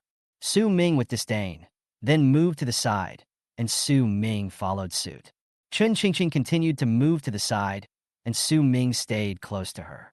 Finally, he pushed Chun Ching Ching into a corner, and she stopped making trouble. Su Ming took the initiative to ask, are you cold? It's not cold. It's good that it's not cold. I feel a little cold. As soon as Su Ming finished saying this, he couldn't help but let out a yelp. Chun Ching Ching turned her head and saw that his hair and clothes were wet. Then she took out 2 more face towels from her bag and handed them to Su Ming. After sitting on the subway for about 10 minutes, Chun Ching Ching received a WeChat message from Shinsini. Ching Ching, are you back? Chun Ching Ching typed back, on the subway now. Shinsini, we just returned to the dormitory, but there is no hot water in the dormitory. Chun Ching Ching, what should we do then? Shinsini, I don't know. I just asked the dormitory manager, but she doesn't know when the hot water will be available. Su Ming had been secretly watching their conversation. Seeing that Chun Ching Ching hadn't replied, Su Ming suggested, then let them go to the hotel where we stayed last night to take a hot shower. The hotel must have hot water. I haven't checked out my room yet. The 3 of them shared an umbrella, so they must have been caught in the rain. It's easy to catch a cold when the temperature drops like this. Chun Ching Ching quickly accepted the proposal. On the one hand, what Su Ming said made sense. On the other hand, She felt that if she invited all her roommates to the hotel, there would no longer be the awkwardness of two people staying in the same room. Chun Ching sent the address of the hotel to Shinsini and then typed, Su Ming will stay in the hotel tonight. You bring some clean clothes to the hotel. Su Ming and I will wait for us there. Please help me get a set of clean clothes from the closet. Shinsini, okay. After replying the message, Shinsini quickly said to her two roommates, Roei, Jiangyu, let's go to the chief mansion together. Su Ming has booked a room there. Let's go there to take a shower. Jiangyu said, that seems to be a 5-star hotel. Zhang Ruowei quickly said, why are you still standing there? Grab your clothes and go. Let's go, let's go. The three of them quickly left the dormitory and went to the chief mansion hotel. Su Ming and Chen Qingqing came out of the subway station. They also went all the way to the hotel. As soon as she and Su Ming arrived, Zhang Ruowei, Shinsini, and Jiangyu came over. Su Ming, why are you so wet? There was a traffic jam on the road, so we ended up taking the subway. Why is Qingqing's body dry? I put the clothes over her head to block the rain. Wow. After listening to this, Chen Qingqing turned around and walked towards the elevator. Su Ming gave Zhang Ruowei and the others a look, then led the three of them and quickly followed. The two young girls at the front desk were stunned. Working in a hotel, they have seen a lot of strange things, but today was the first time they saw a man bring 4 girls to a hotel at the same time. Early this morning, Jiang Mailin checked out of her own room. When Su Ming and Chen Qingqing went out this morning, they also checked out of Chen Qingqing's room. Now only Su Ming's room is left. After swiping the card to open the door, Zhang Ruowei and the others were not polite at all. They took off their shoes at the door and walked in barefoot. If you want to take a shower, go ahead. Su Ming said politely. Jiangyu was about to go to the bathroom. Chen Qingqing glanced at Su Ming and couldn't bear to see him soaked to the skin. So she said weakly, Jiangyu, let him go wash first. He's soaked. Oh yeah, Jiangyu said a little embarrassedly, then go wash first. Su Ming smiled and nodded, and was the first to go in and take a shower. However, boys take a shower much faster than girls. Basically, they only apply shower gel on the upper body and penis, so Su Ming finished showering and came out quickly. This is a suite with a living room outside. The bedroom and bathroom are connected. Although the bathroom has frosted glass, and you can't see inside from the outside or outside from the inside. In order to avoid embarrassment, Su Ming still took the hairdryer outside to blow dry. While Su Ming was drying his hair, Zhang Ruowei, who was sitting on the sofa, suddenly covered her stomach and said with an uncomfortable look on her face, oh no, my stomach is starting to hurt again. Su Ming looked at her painful expression and wondered, why do you have a stomachache for no reason? Zhang Ruowei said unhappily, my aunt is in pain. It hurts during your period? That's right, it hurts. Women are meant to feel pain. You. Zhang Ruowei pointed at Su Ming and complained to Chen Qingqing. Look at what he said. Chen Qingqing was speechless. Seeing this, Zhang Ruowei said to Su Ming, Qingqing and I have our periods at about the same time. When she gets her period, let's see if you will still say such things. How can that be possible? Su Ming smiled and silently noted down the date. After blowing his hair, he saw that the sofa was occupied by the three of them, so he sat down on the carpet. Shinsini checked the time and asked, are we going back later? Tomorrow is the weekend. Why are you coming back so early? So what do we do after we take a bath? How about let's play cards? We have nothing to do when we get back anyway. Any cards? There's a convenience store downstairs. We need someone to go down and buy it. Swish, swish, swish. The three people's eyes quickly fell on Su Ming. Su Ming was speechless and said, what cards are you playing? Do you know how to play?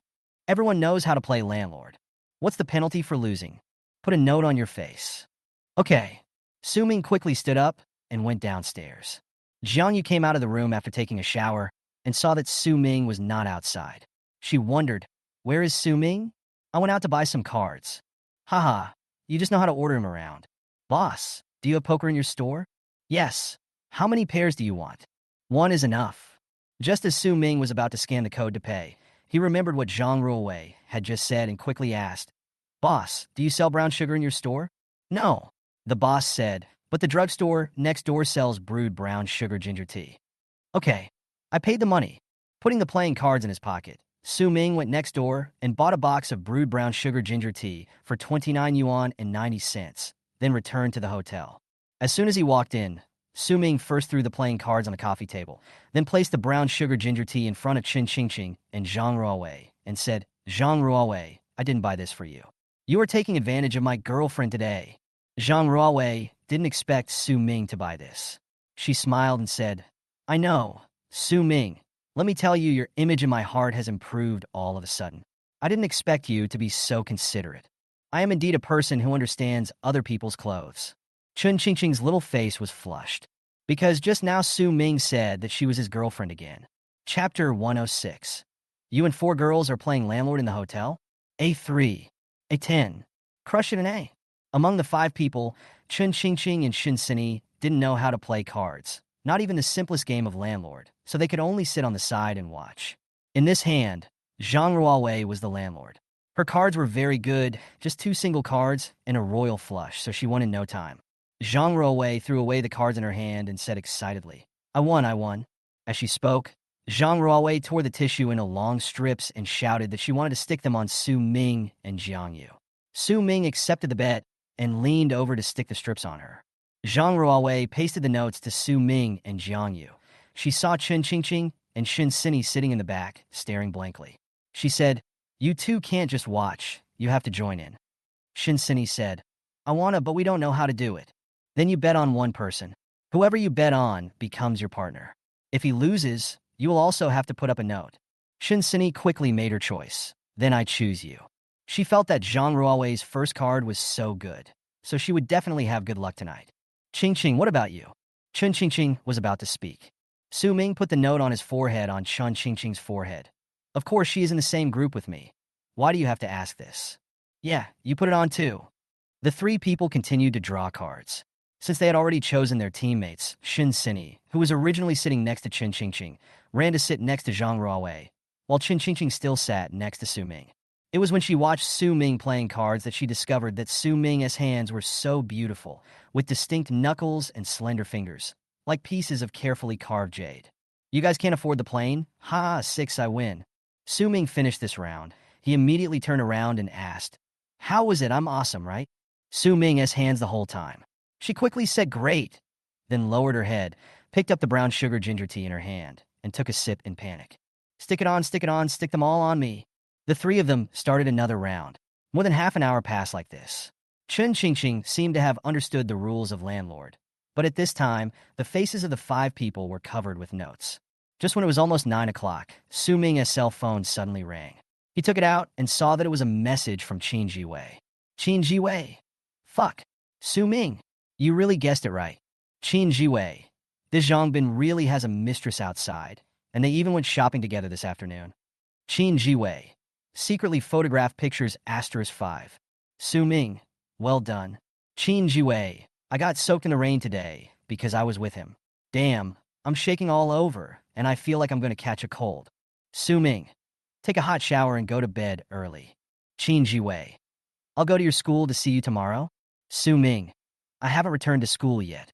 Qin Jiwei. What are you doing now? Su Ming. Fight the landlord. Qin Jiwei. Fight the landlord? Su Ming put down his phone and said to Zhang Ruowei and the others, Come on, let's take a photo to commemorate this. Seeing that each other's faces were covered with notes, several people wanted to record this scene, so they readily agreed. Su Ming pulled Chun Qingqing to sit in the middle. Zhang Ruowei, Jiang Yu, and Shin Sini also came over and posed in front of the camera of their mobile phones. Chun Qingqing didn't want to take the photo at first, but her 3 roommates were so cooperative. Thinking that she couldn't see what she looked like with the notes all over her face, she agreed reluctantly.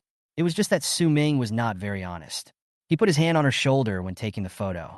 Fortunately, he didn't go too far and took his hand away after the photo was taken. Let me see. Ah, this one is so funny. Su Ming, remember to post this in the group. No problem. Su Ming sent the photo to the group. Several people quickly clicked on the photo and enlarged it to look at it. Su Ming then sent the photo to Qin Jiwei. Su Ming. Picture. Qin Jiwei. No, you and 4 girls were playing landlord in the hotel. Su Ming. Yeah. Qin Jiwei. When will you introduce him to me? Qin Jiwei. I like all of these. Su Ming. Let's talk about it later. Qin Jiwei. Brother. Qin Jiwei.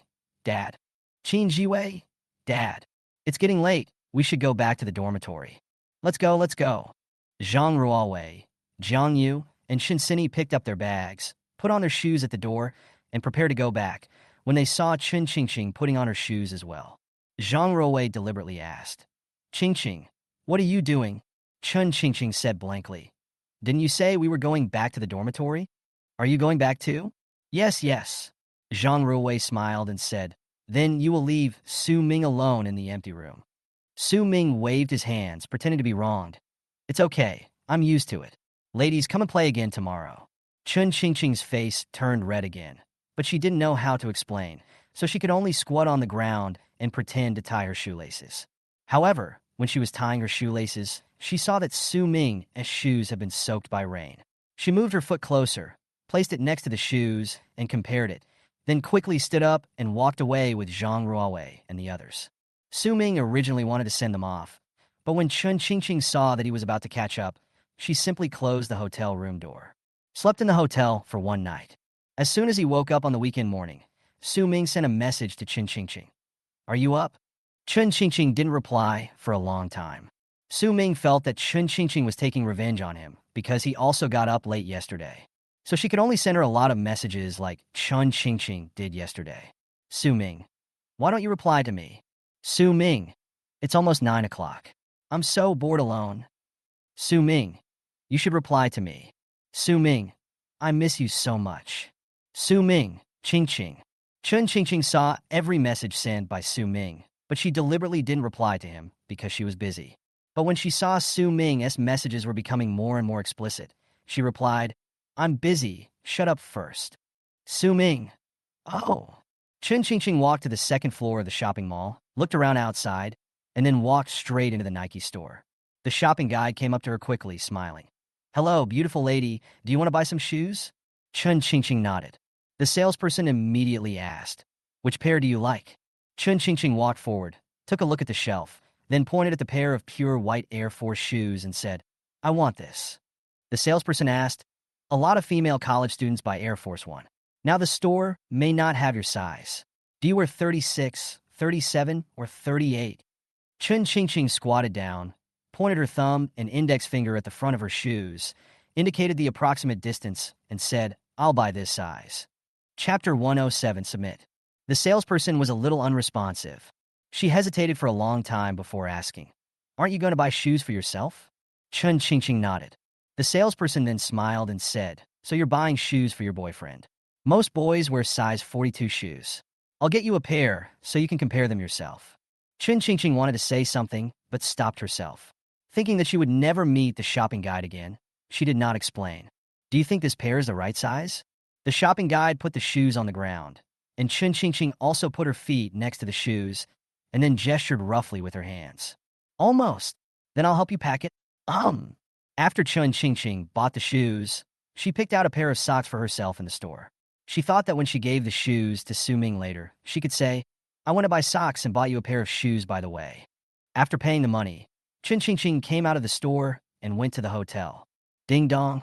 Hearing the doorbell ring, Su Ming quickly jumped up from the sofa, ran forward and opened the door. Seeing that it was Chun Qingqing coming over, he scratched his head and smiled. "I've been waiting for you for a long time. What were you busy with this morning?" Chun Qingqing ignored her, squeezed past Su Ming and walked in, then put the things in her hands on the coffee table and sat down on the sofa. She deliberately kept silent. Su Ming frowned and walked forward, looked at her, then looked at the packaging bag on the table. He reached out and picked it up. Seeing that Chun Qingqing didn't say anything, he took out the shoebox. When he opened it, he found a pair of shoes inside, and judging from the size, it seemed that they were the ones he wore. "Is this for me?" Chun Qingqing pretended to be calm and said, "I saw your shoes were wet, so I bought them for you." Su Ming said, "So, when you said you were busy just now, you were actually buying shoes for me?" "No." Chun Qingqing stood up immediately and explained anxiously, I want to buy a pair of socks, and bought this pair of shoes, by the way." Su Ming has seen people buying socks while buying shoes, but he has never seen anyone buying shoes while buying socks. Su Ming knew that this was an excuse made by Chun Qingqing, but he did not expose him. He just tried on the size directly in front of Chun Qingqing. "It fits just right. How did you know what size I am?" Chun Qingqing turned her head to the side and pretended to be nonchalant. "I just bought it casually." Su Ming pointed at his backpack and said, The hotel room will be ready at 12 o'clock, and I will go back after lunch. Chun Ching just said oh and didn't say anything else. It's been raining these few days, and the temperature will get lower day by day. Remember to wear more clothes. That's long-winded. Let's go out and eat. I'll leave after we finish eating. Su Ming was reluctant to throw away his old shoes, so he put them in a plastic bag and stuffed them into his backpack. Then the two of them found a fast food restaurant near the hotel to eat. Chun Ching didn't have much appetite, so when the waiter brought the food over, he directly put half of it into Su Ming's bowl. Can't eat? Su Ming handed the soup to Chun Ching. The soup is hot. Drink more soup and eat less spicy and cold food. Chun Ching thought of the brown sugar ginger tea she had last night. She looked up at Su Ming and found that Su Ming was also looking at her. She immediately picked up the spoon and started drinking the soup in small sips. If you miss me, just give me a video call. I won't. Then I'll call you. The two walked to the subway station entrance. Su Ming took out his phone and looked at the weather forecast. He said it's going to rain moderately at 3 o'clock. I'll go back first. Oh. Su Ming took 2 steps forward, turned around and saw Chun Ching standing still, then turned around and walked in front of Chun Ching, opened his arms and hugged her. You. Chun Ching put her hands on Su Ming's chest and struggled for a few times, but when she found that she couldn't push him away, she had no choice but to give in. Let's go. Su Ming whispered 2 words in her ear and quickly walked onto the escalator. From his feet to his head, he slowly disappeared in front of Chun Ching. Chun Ching pursed her lips, her ears reddened. She stamped her feet lightly and cursed to herself. Asshole, you are a hooligan again. Chun Ching turned around and went back to school.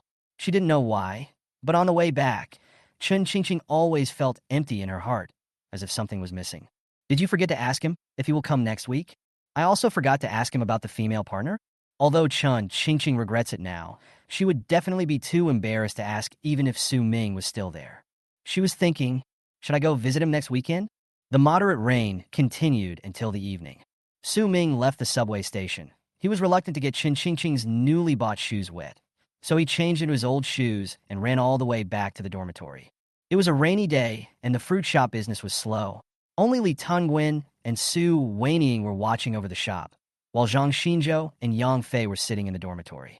Seeing Su Ming coming back, Yang Fei immediately stepped forward and asked, Su Ming, is the person who came to our store on Friday really your girlfriend's mother? Yes. How old is your mother-in-law? Why do you ask that? She's quite charming. Does she have a husband? Su Ming took off his coat, took the towel, and said, if she doesn't have a husband, where would my girlfriend come from? Get out of here, you bastard. It seems like you still want to be my stepfather. Yang Fei said with a playful smile, hey, I'm just asking. Su Ming ignored him. He wiped his hair, took off his clothes one by one, and finally asked Zhang Xinzhou for a water card. Then he went into the bathroom to take a shower. Su Ming threw the dirty clothes accumulated over the past 2 days into the bucket. After pouring some detergent, he stepped in the bucket with his bare feet and asked, Zhang Xinzhou, has the business of the vending machine been average these 2 days? It's okay. The vending machines in the teaching building are just average on weekends, but the vending machines in the library, the student activity center, and the gymnasium are all selling very well. Yang Fei and I have restocked them twice. Su Ming nodded. Then let's call Jiang Wei out tomorrow and ask her to say hello to her uncle and try to get our vending machine settled in Songjiang campus before this month. And then what? Zhang Xinzhou was actually a little worried about how the business would develop in the future. After all, the vending machine business would not have been so smooth without Jiang Wei's help. After the vending machines were installed in the 2 campuses, what should he do next? It's impossible that you only do business in 2 campuses, right? Su Ming had already made a plan. He smiled and said, I will go to the College of Applied Technology this week and talk to the director of their logistics department about this. Do you have a solution? It's not a sure thing, but you should be able to get it. Don't just sit there. The Second Polytechnic University is very close to our school. You can go there and feel the situation out first. Okay, I'll try. Let's go to the advertising store tomorrow and print some business cards. This will make it easier for us to get things done in the future. Otherwise, with a student-like face, few people will be nice to us. Good. The two were chatting.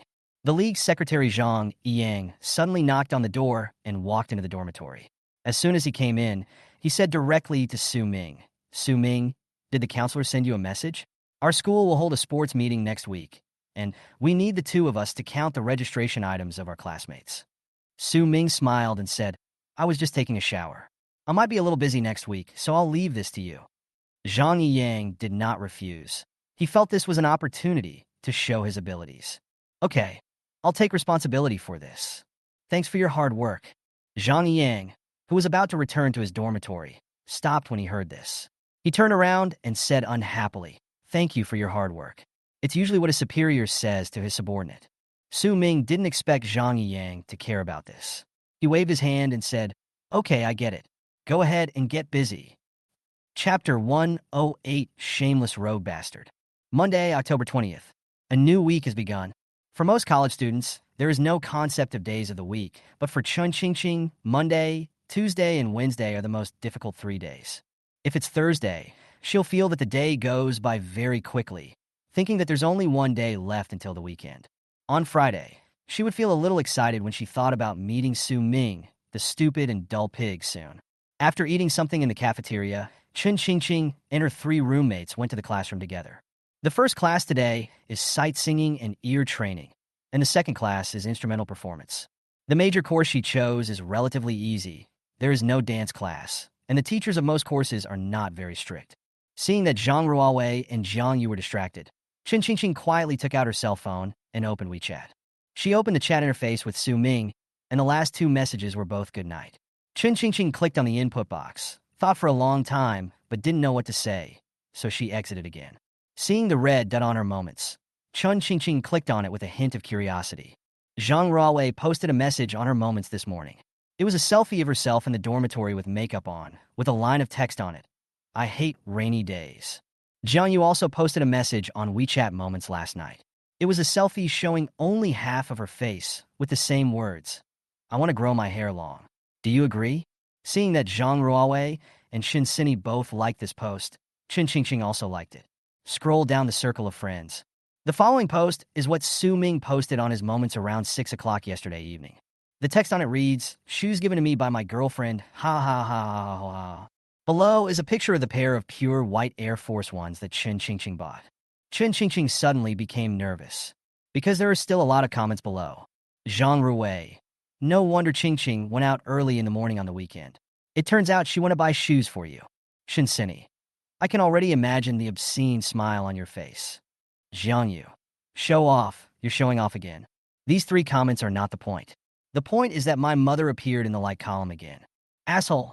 Chun Qingqing blushed as she returned to WeChat and sent a message directly to Su Ming. Delete the moments you posted yesterday. Su Ming didn't have the first class on Monday.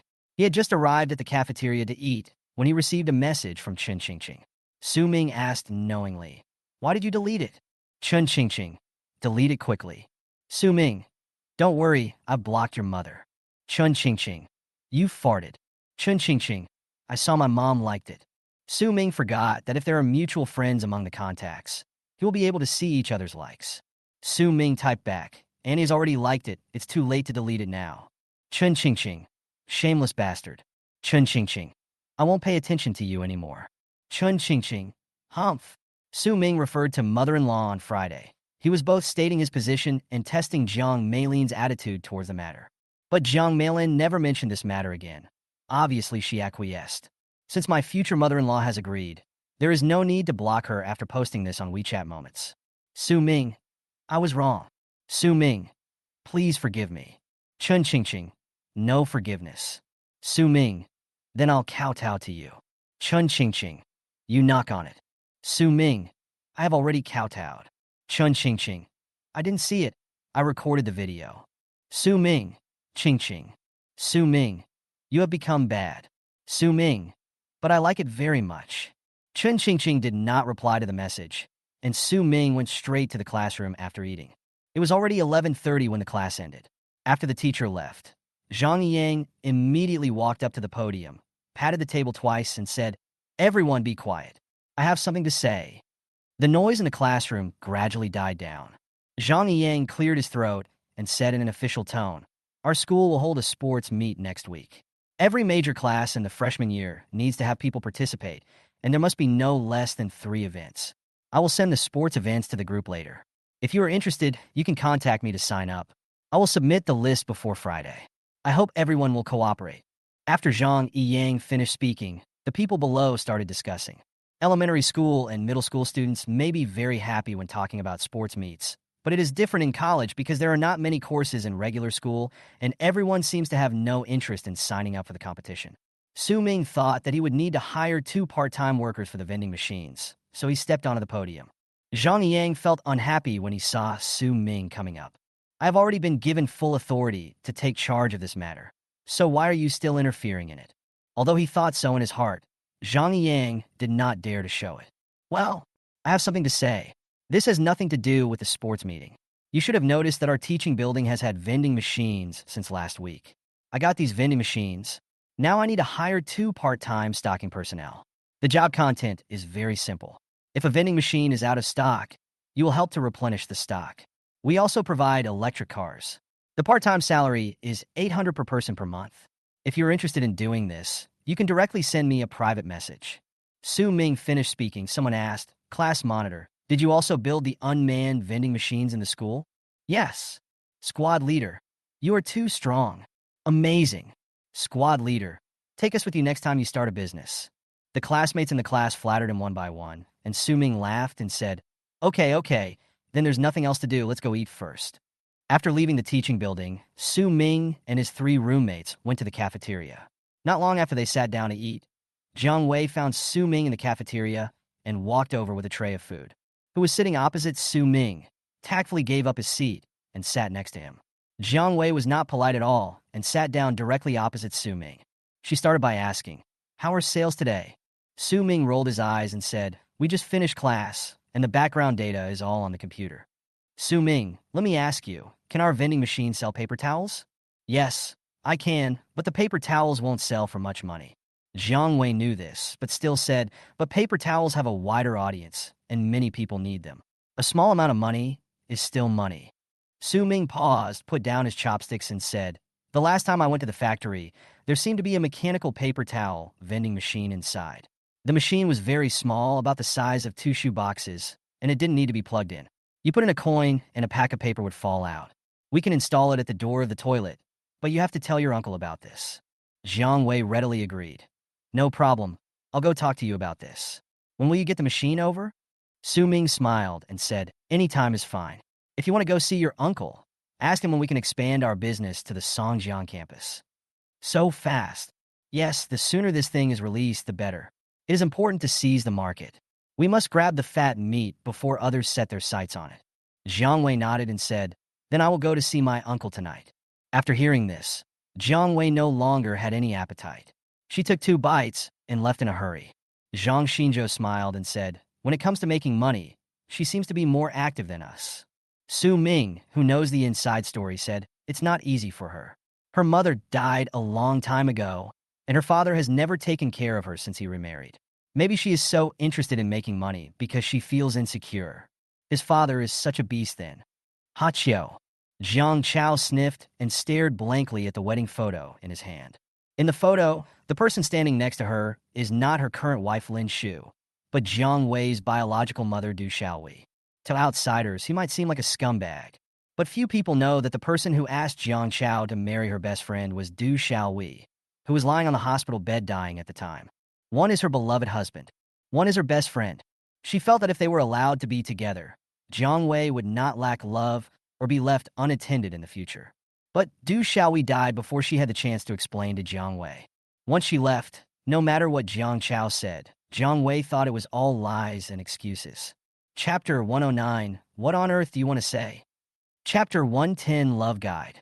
The temperature has obviously dropped, but at this moment Chen Qingqing felt that her whole body was sweating. She quickly hung up the video, crawled into the quilt, and covered her chest, which was heaving up and down with her right hand, trying to calm herself down. At this time in the boys' dormitory, Yang Fei was lying on the bed typing furiously, summarizing everything Su Ming had just said in the memo. Then I gave the memo a title, Love Guide. Su Ming slept through the 2 classes on Tuesday morning. He really couldn't understand the math-related professional course. The contents in the book were like scriptures, and the teacher sounded like he was chanting scriptures during class. It was more hypnotic than crosstalk. At noon, as soon as Su Ming arrived at the cafeteria, he received a call from Su Wenying. "Hello. Su Ming, someone in the store is looking for you." Su Ming asked in confusion. "Who is it?"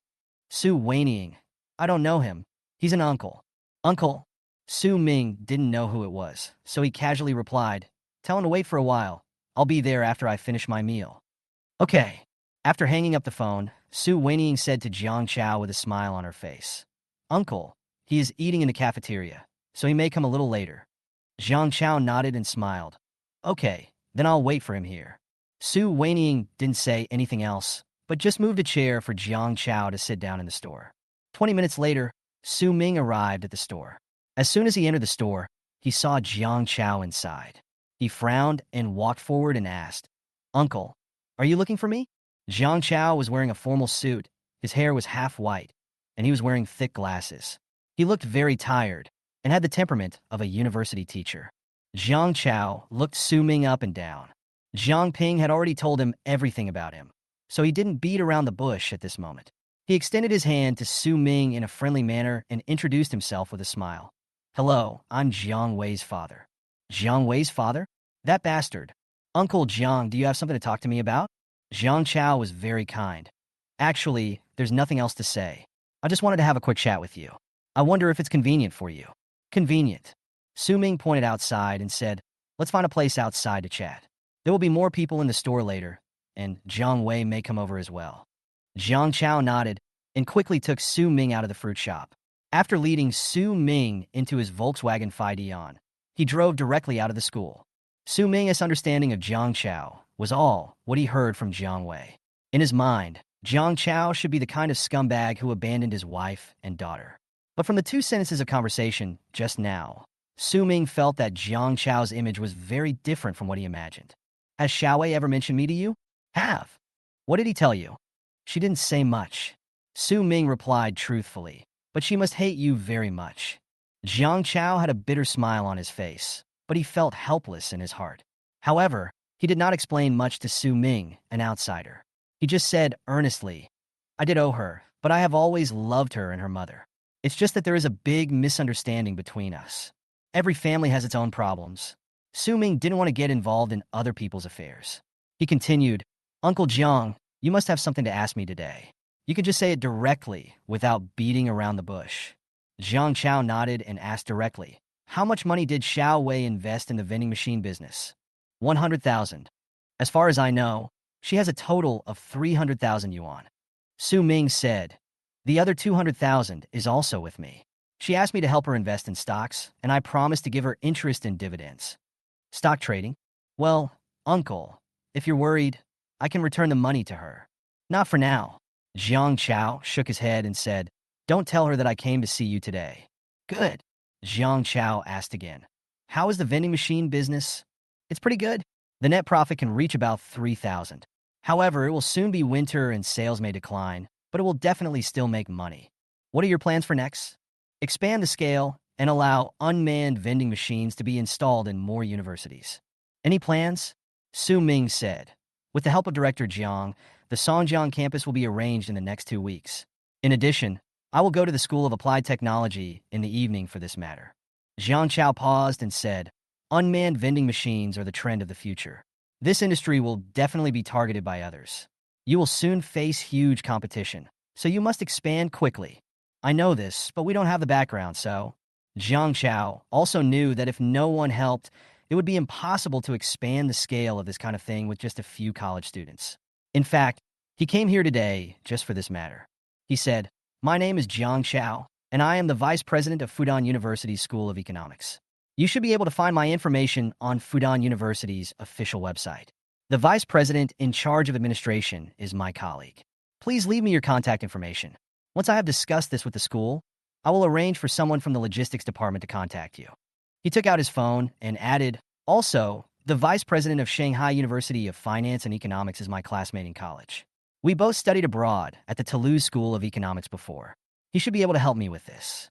If the negotiation is successful, you can expand there as well." "Thank you, Uncle Jiang." Su Ming's heartbeat suddenly accelerated, and his hands and feet were shaking a little. "I just thought he was a university teacher, but I didn't expect Jiang Wei's father is actually the vice dean of the School of Economics at Fudan University. You know, for many college students, university teachers are the highest level of society they can come into contact with. And as for the Dean of Economics at Fudan University, I am afraid that many people can only see him in lectures or financial news. Su Ming had known this earlier. He would probably have taken the initiative to bring her into the group. When doing business in college, connections are more important than anything else. It is very likely that you spend more than 10 days hard work, but still cannot achieve the same result as someone else's casual remark. After they exchanged contact information, Jiang Chao said, "I'm doing all this for my own daughter, so if Xiaowei encounters any problems in the future, I hope you can tell me as soon as possible. Must. Get off the car and go back by yourself. Don't let anyone else know what happened today." Clear. Su Ming opened the car door and watched the Volkswagen drive away. Lucky, lucky. I'm really lucky this time. Su Ming was so elated that he had forgotten everything else. When he arrived at the store and saw Jiang Wei sitting in front of the computer looking at the morning sales data, he suppressed his excitement. Su Ming handed a box of cut watermelon to Jiang Wei and said in a flattering manner, "Jiang University Campus Beauty, have some watermelon." Su Ming in confusion. After a while, she said, "Why are you so generous today? Did the sun rise from the west?" "Look at what you said. I have always been very generous, okay." Tisk Jiang Wei had finished looking at the morning sales data. After rolling her eyes at Su Ming, she got up and left with a box of watermelon. When she was almost at the dormitory, Jiang Wei received a video call from her grandmother. Jiang Wei quickly picked up the call. "Grandma, have you eaten?" A kind old lady appeared on the phone screen. She smiled and said, "I've eaten. Have you eaten?" "Eat it, Grandma. Look, this is the watermelon my friend gave me. It's so sweet." "Sister, I want to eat too." A little boy's face appeared on the screen again. He was about 12 or 13 years old, fair and chubby, and very funny. His name is Zheng Heng. He is the son of Jiang Wei's aunt. He just started the 6th grade this year. Like Jiang Wei, he also grew up at his grandmother's house. Although he and Jiang Wei are cousins, they're closer than real siblings. Jiang Wei teased him deliberately. "Here, eat it." Zheng Heng rolled his eyes and ran away with a resentful look on his face. Jiang Wei laughed and was in a good mood. When Grandma saw Jiang Wei smiling happily, a kind smile also appeared on her face. Chapter 111. First courtesy, then force. Qin Jiwei stood at the school gate and looked at the crowd walking towards him. He put one hand in his pocket, occasionally looking at his phone, and occasionally looking up at the gradually darkening sky, complaining in his heart, "Damn it, why hasn't he come yet?" After 2 days of rain, it got dark earlier and earlier. At 5:30, it already felt like night. Su Ming got off the subway and hurried to the gate of Qin Jiwei's school. He saw Qin Jiwei from a distance. Wei ge, Wei ge. When Qin Jiwei heard the voice, he felt extremely depressed. When Su Ming approached, he immediately cursed. "Can you please stop calling me Wei ge?" Su Ming hugged Qin Jiwei's shoulders with a smile and walked into the school while saying, "I've been calling him that for so many years, and I've gotten used to it. Let's not talk about this anymore. Time is short. Let's get down to business. Do you know which office Zhangbin is in?" "I know. I'll take you there." "Why are you going there?" Su Ming said, "I can go alone. Don't get involved." Qin Jiwei immediately became anxious. "Fuck. I've been preparing for so long, and now you come. You throw me away? Are you stupid?" Su Ming explained. His wife definitely doesn't know about his affair with a mistress. Now that we know about it, it's like we have something on him. If you go with me, what if he tries to make things difficult for you in the future? I'm not from your school anyway. So what about you? Qin Jiwei finally reacted, scratched his head, and said, "Then you go alone. His office is on the 3rd floor, the 3rd room on the left." Su Ming followed Qin Jiwei all the way to the downstairs of the comprehensive building, and Su Ming quickly went upstairs with his shoulder bag on his back. When he arrived at the office door, he saw a light coming from under the door. Su Ming straightened his clothes and knocked on the door twice. Zhangbin was just about to go home after get off work when he heard a knock on the door. He said unhappily, "Come in." Su Ming pushed the door open and walked over happily. Zhangbin looked up at Su Ming, thinking he was a student from the academy. He didn't even look at him, pretending to be busy, and asked, "What's the matter?" Su Ming took out a business card from his pocket and handed it to Zhangbin. "Hello, Director Zhang. I'm the person in charge of Shinya Trading Company. I came here to talk to you about school enterprise cooperation. Be polite before using force. This is Su Ming as principal in dealing with people. If the evidence is exposed right at the beginning, it will easily make things awkward, and there will be no room for maneuver. Therefore, he will still follow the necessary procedures." Zhangbin picked up the business card on the table and took a look at it. He leaned back in his ergonomic chair and said with a slightly more serious expression, "You're so young, and you're already starting your own business?" "Yes, a little business." "What do you do?" Su Ming quickly repeated in front of Zhang Bin what he had said to him at Jiang Ping's house last time. But Zhang Bin asked indifferently, "Which schools have you cooperated with before?" "Both campuses of the School of Finance already have our vending machines. We are also in talks with Fudan University and Shanghai University of Finance and Economics, and we have basically been able to reach an agreement." When Zhang Bin heard this, he became interested.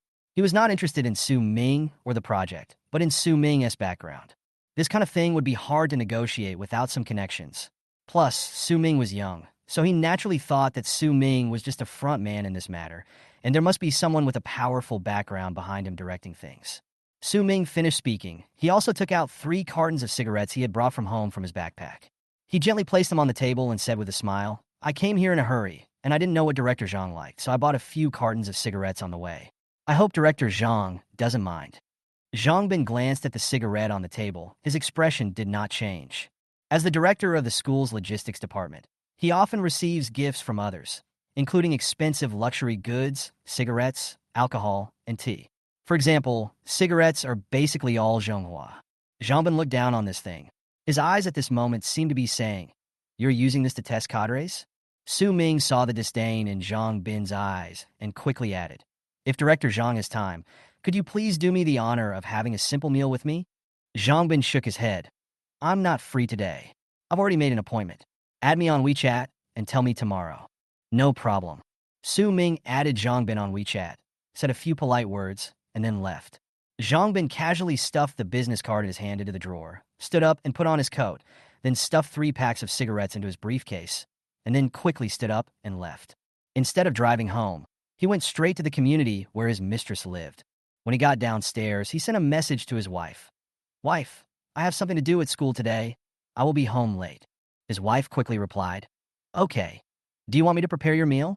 "No, I'll eat at school."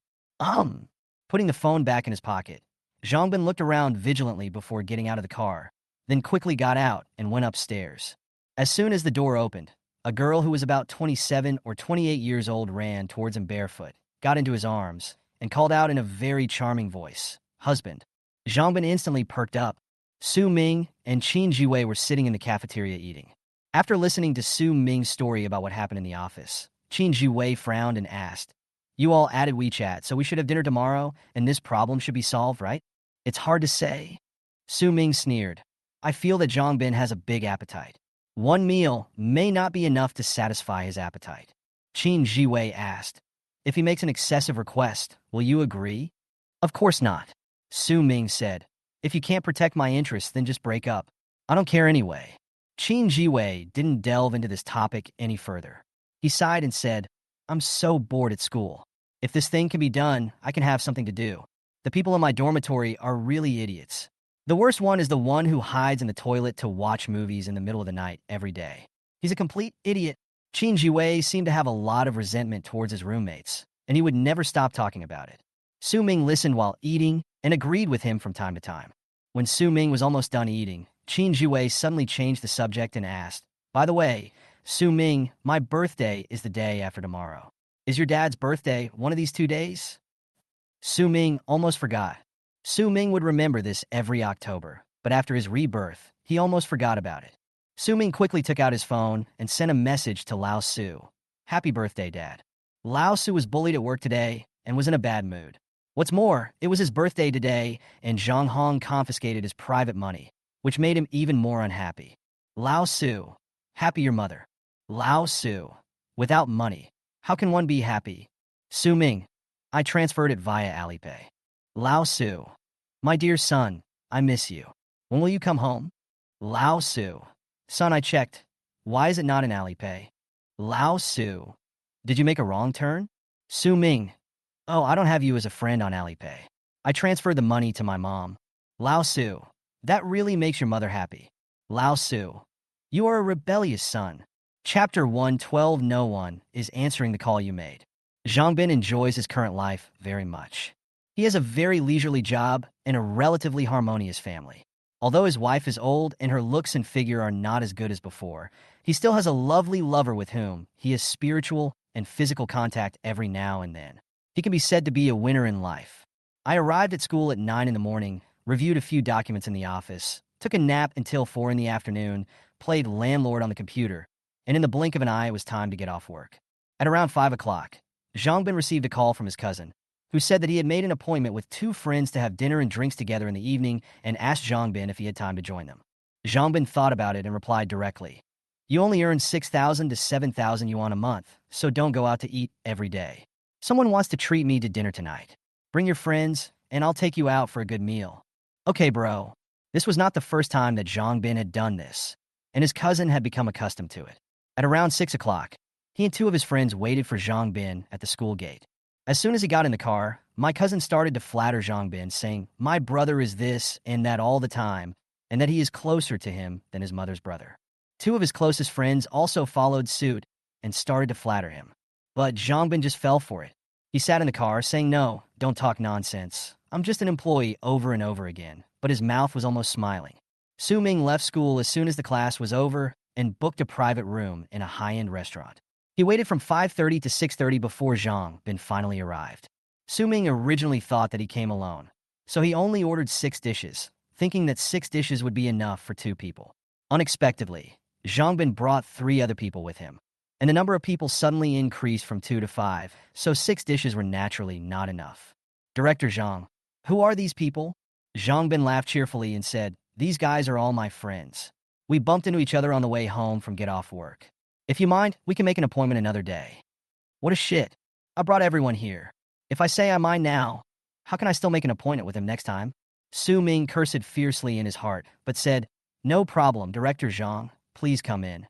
Su Ming brought them into the private room, then found an excuse to come out and ordered a few more dishes in front of the counter. When inviting guests to dinner, there is a science to ordering the right dishes. Total number of people divided by 2 equals number of cold dishes. Total number of people equals number of hot dishes. Number of cold dishes plus number of hot dishes plus 1 soup equals total number of dishes. There are 5 people at today's party, so the number of cold dishes should be 3, 5 hot dishes, plus a soup, which means 9 dishes in total. However, when entertaining guests, it is usually customary to order an even number, so Su Ming ordered another dish, cold cucumber, as a side dish. Speaking of wine, Su Ming had no plans to order any himself. He will ask Zhangbin what kind of wine he likes to drink. If it is a wine worth about 100 yuan, then he will drink it. If it is a wine worth several hundred yuan, then Su Ming can bite the bullet and pay for it. After all, asking someone to do something for you requires giving gifts to build relationships. But if we eat a big meal and drink expensive wine later, and Zhangbin still doesn't agree, then I'm going to make you pay me back all the money I spent today. Su Ming returned to the private room and sat down next to Zhangbin. He politely greeted the people Zhangbin brought with him, then asked with a smile, "Director Zhang, what kind of wine do you like to drink? I'll ask the waiter to bring it to you later." Zhangbin said bluntly, "Matai is fine. This wine won't make you drunk." When the waiter came in to deliver the cold dishes, Su Ming gritted his teeth and asked her to get a bottle of Matai. After the food and wine were served, the few of them started chatting while eating. "Director Zhang, it is a trend to have vending machines on campus. I think it will be good for you, me, the school, and the students." Su Ming was about to continue. Zhangbin raised his hand, patted Su Ming on the shoulder, and said, I know what's going on. I'll give you an answer after I do a simple investigation. Come on, have a drink." Su Ming tried to bring up the topic of vending machines several times, but Zhangbin would always find excuses not to give a direct answer. Su Ming could only ask him approximately how long it would take. Zhangbin thought about it and said, "Tomorrow or the day after tomorrow." After hearing this, Su Ming stopped talking about this topic. Then, this drinking party had nothing to do with him. The whole conversation was just with Zhangbin, his cousin, and 2 flatterers. At the end of the conversation, Su Ming went to the front desk to pay the bill and found that the meal cost him nearly 2,000 yuan. You have to know that at this time, the monthly living expenses of many college students are less than 1,000 yuan. Although Su Ming was not short of money, he usually tried to save money. When he thought about spending 2,000 yuan on this meal, he felt a pang of pain in his heart. After taking a taxi back to school, Su Ming thought Zhangbin would wait until Thursday to reply to him, but he didn't expect that Zhangbin would take the initiative to send him a message on Wednesday. "Zhangbin, if you are free tonight, we can talk about the profit sharing." Su Ming saw the message from Zhangbin and frowned, asking, "Share profit?" Do you mean that the venue fee and electricity fee are included in the share profit? Zhangbin didn't explain too much. He just replied, let's talk when we meet. So in the evening, Su Ming asked Zhangbin out again. This time, although Zhangbin did not bring anyone with him, he still ordered a bottle of Matai. He packed up the unfinished bottle of Matai from yesterday and took it away. Today, he wanted to repeat the same trick. Su Ming didn't say anything. He felt that if he could get the deal done tonight, the few $1,000s would be worth it. Tonight, Zhangbin didn't beat around the bush. He just held up 3 fingers and said, I can help you lower the venue fee and electricity fee, but I want 30% of your total sales as an agency fee. 30% of total sales? Su Ming couldn't sit still at that time. Director Zhang, the profit of our vending machines is not as high as you think. The vending machines themselves have depreciation costs, beverage costs, labor costs, plus some other messy costs. If you want 30% of my total sales, then I will have no profit. If Zhangbin wants 30% of the net profit, then Su Ming might consider it. But he actually wanted 30% of the total sales, which Su Ming would definitely not agree to. Unexpectedly, Zhangbin's attitude was very firm. There is definitely money to be made. Young people should not be too ambitious. Su Ming took the initiative to pour a glass of wine for Zhangbin. Director Zhang, can we discuss this profit-sharing issue again? Su Ming's tone was very pious, and he was almost praising Zhangbin. But Zhangbin still shook his head. This is not negotiable. Su Ming's mouth was suddenly blocked. Seeing that Su Ming didn't speak for a long time, Zhangbin was not anxious at all. He felt that everything was under control. Anyway, no matter whether Su Ming agreed or not, he would not lose out. Su Ming just sat there, watching Zhangbin eat his food and drink his wine.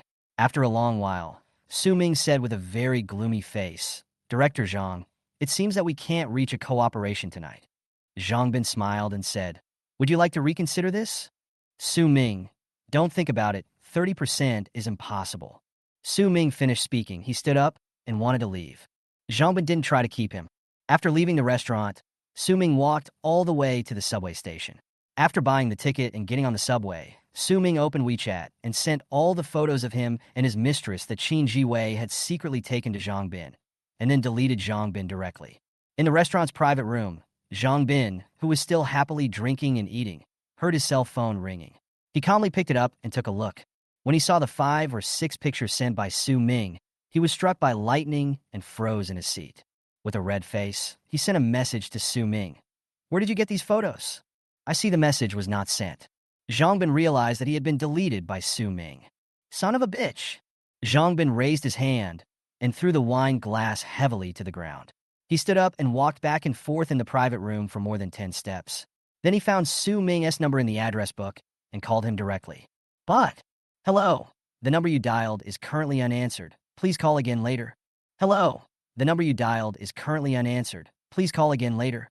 Hello, the number you dialed is currently unanswered. Please call again later. Chapter 113 Stupid Pig. I'm just teasing you. Su Ming returned to the dormitory, chatted with Chun Qingqing for more than half an hour, and then fell asleep peacefully. But Zhangbin couldn't sleep the whole night when he returned home. He has been married to his wife for 20 years. He has a son who has just entered high school and a daughter who is only in the 5th grade of elementary school. He has a stable job and a happy family, which is something that many people envy. However, if the fact that he has a mistress outside is exposed, then everything he is now will be lost immediately. Family, work, and even friends around him look at him through tinted glasses. Zhangbin tossed and turned all night. The next morning, he drove to school in a hurry without even having breakfast. He came to the office and hurriedly took out the business card that Su Ming gave him last time from the drawer, then opened WeChat, scanned the QR code, and sent a friend request. Half an hour later, the friend has been added again. Zhangbin typed, "You little bastard, you're trying to trick me?" Zhangbin was about to send it, but when he remembered that Su Ming had deleted him as soon as he left the restaurant yesterday, he quickly deleted the 6 words, then reorganized his words and typed, "What do you want?" Su Ming quickly replied, "I am just like this. I treat others the way they treat me. Since Director Zhang treats me as a fool, I can only use some despicable means. Zhangbin, stop talking nonsense and delete the photos immediately." Su Ming, "You asked me to delete it, so I did? Who do you think you are?" Su Ming, "Do you believe me? I'll print out the photos and go to your school to hand out flyers tomorrow." Su Ming, "You bastard. You took me for granted after just a few words of flattery.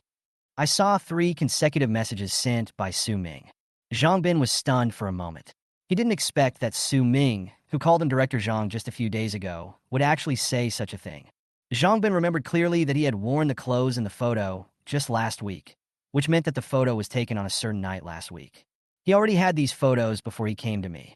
This meant that Su Ming's politeness in the past 2 days was all fake.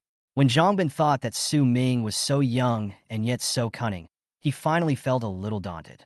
Zhang Bin's tone suddenly relaxed, and he typed, "So what do you want to do now?" Su Ming, let our company's vending machines be installed in your school before this month. I can pay for the site fee and electricity fee, but I can't give you a commission. As for the photos, I can't delete them, but I can also ensure that they won't be circulated. Zhang Bin, why should I trust you? Su Ming, don't treat everyone as fools. If I say I deleted it, would you believe me? If I really deleted it, what if you come back and step on me? Su Ming, as long as my vending machines can be put into the school, it will be a good thing for me for you to stay in the position of director of the logistics department. I have no reason or logic to ruin your reputation. Su Ming, of course, you can also choose to break the jar and find someone to beat me up and force me to delete the photos, but I am a person who only responds to soft words and not hard words. If someone really beats me up, I will definitely lie on the ground immediately. Zhang Bin actually had this idea last night because his cousin knew a lot of street urchins, but after seeing the last message sent by Su Ming, Zhang Bin instantly dismissed the idea. He knew that doing so would do him no good at all. Zhang Bin made a decision quickly and typed back, "Okay, I'll arrange it. Tell me the installation location, and you can come and install it before next Friday." Su Ming, okay. Su Ming, it's a pleasure to work with you. Zhang Bin was still very unhappy, but at the moment, he had no better choice. What puzzled him now was how Su Ming had managed to take the photos secretly, since he had been very careful every time. Qin Jiwei's school is basically settled. Su Ming plans to go there on Friday to decide the installation location of the vending machine and celebrate Qin Jiwei's birthday. As for the Songjiang campus, Su Ming planned to send Zhang Xinzhou and Jiang Wei there together. They're also partners and cannot do everything by themselves. There will be a thunderstorm on Saturday, and I have to go to the factory to reserve a vending machine, so I definitely don't have time to look for Chen Qingqing. Su Ming took out his phone and told Chen Qingqing in advance, "I have something to do on Saturday and don't have time to come to see you. Can I go there on the weekend?" When Chen Qingqing saw the message, she didn't tell him that she had decided to go to Su Ming's school to look for him this weekend. She just replied, "I'm not free this weekend either." Su Ming, why are you not free? Chen Qingqing, I have my own things to do. Su Ming, what's the matter? Chen Qingqing, I won't tell you. Su Ming, then I am angry. Chen Qingqing, it's up to you. Su Ming, if you don't tell me, I will tell your mother and let her ask you. Chen Qingqing, I am speechless. Chen Qingqing made up an excuse and said, I have homework this week. The teacher asked us to form a band. I have to rehearse with Ruo Wei and the others this weekend. Su Ming, that's fine. Chen Qingqing teased him deliberately. There is another very handsome male classmate in the band. Su Ming. Su Ming, in your eyes, how can there be other handsome people besides me? Chen Qingqing, tisk. Chen Qingqing, there are many who are more handsome than you. Su Ming, I'm jealous. Su Ming, just wait, I'll call your mom right now and tell her that you've fallen in love with someone else. Chen Qingqing almost laughed out loud when she saw the message from Su Ming, but when she saw that Su Ming didn't say anything for a long time, she thought Su Ming really called her mother, so she quickly typed, Where is he? Chen Qingqing, stupid pig, I was just teasing you. Chen Qingqing, if you call my mom, you're dead. Su Ming, then you agree to be my girlfriend. Chen Qingqing, no. Su Ming, then I'll ask again tomorrow. Chen Qingqing, it's up to you. The two chatted happily, back and forth, until about 10 o'clock in the evening, when they said good night to each other. Su Ming put down his phone. He fell asleep quickly.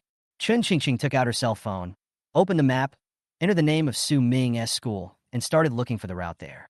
Take the subway at Shangxi South Road Station, ride one station, transfer to Metro Line 9 at Jishan Road, and finally get off the subway at Gadong Road. Walk 2 kilometers from exit 4. Chen Qingqing recited the route softly, as if she wanted to memorize it. As a person with poor sense of direction, she was afraid that she would get on the wrong bus. It's late at night. All 3 roommates have gone to bed. Chen Qingqing put her cell phone under the pillow and slowly closed her eyes. When she thought that she would be able to see that stupid pig the day after tomorrow, the corners of Chun Qingqing's mouth slightly raised. She could even imagine Su Ming's surprised expression when he saw her. She fell asleep with a smile on her face and had a sweet dream. What you think about during the day, you dream about at night. Chapter 114. Su Ming? Am I so stupid? As soon as the class was over on Friday afternoon, Su Ming rushed to the College of Applied Technology. After meeting Qin Jiwei, the two began to arrange the locations of the vending machines. One must be installed at the stairs of each teaching building, and other places like the library, activity center, and gymnasium must also be equipped. In addition, vending machines must be installed in places where there are many people. Altogether, about 35 machines are needed. Su Ming recorded all these points in a memo and sent it directly to Zhang Bin. By the time Su Ming and Qin Jiwei arrived at the cafeteria for lunch, it was almost 3 o'clock in the afternoon. Fortunately, there was still food in the cafeteria. The two of them chose a seat and sat down. While eating, Su Ming instructed, "Once Zhang Bin has made the arrangements, I will ask the factory's master to come and install it. You will be responsible for the connection. As long as the vending machine is installed, all the machines here will be handed over to you. I will give you 5,000 yuan a month, and you can find 2 part-time assistants to help you. It's up to you to decide how much to pay them. $5,000? That's a lot." Su Ming smiled and said, "It's not much, but if you have money, don't spend it recklessly." Qin Jiwei sighed and said, "I don't have anywhere to spend it. I don't want to go out alone. I can only spend 1,000 yuan a month at school at most." Su Ming, "Then just keep it." Qin Jiwei asked curiously, "Su Ming, how much can you earn per month now?" "Don't ask me about this. I'm afraid you'll be shocked. Damn it, we were pretty much the same in high school, but how come the gap is so big after entering college?" Su Ming said seriously, "You haven't graduated yet, and seeing me is like weeds seeing green mountains. When you enter the society and broaden your horizons, seeing me will be like a mayfly seeing the sky." Fuck! Qin Jiwei was so angry when he heard this that he picked up the chopsticks and took the sausage from Su Ming's bowl, then started eating it in a rage. After explaining everything that needed to be explained, Su Ming rushed back to his school. The round trip alone took him 2 or 3 hours. In the fruit shop, Jiang Wei, who had just finished class, sat in front of the computer, imitating Su Ming's way of doing the accounting, holding the calculator, and calculating the total account for the week. Su Ming walked behind her, took a look and said with a smile, "I will calculate this account every day. You don't have to come here every evening to calculate it again." Jiang Wei said without even looking up, "I don't believe you, okay?" Su Ming smiled and stopped making trouble for himself.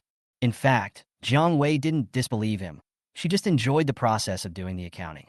To her, every number on the calculator was money, and this money made her full of expectations for the future. Everything was going in the right direction. On Saturday morning, the sky outside was gloomy and the wind rustled the leaves. Su Ming woke up Zhang Xinzhou. They went to the vending machine factory together. Since they had cooperated once before, this cooperation went very smoothly. It took only half an hour for the two men to arrive at the factory and pay a deposit of 20,000 yuan to order 70 devices. Half of these 70 devices will be sent to the Songjiang campus, and the other half will be sent to the School of Applied Technology. After leaving the factory and getting on the bus back to school, there was a deafening thunder in the sky, and then it started to rain heavily. Fortunately, we came out early. Otherwise, we would all be soaked to the skin by now. Yeah, it looks like the rain won't stop anytime soon. Saturday. Chun Qingqing got up early in the morning.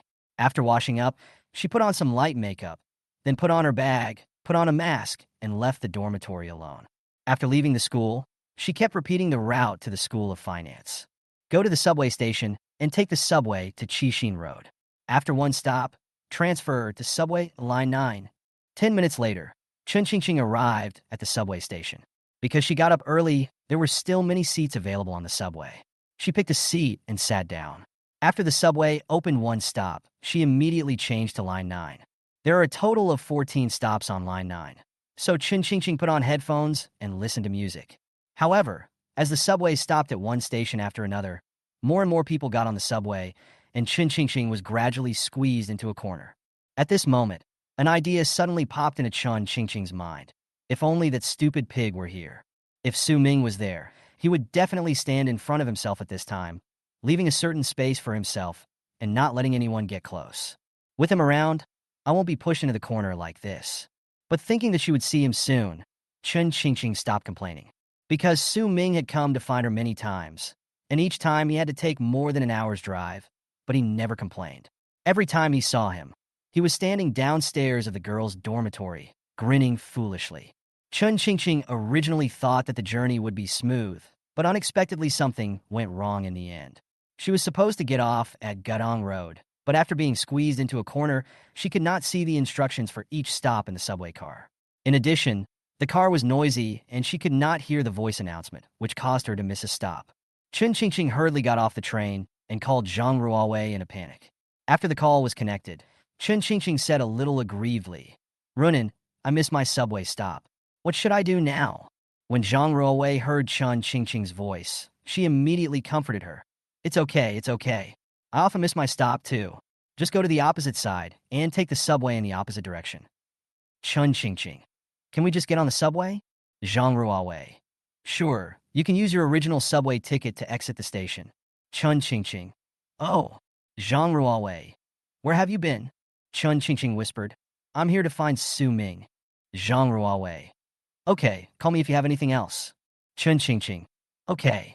After waiting for another 2 minutes at the subway station and getting on the return subway, Chun Qingqing kept staring at the station map in the car.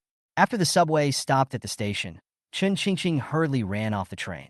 Chun Qingqing opened the map, entered the Magic City Finance College, and then followed the navigation to leave the subway station. It is only 1.5 kilometers away from Su Ming's school. The navigation showed that it was only a 17-minute walk. When I thought that I would be able to see Su Ming soon, the unhappy mood I had just had because I missed my subway stop slowly improved. But after Chun Qingqing had walked for only a few minutes, there was a loud thunder in the sky. Chun Qingqing was startled and subconsciously quickened her pace, but it was too late. After only a dozen seconds, it started to rain heavily. Chun Qingqing didn't bring an umbrella and got wet immediately. The cold rain hit her body, and Chun Qingqing suddenly felt aggrieved. Why was it so difficult for her to go out by herself? She walked to the bus stop. Although there was a roof to avoid the heavy rain, it was windy today, and a lot of rain still blew on Chun Qingqing's body. Looking at the road that suddenly became empty, Chun Qingqing felt a pang in her heart, and her eyes soon turned red. She took out her cell phone and called Su Ming. After hearing Su Ming's voice, Chun Qingqing could no longer hold back and said with a sob, "Su Ming, come and pick me up." Hearing Chun Qingqing's crying voice, Su Ming suddenly panicked. "Where are you now?" Chun Qingqing glanced at the map and said, "I'm at the bus stop on Manhwa Road." "Wait for me. I'll be there soon." Su Ming heard that Chun Qingqing was near his school. He immediately rode his electric bike to Manhwa Road as soon as he arrived at the school. Soon, he found Chun Qingqing, who was drenched by the rain, under the bus stop. Seeing Su Ming, Chun Qingqing felt even more wronged. Tears mixed with raindrops fell together. She sobbed and said, "I got up at 6:30 today. There were so many people on the subway. I was supposed to stand at the door, but I was squeezed into the corner. I missed my stop on the subway just now. I was planning to come to see you on Monday. Why? Why is it still like this? Su Ming, am I so stupid?" Su Ming shook his head and hugged Chun Qingqing in his arms. He comforted her softly. "Okay, don't cry. I'm here." Chun Qingqing sniffed and buried her head in his arms. Chapter 115. You big pervert. Stay away from me. As thunder continued to sound, the rainstorm became heavier and heavier. Su Ming received the call. He rushed out of the dormitory and rode his donkey over. He didn't bring an umbrella, and it was not convenient to hold an umbrella while riding an electric bike in such heavy rain. Chun Qingqing was soaked by the rain, and Su Ming was also soaked like a drowned rat. After Chun Qingqing's emotions gradually stabilized, he held Chun Qingqing's somewhat cold little hand and whispered, "This rain won't stop for a while. Put your coat over your head, and I'll take you to the hotel first, okay?" Chun Qingqing nodded, and when Su Ming turned around to ride his electric bike, she quickly reached out to wipe away her tears. Chun Qingqing couldn't remember the last time she cried. She walked forward and sat behind the electric bike. When Su Ming drove the electric bike to the hotel, she quietly pulled her clothes forward a little to help Su Ming block the rain. Su Ming noticed this little action, and he said loudly, "Just take care of yourself. I'm in good health." Chun Qingqing silently pulled her clothes back on. "We are about to pass the speed bump. Hold on to me tight." Su Ming was riding very fast. When he passed the first speed bump, the bike shook violently. Chun Qingqing's head almost hit Su Ming's back. She held up her clothes with one hand and quietly put her other hand around Su Ming's side. When they passed the second speed bump, she hugged Su Ming tightly. Su Ming has never been to the gym to exercise. Boys of this age, as long as they're not fat, usually have a few abdominal muscles. Chen Qingqing's palms were pressed against Su Ming's abdomen. Through a thin t-shirt, she could even feel the shape of Su Ming's abdominal muscles. She wanted to let go of her hands, but felt that this was too deliberate, so she pursed her lips and pretended nothing had happened. There are many hotels nearby, but Su Ming still found a hotel that is slightly higher end and closer to the school. After parking the car at the door, Su Ming took Chen Qingqing into the hotel lobby. "Hello, please book a room. Double room or king-size room?" Just as Su Ming was about to answer, a receptionist nearby rolled her eyes at her colleague and said, "It must be a king-size bedroom. How come you don't have any good eyesight at all?" The colleague smiled and quickly handed Su Ming a room card and said, "Deposit 200, room fee 150. We'll stay for 2 days." Su Ming scanned the code and paid 500 yuan, then went upstairs with the room card. He swiped his card to open the door. The room was fairly clean. Seeing that Chen Qingqing's clothes were still dripping with water, Su Ming hurriedly asked, "Did you bring any clean clothes?" Chen Qingqing nodded. Su Ming continued, "Then go take a hot bath first. Don't catch a cold." Chen Qingqing nodded, took out 2 pieces of clothes from her bag, lowered her head, and went into the bathroom, turned on the shower, and hot water quickly sprayed out, and mist quickly spread. Chen Qingqing took off her wet clothes and poured hot water on her body, which made her feel much more comfortable. At this time, his mind calmed down. Thinking about the hug at the bus stop and what the hotel receptionist had just said, Chen Qingqing's face suddenly turned red. He wouldn't really want to stay here tonight. Chen Qingqing's imagination started to run wild. Chen Qingqing came out of the bathroom half an hour later. She brought an extra set of clothes with her. They were not thick, but looked thin. If the rain hadn't fallen, she wouldn't have felt cold wearing this outfit. But once the rain fell, the temperature dropped several degrees again. However, Su Ming had already turned on the air conditioner outside, so Chen Qingqing didn't feel cold at the moment. "Come here." Su Ming waved Chen Qingqing to his side while picking up the hairdryer he had just used. Thinking that Su Ming had helped her blow dry her hair last time, Chen Qingqing walked over. "Why is your face so red? Do you have a fever?" Su Ming glanced at Chen Qingqing, reached out and covered her forehead, then quickly let go and tested the temperature of his own forehead. Chen Qingqing hurriedly explained, "The water is too hot. I'm glad you don't have a fever. Just sit here." Chen Qingqing turned around and sat down. Su Ming stood behind her, lifted up Chen Qingqing's long hair, and blew it from top to bottom. "Don't do this next time. I went out this morning, and I had just returned to school when you called me. If I hadn't come back, even if you called me, I might not be able to get to you in a while. Your mother has told me several times to take good care of you. If anything happens to you because of me, your mother will definitely not forgive me." Chen Qingqing pouted and said, "You're so long-winded. Just stay in the hotel this afternoon and don't go anywhere. I'll go back and take a shower and bring you some food." "Oh." Su Ming said a few words and then remained silent and concentrated on helping Chen Qingqing blow dry her hair. It took Su Ming 7 or 8 minutes to dry Chen Qingqing's waterfall-like long hair. He unplugged the hairdryer, looked down, and quickly said, "Why are you still barefoot? Go put on your socks." "Chen Qingqing, I'm not cold." As soon as she finished speaking, Chen Qingqing's cell phone rang. It was Zhang Ruowei calling. Because there had just been a thunderstorm, she called to ask if Chen Qingqing had found Su Ming. Chen Qingqing sat on the sofa and answered the phone. Su Ming walked to the bedside and opened Chen Qingqing's bag. There were a lot of things in it, including a cell phone, wet wipes, tissues, and cosmetics. Su Ming quickly found a pair of white socks with lace edges. They were soft, unlike Su Ming's socks, which would become hard the next day, no matter how they were washed, and hung on the balcony to dry for a day. Su Ming walked to the sofa with the socks and sat next to Chen Qingqing. When Chen Qingqing was concentrating on chatting with Zhang Ruowei, he reached out and grabbed Chen Qingqing's ankle. Chen Qingqing straightened her legs instantly. This was almost her instinctive reaction. "What are you doing?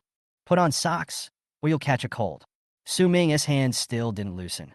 His palm was very hot, and the temperature was transmitted from the palm to the feet. Chen Qingqing's heartbeat began to speed up. She lowered her head and whispered, I can do it myself." "Su Ming, don't move, I'll do it." Su Ming put Chen Qingqing's feet on his thighs. Her feet were indeed very beautiful. The soles of her feet were red after taking a bath, like cat's paws, and so small that they seemed like they could be held in one hand. Her toenails should have been coated with a layer of transparent nail polish. They were small and tender. Su Ming looked at them for a long time without moving his hands. Chun Qingqing's pretty face flushed, and she was so nervous that her toes curled up one by one. Seeing that Su Ming didn't react, Chun Qingqing shyly asked, "What are you looking at?" "Ah." Su Ming then came to his senses and gently and slowly put a pair of white socks with lace on Chun Qingqing's little feet. "You're still looking. Just a glance is not enough. I almost wanted to kiss you just now." Chun Qingqing kicked Su Ming in the stomach and blushed as she cursed. "You big pervert! Stay away from me." Su Ming was as unafraid of boiling water as a dead pig, his eyes still fixed on Chun Qingqing's calves. Chun Qingqing quickly sat up cross-legged, looking very defensive, which was very cute. "Then I'll go back to the dormitory, take a shower and change clothes, and bring you food later. I'll send you a message when I get to the door, so don't open the door if anyone else knocks." "I know. If it's cold later, turn up the air conditioning a little higher." "I know. I like you." "I know." Chun Qingqing came back to her senses, blushing and saying, "Su Ming, you bastard." Chapter 116. What? Do you dislike me? When we came out of the hotel, the thunderstorm had turned into a drizzle. Su Ming rode his electric bike back to school quickly. As soon as he entered the dormitory, he hurriedly took 2 sets of clean clothes, took the water card from Zhang Xinzhou's desk, turned around, and went into the bathroom to take a shower. "Where did you go when it was raining so heavily just now?" Yang Fei asked casually while sitting on the bed. Su Ming said, "My girlfriend came to see me." "Is this true or false?" "Nonsense, of course it's true. Otherwise, why would I go out in such heavy rain? Am I crazy?" Su Ming's girlfriend came to see him, even though it was raining so hard outside. He was almost envious to death. Su Ming stayed in the bathroom for 5 or 6 minutes, and then came out. He used Zhang Xinzhou's hair dryer to dry his hair. Su Ming felt it was a bit cold to wear a long-sleeved shirt, so he went to the closet and took out a jacket to put on. Thinking that Chun Qingqing did not bring thicker clothes and the temperature would be lower tomorrow, Su Ming found a gray hooded sweatshirt from the closet and put it in his bag. Finally, after changing a pair of shoes and taking an umbrella, Su Ming went to the snack street alone. Ming basically knew her taste. He found a food stall, ordered 3 dishes, and packed 2 portions of rice, and then returned to the hotel. "I have arrived." Su Ming sent a WeChat message to Chun Qingqing. After receiving the message, Chun Qingqing quickly sat up from the sofa, took 2 steps out, and found that she had forgotten to wear her shoes. So she quickly went back to put on her shoes, then walked to the door and opened it. "Why did it take so long?" Chun Qingqing asked. Su Ming explained, "It takes time to travel, it takes time to take a shower, it takes time to cook, and I feel like I haven't been walking for very long." Chun Qingqing wrinkled her nose and said, "It's been 1 hour and 7 minutes." Su Ming smiled and said, "Are you still calculating how long I've been gone?" I didn't." Su Ming placed the packed meals on the coffee table and opened them one by one. Chun Qingqing was really hungry, so she picked up her chopsticks and started eating. Su Ming sat cross-legged opposite her, picked up a meal as well, and ate together. "I checked the weather forecast. It will rain in the afternoon, but it will be sunny tomorrow. Can I take you around my school tomorrow?" "Good. Please tie your hair up. It's almost in your mouth." "Help me tie it up." Chun Qingqing stretched out her hand to Su Ming. She had a black rubber hairband on her wrist. Su Ming reached out and took off the hairband, then stood up and walked behind Chun Qingqing and tied her hair. Su Ming sat down again. The cell phone on the table rang. Su Ming picked it up and took a look. It was a message from Jiang Meilin. "Jiang Meilin. Xiao Su, I noticed that the temperature in Shanghai has dropped significantly today. You should remind Qingqing to wear more clothes." Su Ming. "I will." Jiang Meilin. "Did you go to see her this week?" Su Ming. "No." Su Ming. "But she came to see me today." This idiot missed his subway stop. Jiang Meilin, who was still in the company, didn't know how to respond when she saw this sentence. Jiang Meilin knew her daughter very well. The journey was more than an hour away. If they were just ordinary people, her daughter would never take the initiative to look for Su Ming. Jiang Meilin knew that Su Ming and her daughter were developing into a couple, but she didn't expect that they would progress so quickly. "You guys are together now?" Su Ming was going to reply, "We are having dinner in the hotel now," but he thought about it and changed it to, "Yes, we are having dinner." Jiang Meilin. "Okay. And he got it. You should also keep warm." Su Ming. "Yeah." Su Ming put down his phone, and Chun Qingqing looked up and asked, "Who is it?" Su Ming. "Our mother." Chun Qingqing was stunned for a moment and asked, "Who is it?" Su Ming. I said it was our mother. Seeing the way Su Ming spoke, Chen Qingqing guessed that Su Ming was chatting with her mother. She immediately said angrily, "My mother is my mother, not your mother." Su Ming. Yes, I called you too early. I will call you mom from now on. You. Chen Qingqing had no idea what to do with Su Ming. She was so angry that she put the piece of fat meat she had just bitten off directly into Su Ming's bowl. Su Ming looked at the fat in the bowl and also showed a bitter expression. What? Do you dislike me? Chen Qingqing looked at Su Ming fiercely. Su Ming said with a wronged look on his face, "The main reason is that I don't eat fatty meat." "Eat it now." Su Ming picked it up helplessly and swallowed it before he could even chew it twice. Chen Qingqing snorted and then spared Su Ming. "I didn't finish lunch until 2 in the afternoon." Su Ming threw the takeaway box into the trash can outside and returned to the hotel room. Chen Qingqing leaned back on the sofa and played with her cell phone. Su Ming took out his own sweatshirt and handed it to her. "What? This coat is thicker. Remember to wear it when you go out. It's already very cold outside." Chen Qingqing reached out to take the sweatshirt, looked it up and down, and found that Su Ming's clothes were obviously too big. Chen Qingqing straightened her back with interest and put the sweatshirt on in front of Su Ming. Su Ming wore it. The clothes would be just right, but when worn by Chen Qingqing, it suddenly became an oversized style, which was quite cute. Chen Qingqing stood up on the sofa, turned around, and asked playfully, "Does it look good?" Su Ming smiled. "You look good in anything you wear." Chen Qingqing snorted, and on the surface seemed dissatisfied with the answer, but the smile between her eyebrows could not be hidden. Su Ming sat down next to Chen Qingqing, took out his phone, and started checking his QQ space and moments. At that time, there was no TikTok or Xiaohongshu. Apart from social apps, the only apps on his phone were music, videos, and some tool apps. Chen Qingqing was watching a video on her phone, but it seemed that the sofa was not comfortable to sit on. After a while, she changed 4 or 5 sitting positions. She first sat upright, then leaned against the back of the sofa, then sat cross-legged, and finally moved to the side of the sofa, leaning against the armrest of the sofa, with her feet in white socks against Su Ming's thighs. After watching an episode of a soap opera, Chen Qingqing felt a little sleepy. She slept too late yesterday and got up too early today, and the car was bumpy for an hour and a half, so her eyelids were a little droopy. "Are you sleepy?" Su Ming asked softly. Chen Qingqing nodded and said, Su Ming said, "Then go to bed and sleep for a while." Chen Qingqing got up from the sofa, put on her slippers, walked to the bed, and lifted the quilt. She had just laid down on the bed when she heard Su Ming seem to stand up from the sofa. She immediately stood up and asked, "Where are you going?" Su Ming pointed to the bathroom. "I'm just going to the toilet." Chen Qingqing, "Will you leave later?" Su Ming smiled and said, "I won't leave. I'll stay by your side, okay?" Chen Qingqing pursed her lips and whispered, "I'll wake up later. If you're not here, you'll be dead." "No, I mean what I say." Chen Qingqing then lay down again. After Su Ming went to the toilet, he sat on the sofa and watched her. He took advantage of Chen Qingqing's sleep and secretly took several photos of her while she was sleeping. In the middle of the conversation, Chen Qingqing called Su Ming's name twice. Su Ming agreed, but when he walked up and saw that Chen Qingqing had not woken up, he realized that Chen Qingqing was talking in her sleep. Su Ming smiled, pulled up the quilt, and sat there for the entire afternoon. Chapter 117, We Can't Sleep in the Same Bed. It was already past 7 in the evening when Chen Qingqing woke up. It was already dark outside.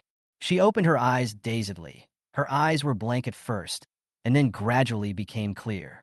She tilted her head to glance at the sofa next to her and found Su Ming still sitting there, the corners of her mouth slightly raised, and then she asked, "What time is it?" Su Ming's phone had run out of battery a long time ago, and he was a little tired at the moment. When he heard Chen Qingqing's voice, he immediately replied, "It should be 6 or 7 o'clock. My phone ran out of battery a long time ago." Chen Qingqing lifted the quilt, got up from the bed, and casually replied, "I have a charger in my bag." "I know." Su Ming Dao. "It's already charging. My eyes hurt from looking at the phone for so long. Are you hungry?" "Not bad." Chen Qingqing took off the hairband, bit it in her mouth, put her hair behind her head again, and then tied her hair up again with the hairband. Su Ming pointed out the window and said, "It's raining outside. Let's go out for a walk and buy some food." "Okay." Chen Qingqing put on her shoes and left the hotel with Su Ming. Pudong was not as prosperous as Suhui, and since it had rained all day, there were not many pedestrians outside. The two walked side by side on the sidewalk, and Su Ming asked curiously, Why did you suddenly think of coming to see me today? Chun Ching paused for a moment and replied incoherently. Anyway. I just came to take a look. Next time, don't come over here without saying hello. You can't even tell the directions. If you get lost, I won't know where to find you. I won't get lost. Anyway, next time you come over, you have to give me a heads up. Chun Ching really wanted to say, I didn't tell you on purpose because I wanted to give you a surprise, but she didn't have the courage to say it out loud. Hearing Su Ming's overbearing words, she deliberately slowed down her pace, raised her foot, and quietly stepped on Su Ming's shadow in order to vent her inner dissatisfaction. Would you like to eat egg-filled pancakes? Chun Ching quickly retracted her feet and followed Su Ming's gaze. Eat. Boss, 2 egg-filled pancakes, hot dogs, chicken tenders, one with less potatoes, one with more potatoes. Okay. The boss worked quickly and packed 2 stuffed pancakes and handed them to Su Ming. Su Ming handed the smaller one to Chun Ching. Seeing Su Ming started eating directly, Chun Ching also held it in her hand and took a small piece. How does it taste? Tasty. You've never eaten it before? Chun Ching nodded. My mother doesn't allow me to eat street food. Your mother is so nosy. The street lights stretched the shadows of the 2 people very long. The moon that emerged from the dark clouds fell into the puddles on the ground after the rain and turned into small moons. As people passed by, these puddles reflecting the moon would create ripples. The night is very quiet. Su Ming wandered aimlessly on the street. When he reached the end of a street, the 2 of them returned the same way tacitly. Be careful. Seeing that Chun Ching almost stepped into the puddle in front, Su Ming quickly grabbed her and reminded her. Chun Ching lowered her head to glance at her feet before walking around. However, Su Ming did not let go of her hand. He was originally holding her wrist, but he slowly moved his hand down until he held Chun Ching's small hand. Chun Ching's face turned red and her hands seemed to be frozen. Su Ming didn't say anything either. Their palms were placed together, then their fingers were intertwined, and finally their fingers were tightly clasped. Having slept all afternoon, Chun Ching didn't feel sleepy at all when she returned to the hotel. Su Ming all the way back, so she was nervous and excited. Su Ming took out his phone and checked the time. It was already past 8 o'clock, so he said to Chun Ching, it's getting late. I'll go back first. I'll come to see you tomorrow morning. Chun Ching felt a little disappointed when she heard this. Because Su Ming left, she was alone. She felt a little worried and scared when she thought about staying in a hotel alone at night. Don't use the kettle in the hotel randomly. If you want to drink water, drink mineral water. After I leave, lock the door. You can hang a glass on the door handle. It will be safer this way. If someone slips a small card under your door at night, just ignore it and throw it away. If you have anything else, call me immediately. I'm talking to you. What are you thinking about? Chun Ching nodded slightly, but said nothing. Su Ming saw something and said with a smile, don't you want me to leave? Chun Ching didn't say anything. Su Ming knew very well that if a girl with Chun Ching's personality didn't say anything at this time, it meant that she really thought so. Su Ming smiled and said, but this is a king-size bedroom, with only 1 bed and a double sofa. We can't sleep on the same bed. Can't. Su Ming could finish his words. Chun Ching interrupted him with a red face. How about I get another room? Whatever. Whatever you want equals good. Su Ming was not stingy at this time. He quickly took his mobile phone and ran downstairs to book another room. Then, Su Ming came back with the room card and boasted, the room is ready, just across the street. Oh, it's just one, and it costs $150 a night. So, what else do you want? Su Ming smiled evilly. Give me some reward. Chun Ching has already figured out Su Ming's routine.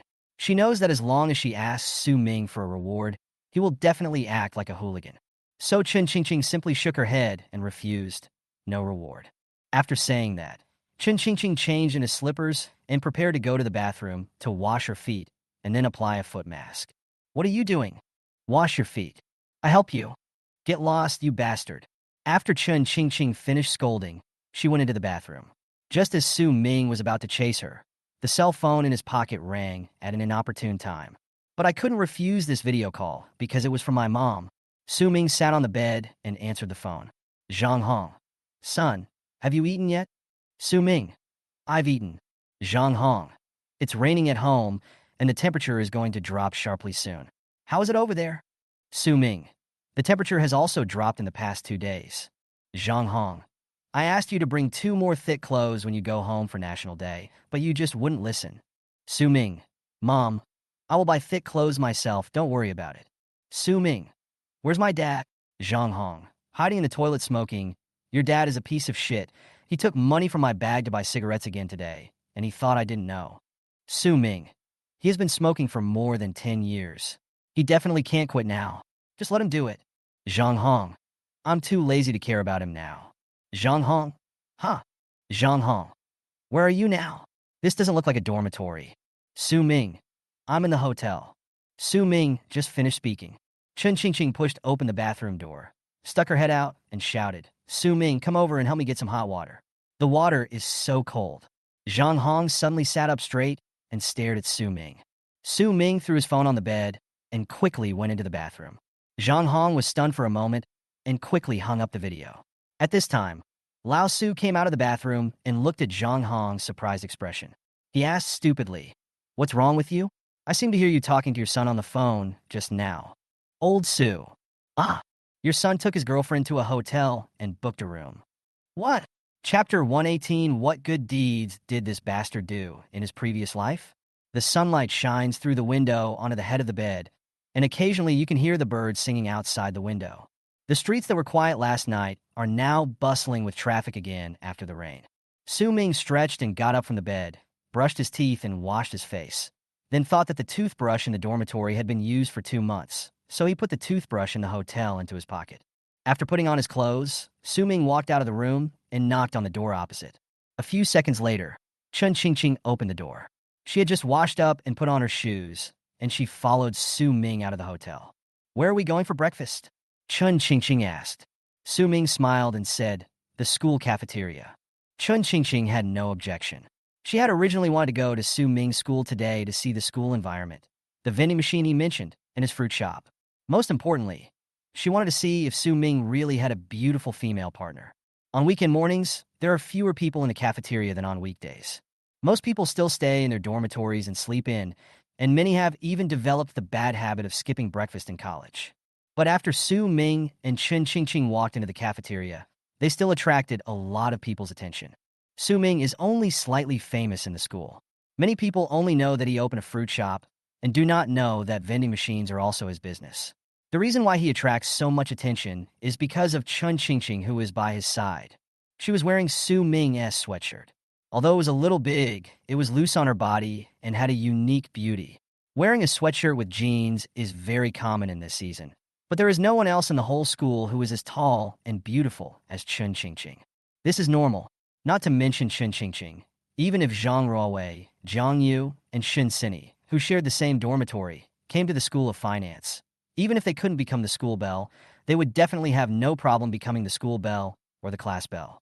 Many male compatriots whispered, Who is that girl? I don't know, but it's definitely not from our school. Isn't this Su Ming together with Jiang Wei? According to gossip, Jiang Wei seems to have only invested in the Qingqing fruit shop, and they are not in a relationship. No, why is this guy surrounded by beautiful women? He deserves to die. Damn it indeed. Su Ming took Chen Qingqing to the canteen window. In front of them were all kinds of breakfasts, including steamed buns, steamed bread, flour rolls, fried dough sticks, and siumai. What do you want to eat? Su Ming asked with a smile. Chen Qingqing always had difficulty in making choices. She shook her head and said, Whatever.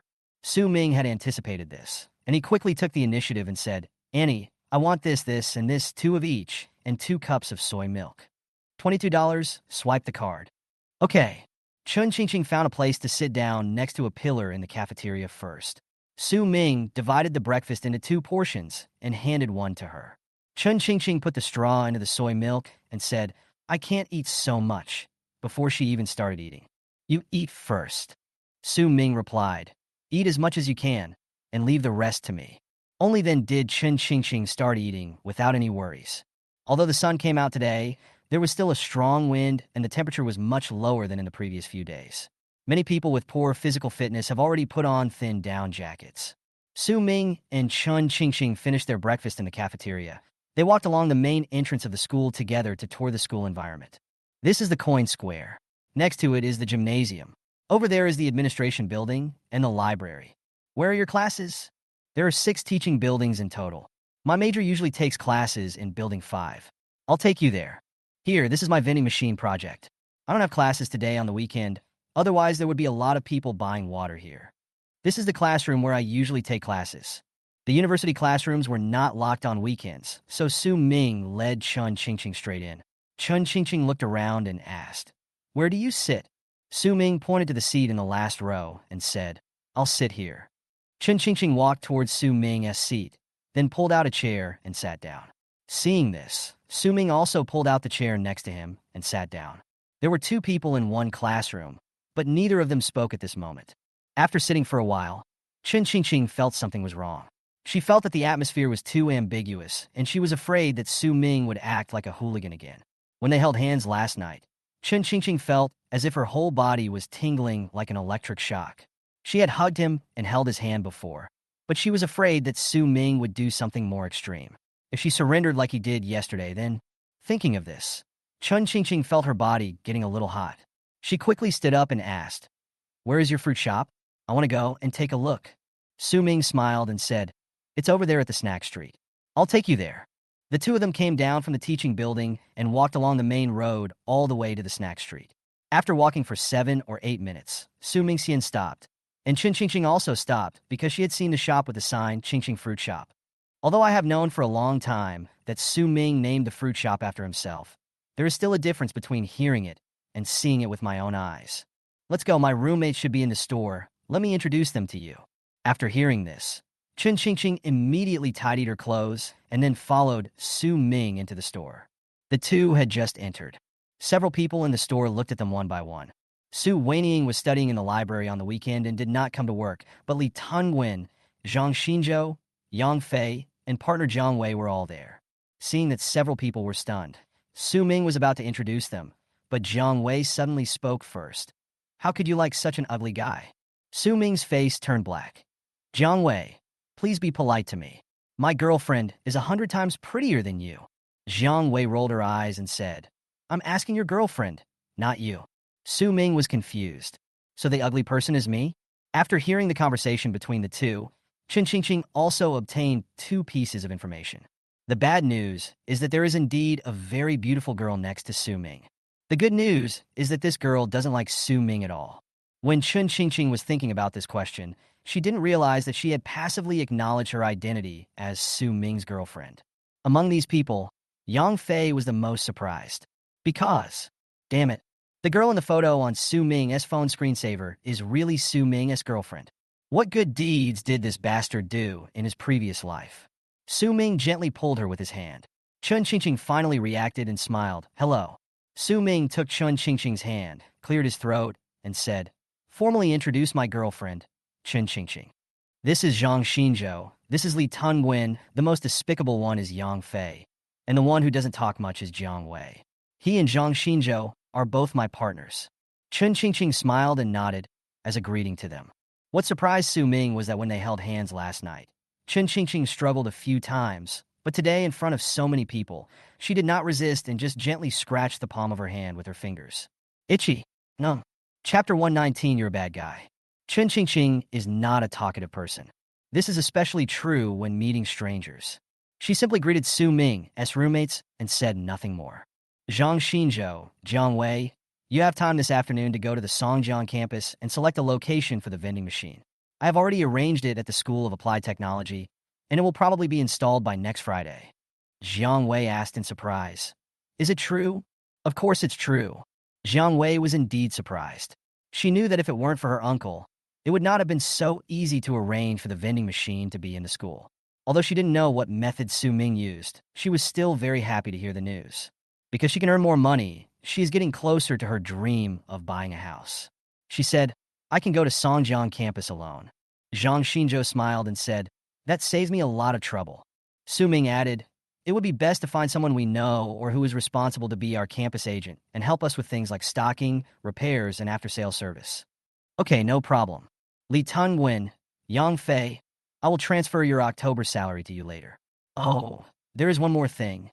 Su Ming walked over to Li Tungwen to help him and showed him his phone. "The scholarship application I submitted for you last month has been approved by the college. The counselor sent me a message last night saying that the money will be in the account by the end of this month. It seems that you are in the second tier, 3,000 yuan per year. Thank you.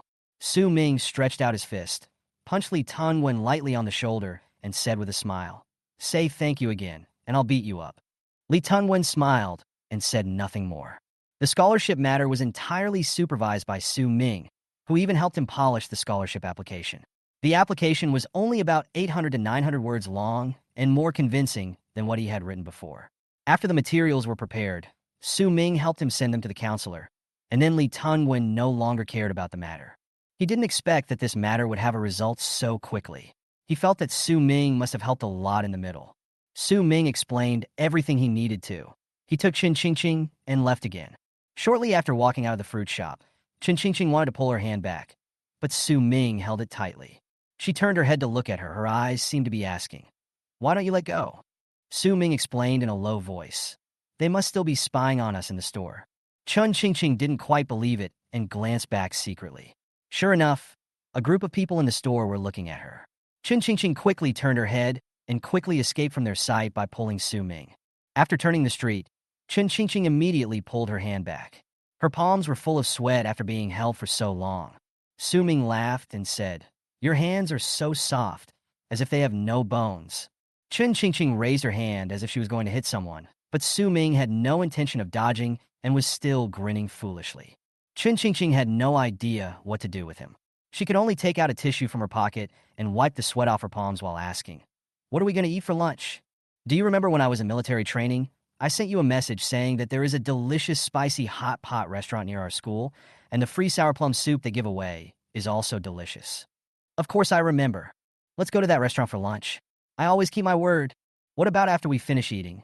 I'm sending you back to school. I'm worried if you go back too late. What if you miss your stop again? Chen Qingqing snorted. Every failure is a learning experience. I won't miss my stop again. You're so stupid. What if? I'm ignoring you. Chen Qingqing started to walk away, and Su Ming quickly reminded her. You're going the wrong way, this way.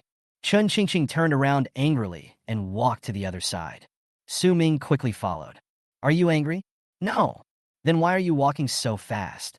Don't follow me, go away. You're my girlfriend. Who should I follow if not you? I haven't promised you yet. You didn't even say that in the store. I just want to save your face. You care so much about me? I don't. Okay. I was wrong. What did you do wrong? What do you think? You're still asking me? I was wrong in every way. How about I kneel down and apologize to you? Kneel down. It was broad daylight, and Chen Qingqing didn't believe that Su Ming would kneel down under such circumstances. Who would have thought? As soon as she finished speaking, Su Ming walked up to her, knelt on one knee, made a heart shape with his right hand, and said, Chen Qingqing, I like you. Will you be my girlfriend? Chen Qingqing's face flushed immediately, and her heart began to beat wildly. Get up now. So you agree? Wake up and talk. Then tell me whether you agree or not. Chen Qingqing stamped her feet lightly and said, okay, I agreed. But it's not enough to agree. Su Ming stand up again. Chen Qingqing walked forward quickly, cursing angrily. Asshole, you only know how to bully me. No one noticed. Su Mingzhao knelt down on one knee to confess his love to Chen Qingqing. Wang Xiyu happened to pass by across the street. Seeing the two of them leaving together, Wang Xiyu frowned, looking confused. Isn't he talking to Senior Jiang Wei? How come? Wang Xiyu murmured a few words, and suddenly a bold idea emerged in her mind. Is Su Ming playing two-timing? In the spicy hot pot restaurant, Su Ming and Chen Qingqing picked a seat and sat down. The waiter brought the menu. After Su Ming ordered 2 sets of meals, he saw that Chen Qingqing's face was still red. He asked knowingly, why is your face so red? It's only 17 degrees today, and it's windy. Shut up. I don't want to talk to you now. Chen Qingqing took out a wet wipe from her bag, tore open the package, and wiped her hot cheeks with the wet wipe. Su Ming smiled and said, you don't have to feel embarrassed. In fact, we have been in love for a long time. We will be the same as before. That's what you said. Chen Qingqing, who had no experience in love, always felt that everything would change after 2 people confirmed their relationship. Now, after hearing Su Ming's words, she was finally relieved, but she was also vaguely worried. She already had a premonition that Su Ming would cheat later. After spending half an hour eating lunch in the store and taking a short rest, the two went to the hotel. After packing up, Su Ming sent Chun Qingqing to the subway station. Transfer from Line 9 to Line 12. Transfer at Jishan Road. Get off at Shanxi South Road Station and go out from the 7th exit. It's the closest to your school. Remember this. I know. Wear more clothes and change to a thicker blanket. Winter is coming soon. I know. Call me if you have anything. I am your boyfriend now. Chun Qingqing rolled her eyes at Su Ming, walked through the gate, took the escalator, and went downstairs to the waiting area. After only 3 minutes of waiting, the subway stopped. Chun Qingqing quickly squeezed into the subway. There were still a lot of people on the subway today, but she learned from her last experience and this time found a place where she could see the station information. However, the noise and smell in the carriage still made her feel uncomfortable, and she didn't dare to wear headphones for fear of not being able to hear the subway's voice announcements. Just at this moment, someone suddenly patted her on the shoulder from behind. Chun Qingqing frowned, quickly took a half step back, and then turned around with a defensive look on her face. The person who patted her shoulder was none other than Su Ming. He held the safety handle, lowered his head, and said with a smile, "I'm still worried about you being alone, so I followed you." Chun Qingqing quickly took a step forward, stretched out her hand to grab the corner of Su Ming's clothes, and complained in a low voice, "You are a bad guy." Chapter 120. I only have one girlfriend. Go and come back. It took 3 hours. I had to stand the entire time on the subway, which was really tiring. But Su Ming could feel that Chun Qingqing was very happy, and that made it worth it for him. Su Ming did not return to the fruit shop, but went straight back to the dormitory and took a shower early. Su Ming used Zhang Xinzhou's laptop to look at the sales reports of the past few days. At present, the unmanned vending machine business has been initially established. It can immediately develop into the 3 areas of Pudong, Suhui, and Songjiang. As long as there is a result with Jiang Wei's father Jiang Chao, it can immediately expand to Yangpu District. Su Ming had not been reborn. He would never have dreamed that he would have the opportunity to do business in a famous university like Fudan. At present, the fruit shop can bring in about 1,500 to 2,000 yuan in net profit a day. Apart from Zhang Xinzhou's share, Su Ming also earns thousands of yuan a day. As long as the vending machines are installed in the Songjiang campus of the School of Finance and the School of Applied Technology, it is conservatively estimated that they can bring in at least 8,000 to 9,000 yuan in net income a day. By this calculation, Su Ming can earn 15 taels of silver a month. Starting from the end of December 2014, it took only 3 months for the A-share market to rise directly from 2,300 points to 3,200 points. At this time, investing in stocks was basically making money without any effort. Su Ming roughly estimated that if he threw all his profits into the stock market, his assets might exceed 2 million before the end of the year. If I have 2 million, I can buy a car after the winter break next year. Su Ming yawned, closed Zhang Xinzhou's notebook, and was about to lie down on the bed when a message came on his cell phone. When I opened WeChat, I saw that the person who sent the message was Wang Xiyu, who I hadn't contacted for a long time. Wang Xiyu. Su Ming, are you free? Su Ming. What's the matter? Wang Xiyu. I want to talk to you. Su Ming. Now. Wang Xiyu. Yes. I'll wait for you at the experimental center. There are not many people here. Su Ming looked puzzled. It's so late. Why are you asking yourself out? Su Ming typed. If it's not something important, let's talk about it tomorrow. I'm a little sleepy. Wang Xiyu. It's very important. Su Ming then replied. Okay. I'll be there right away. Su Ming quickly left the dormitory and walked towards the school's experimental center. Wang Xiyu was already waiting for him. Her outfit today was still carefully matched, a black leather beret, paired with a brown baseball jacket and a black miniskirt underneath, but with a pair of thick over-the-knee socks. Here, it was cold at night, and there were not many people on campus. Even fewer people passed by this place. Wang Xiyu quickly saw Su Ming. Su Ming walked over and asked directly, "Tell me, what do you want me to come out for?" Wang Xiyu also got straight to the point and said, "I saw it all today." "What did you see?" Seeing Su Ming playing dumb, Wang Xiyu laughed and said, "I see you're a scumbag. You already have a girlfriend, but you are still cheating on her." Wang Xiyu heard the news that Su Ming and Jiang Wei were together. She had actually planned to give up on Su Ming. She also knew that she was not as good as Jiang Wei. But when she saw Su Ming being affectionate with another girl outside today, Wang Xiyu's desire to be with Su Ming was rekindled. "Anyway, you are two-timing, and I also have a long-distance boyfriend who we haven't broken up with yet. We are a perfect match." "No, what do you mean?" Su Ming was a little confused by what Wang Xiyu said. Wang Shiyu was speechless and said, "You were still pretending. I told you that I saw it with my own eyes. You were with a girl at noon today, and you even knelt down on one knee for her."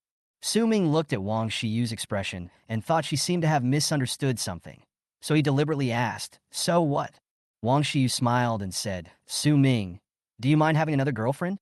Su Ming was stunned for a moment, as if he had figured something out.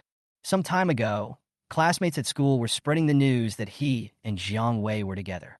Although his friends and Jiang Wei's roommates knew that this was false, most people still didn't know.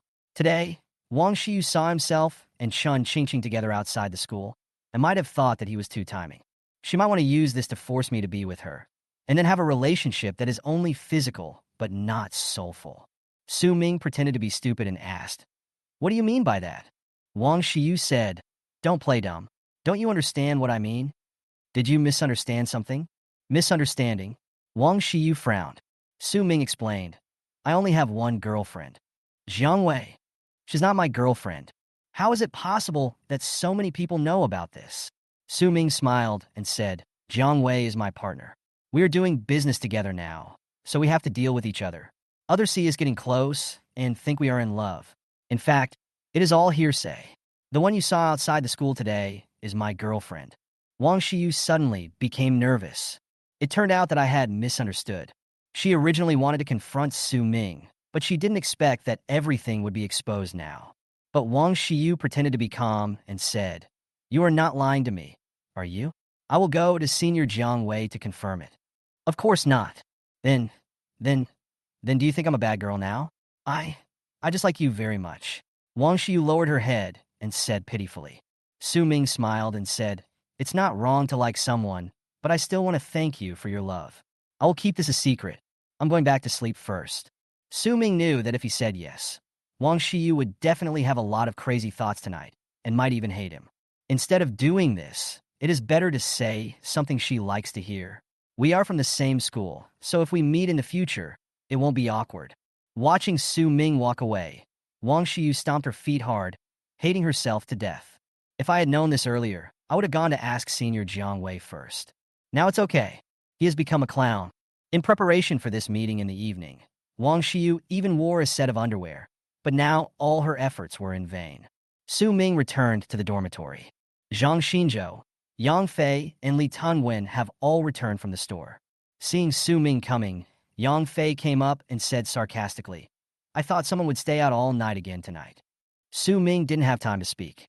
Zhang Xinzhou smiled and said, "Yang Fei, if you are envious, just say it directly. There is no need to be so cunning." "I'm not envious at all. Haven't you learned a poem?" "A beautiful lady in her 20s has a body as soft as butter, and she carries a sword at her waist to kill ordinary people. Although you don't see their heads fall off, your bones will dry up in secret." Su Ming in an indifferent tone, "Sooner or later, your body will collapse." Su Ming said, "The body of a young lady is like butter. She will be soft today and even mellower tomorrow. I am in my prime now, so I have nothing to fear." Zhang Xinzhou held his stomach and laughed so hard that tears came out. "Ha ha ha, what a great way to be crispy today and crispy tomorrow." Yang Fei, "What? Stay away from Wang Shiyu from now on." "Why?" "Listen to me. I won't hurt you." Seeing Su Ming's serious look, Yang Fei did not refute for the first time. He just sighed and said, "I gave up on her a long time ago. Some girls will harm you for life, and some girls will bring you good luck for life. You must open your eyes before dating." "I feel like I can't find a girlfriend." Zhang Xinzhou smiled and said, "When school started, didn't you call yourself a love saint?" "I was just bragging." Su Ming comforted him. "There are so many girls in our school. If you lower your standards a bit, it shouldn't be difficult to find a partner." "How can I lower my requirements?" "Kill the ugly ones." Chapter 121. Love that is not aimed at marriage is hooliganism.